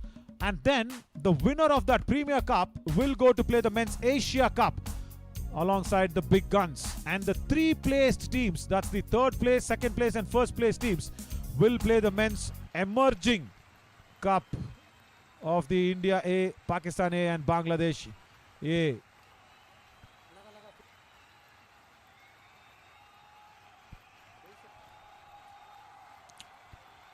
In the Asia Cup, there are 5 teams who are waiting for one team then, in a way. Possible, isn't it? Absolutely. And look at that, for the road to reach there. You need to first, again, be a team in that Premier Cup. Again, playing under the ball there, the captain, Akshay Kumar. And then lift the trophy, lift the Premier Cup, and then go there. I mean, fantabulous competition then in Asian cricket. It's an ever-growing competition to find that spot at the Asia Cup and then make a name in the ICC events. That's a slow delivery from the back of the hands. Nicely put away. Sweeper cover. One more. And also, kudos to all the brains, the think tank from ACC that has gone in to provide such a pathway, to provide such a calendar and slot it on terms of just quality cricket. Just good quality cricket. You go out there, play good cricket, you will be rewarded. That's all they say. He's coming here covering these games as well. Meeting people at regular intervals every day. I've got to know that Thailand cricket is definitely in good hands. A great unit taking it up as well. And so is the Asian Cricket Council, who has come in with open arms. Just understanding what is needed in Asian cricket as well. That has been lofted away. Deep mid-wicket will mess it up. And sent the ball over the boundary ropes. Raina will get off the mark with a boundary there. Not a right one from Arthavan, isn't it? The safest fielder in the deep. Just bowling on the pads and helping its way across. He got a bad turn and a bounce just in front of Jamshed there inside the PCR. Just exactly in front of our EVS operator. And that is why the ball just going away and turning on top of Arthavan's head. There's 5 more now to get. And I wondered why didn't Danielson come on to bowl. Maxi Koda came back to bowl, but then look at this. After pitching, the ball turned and bounced that much more. That's again because of the hard nature of this ball. It's not easy. It's not absolutely easy to catch this ball. Yeah, we keep speaking about the drop catches. We keep showing that missed chances package as well. But it's not easy. As I keep mentioning about this, 156 grams. This ball can travel. This ball is hard. It's got that very hard leather on it. It's comparatively harder compared to the other balls around the world. 122 for 5 after 28 overs. Let's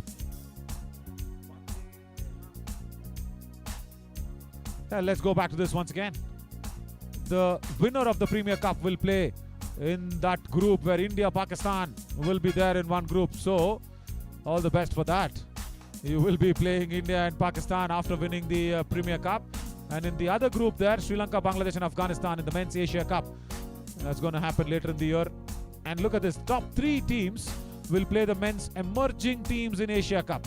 India A, Pakistan A, Sri Lanka A, Afghanistan, Bangladesh and the 2 other qualifiers. Fabulous. Just fabulous way to put out the structure as well. And let me remind you, in September, the men's ODI Asia Cup will be played, where the winner of the Premier Cup will get that qualifying rewards.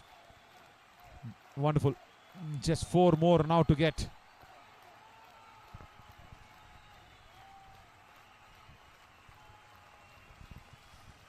Right, expect a Bahrain-Thailand final, because 4 runs required. And this has been lofted over long off. And the catch has been taken, in fact. The long off fielder does really well to chase it down. 10-15 yards to his left, get under the ball and catch it. That's Robert Reiner, who departs cheaply. Yeah, and look at the catcher, Maxi Koda. This time runs in and stays at his place and grabs the ball. Good take, Maxi Koda. And look at that, the way he sees his palms. The ball is not easy to catch. Let me remind you once again, Robert Vinay Raina would have been kicking himself to put that ball in the air. Does not reach the pitch of the ball, plays it away from the body, slices it completely in the air. And look at that reaction from Maxi Koda there. He looks at his palms. It's not definitely easy. We will show you that ball once again. Yeah, we keep showing you the missed chances, but let's not forget, this is a very nicely minted ball. Very well crafted, worked out very nicely from Cassell Sports. And let's look at this. Yes, look at this. The seam on that hard new ball is very pronounced, and that protrusion that I keep raping in the praises, 156 grams, you see that. And then when it comes down in the air, that adds up more weight, especially the high catches. And those close-in ones, yeah, that will come at a fair bit of pace as well for you. So suddenly, if the ball is so high up in the air and it is coming down at a strong pace, 156 grams will suddenly look like 200 grams. And you need to catch it well. Yeah. It also depends on which ball you're using for practice, isn't it? We keep saying from the commentary box that yes, you know, your foot position, your body angle, your foundation, your hand position and all that dissection, yes. We'll also have to talk about this as well, isn't it? You need to practice with such balls to be in that big tournament. Yes, the higher they go, the harder they will come down as well.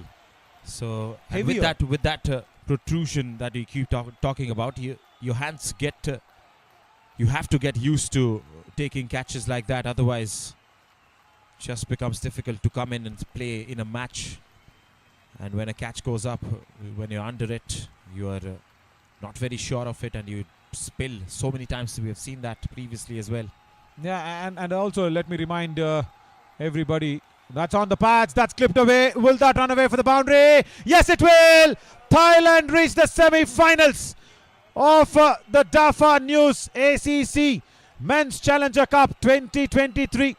They become the 4th team to qualify, and they will play Bahrain in semi-final 1. That's a convincing victory for the host nation. They were won by a margin of 4 wickets. They won the toss. They elected to bowl first. Indonesia came out. They batted nicely. They started off nicely. Lost a lot of wickets. And in that process, when they started to defend that total, they got their chances, did not take it. And this ball on the pads, just clipping away towards that boundary as well. Yeah. So I was just trying to make that point here, Diyush, that to remind everybody, the practice, the fielding drills that happen, that never happens with a new ball. That happens with a used ball. And this is a very good batting drill here, exhibition by Thailand that has been shown. Yes, 44 runs being the highest by Xuan Shuai. And they should know, and that partnership just took the game away from Indonesia. Some good little runs chipped by the captain, 19. He scored the winning runs, rightly so, as Thailand make it to the semi-finals. That's a bowling card from Indonesia. 7 bowlers were used in the span of the 29th over that was going to be bowled. 2 wickets to Johannes, 3 to Banu Naik, were the only bowlers who looked like they could cause some troubles to the batter.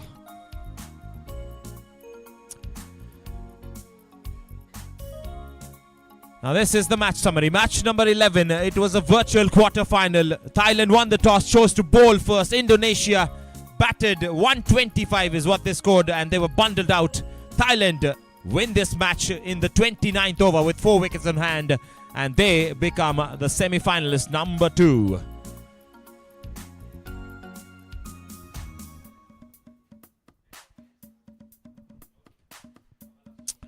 This was the game today. Thailand in the second innings got some edges here and there, some catches which were put down from Indonesia. The fielding department has to improve quite a lot and quite rapidly so.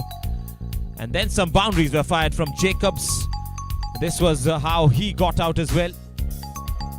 Lobbed up in the air, mid-off fielder running back takes a catch. That was another opportunity, a square leg. Inside edge, the keeper spills one. And then some good-looking strokes, some finesse from the batters. That partnership that took the game away. Deshunoyan and Chan Chow.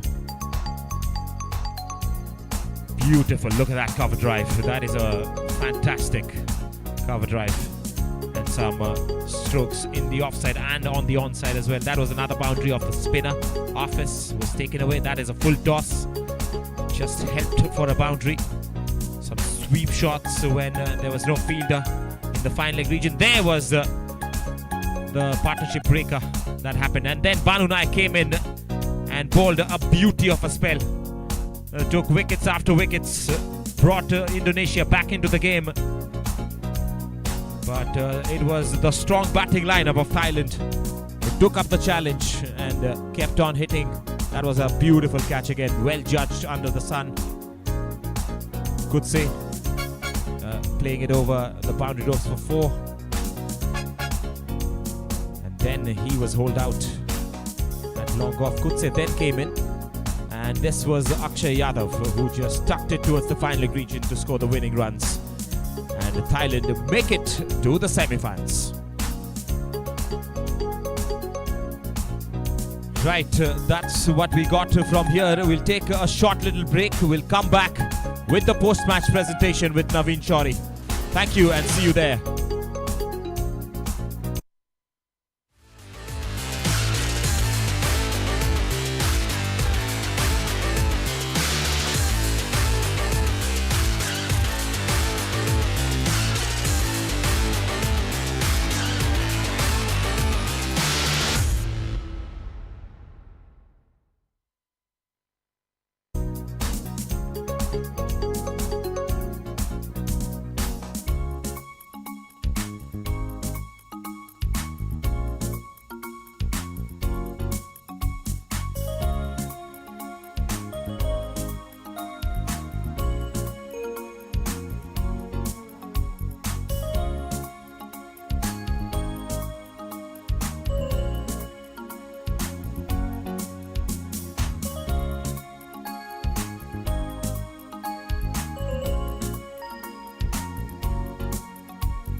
Welcome to the post-match presentation of the DAFA News ACC Men's Challenger Cup 2023, and it was a virtual quarterfinals between Thailand and Indonesia. The winner of this game would have actually gone in and reached that semi-finals. And yes, we have our fourth semi-finalist team. And before talking about all that, the Asian Cricket Council would like to thank the hosts, the Cricket Association of Thailand, the rights holder, the IPG Group, and the sponsors, DAFA News and SkyExchange.net, for their continued support as well. Yes, and Thailand, of course, winning the toss and electing to bowl first, and what a wonderful display of bowling spell. And also they came out there and chased that total very well. And in the presentation party today, we have the very respected Mr. Ravi Saigal, the president of Cricket Association of Thailand. Ravi sir, wonderful to have you around. Always really happy to have a conversation with him as well. Wonderful man. He's done so much for Thailand cricket, and it's our pleasure that you are there with us. And before going and talking about the player of the match and all that, let's invite the losing captain, Gamantika of Indonesia. Please come up, Gamantika. Hard day, hard luck in the ground. But actually, what went wrong today? Because you had Thailand on the mat in the initial few overs. 5 overs up front and 4 chances go down. How that feels as a captain? Right. Actually, we planned it really well before we played today, but still our boys do some mistake, especially our first 5 overs. There's a few chances we miss it, but still we're learning. Then we hope our boys will do it better, because this is our first experience to play 50 over as well.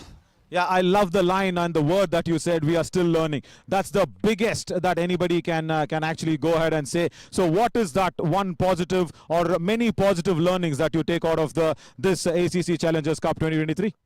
First, for the presenting our country for play 50 overs, is amazing for us. I want to say thank you very much for the ACC who invited us. Then a lot of things we learn also in this tournament, that our batting unit, our fielding and our bowling as well. We hope again we'll come back stronger as the team. Oh, definitely. You gave us a lot of entertainment here on the ground, and anything to take off as a positive note, your bowlers, your batters, because they've been doing well in those group games that you've been playing. So anybody that you want to highlight on the best performances? Yeah, for the best performance, I would like to say thank you for our batsman, especially Paddy is doing well during the tournament. He scored 1 century and 160 something. And also for our spinner, Gade is doing well during the tournament. Our fielder also, myself. Then we hope again, I think we are learning a lot in this tournament. Thank you so much. Lovely, lovely, Gamantika. Please come back with a stronger team. Fist pump, so that seals the deal. Yeah, you will come back stronger the next tournament. Thank you so much. That is the captain of Indonesia. Feeling positive, that's what we want for the Indonesian team as well, who displayed good cricket but were unlucky in this tournament. But the domination and the luckiest team, I should say, or even the authority team that put across good show today is Thailand. Let me call upon the captain of Thailand, Akshay Kumar Yadav. Wow, Akshay, wonderful work, buddy, today. And just tell me, before this game, what was the think tank, was the discussion with you? Because you know that the other venue, that game that happened at the other venue, that might not have had any impact on in your match. The winner will go through. What was the think tank discussing? Yeah, actually, it was a must-win game for both the teams to qualify for the semi-finals, and the only talk was that the team who plays good cricket on that day is the team who wins. So we wanted to be the team who plays good cricket on today. So yeah, I'm very happy with the effort what the guys have put in. Whatever plans we made in terms of bowling, we won the toss and elected to bowl first. That went our way, and yeah, I mean the boys really followed their plans and we executed really well, and I'm very happy for that. Fabulous. And tell me something, 9 bowlers being used by you, and we were struggling in our graphics department. It could only slot in 8 bowlers. We were wondering where to slot in Danny Jacobs. He was the 9th bowler. What was the plan behind that? I think we didn't want to give the rhythm, the momentum to shift to the opponent team, and what I felt was in that situation which bowler would work, and that was the thinking behind it, and yeah, that clicked my mind. Yeah, this bowler can work, and then yeah, that was the thinking behind it. Lovely, lovely, and also batting with the under-19 captain alongside with you there. Chat Paisan, he is one look out for, and when he strokes the ball so very nicely, isn't it? What is the talk between you and him there? Actually, we wanted to finish the game. Like both of us wanted to finish the game, and he's a brilliant bat. If I would like to highlight back in India, in the last month, the Thai team went to India for a camp, and they really dominated it. And he was the one who scored 350s there against top quality bowling lineups. So yeah, he's a very quality player, and I'm very happy that I can see the improvement in them, and they're implementing it against the senior team. So it's a very big sign for Thailand cricket. Oh, fabulous. And I was really happy that you scored the winning runs as well, because your batting was tested in the previous game against Saudi Arabia. But any plans now for Bahrain, or you still want to take this day off and think later about the semi-finals? No, actually, our plans start tonight itself, and then tomorrow we again get together for a team meeting, and then we decide for the plans for the next game. All the very best. You play the semi-finals at the same venue, so all the very best for that, Akshay. Please go back and have that planning all together in place. Now, for the bowler who actually picked up a fifer, he's the second bowler in this tournament to do that. Senamontre, please come up, Senamontre. Collect your award from Mr. Ravi Sehgal, the president of the Cricket Association of Thailand. Wonderful bowling. Senamontre was very, very happy to see you turn the ball. And I've got some technical questions to ask you, actually. Yeah, please come up. I will really want to ask one thing that you bowled so much well, stump to stump. Please come up. Yeah, wonderful. Please come here. Yeah, you can take that trophy and come alongside with us. Yes. Come in. Take that and come along. Yeah, wonderful. Tell me something. You go through in between the stumps and the umpire. And what I've always realized is the bowler, when he does that, he actually does not get much of a turn because he's bowling wicket to wicket. And you've bowled fabulously well for those LBW decisions and all that. What was the plan on this surface for you?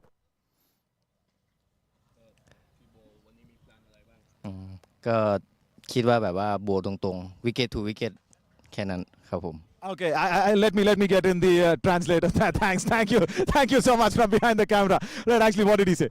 He just said that the plan has always been bowl wicket to wicket and go for dot balls every ball. Lovely. Please ask him that when he's bowling at a right-hander batter, it becomes more easier. What's his plans for a left-hander? Because facing, of course, Bahrain, he will face some left-handers as well there, isn't it? Sure. So เวลา bowl better เป็นขวามันง่ายกว่าถ้าเป็น better left มี plan อะไรบ้าง ก็เหมือนกันครับหาลูกดอทให้เยอะๆเหมือนกันครับผม So basically the plan's the same. If it's left or right, look for dot ball every ball. And bowl wicket to wicket. Bowl wicket to wicket, that's it.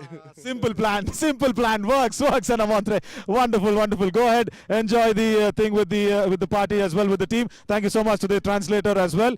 Wonderful. So that is what it is. Senamontre, yeah, he can do a lot of talking with the ball, isn't it? A fifer for the left arm spinner. So let me go ahead and conclude this post-match presentation. Tomorrow is a break day, but come day after, March 3rd, we have two semi-finals. Semi-final number 1, Bahrain versus Thailand. That's going to happen here in the AIT grounds. And semi-finals number 2, it's going to be Saudi Arabia versus Bhutan. That's going to happen at Thailand Cricket Ground. So 2 matches. Do not forget to tune in day after tomorrow, 9:25 our production and the telecast starts. I'm Navin Shauri signing off on behalf of entire crew here from the AIT grounds. See you day after tomorrow. Thanks a lot.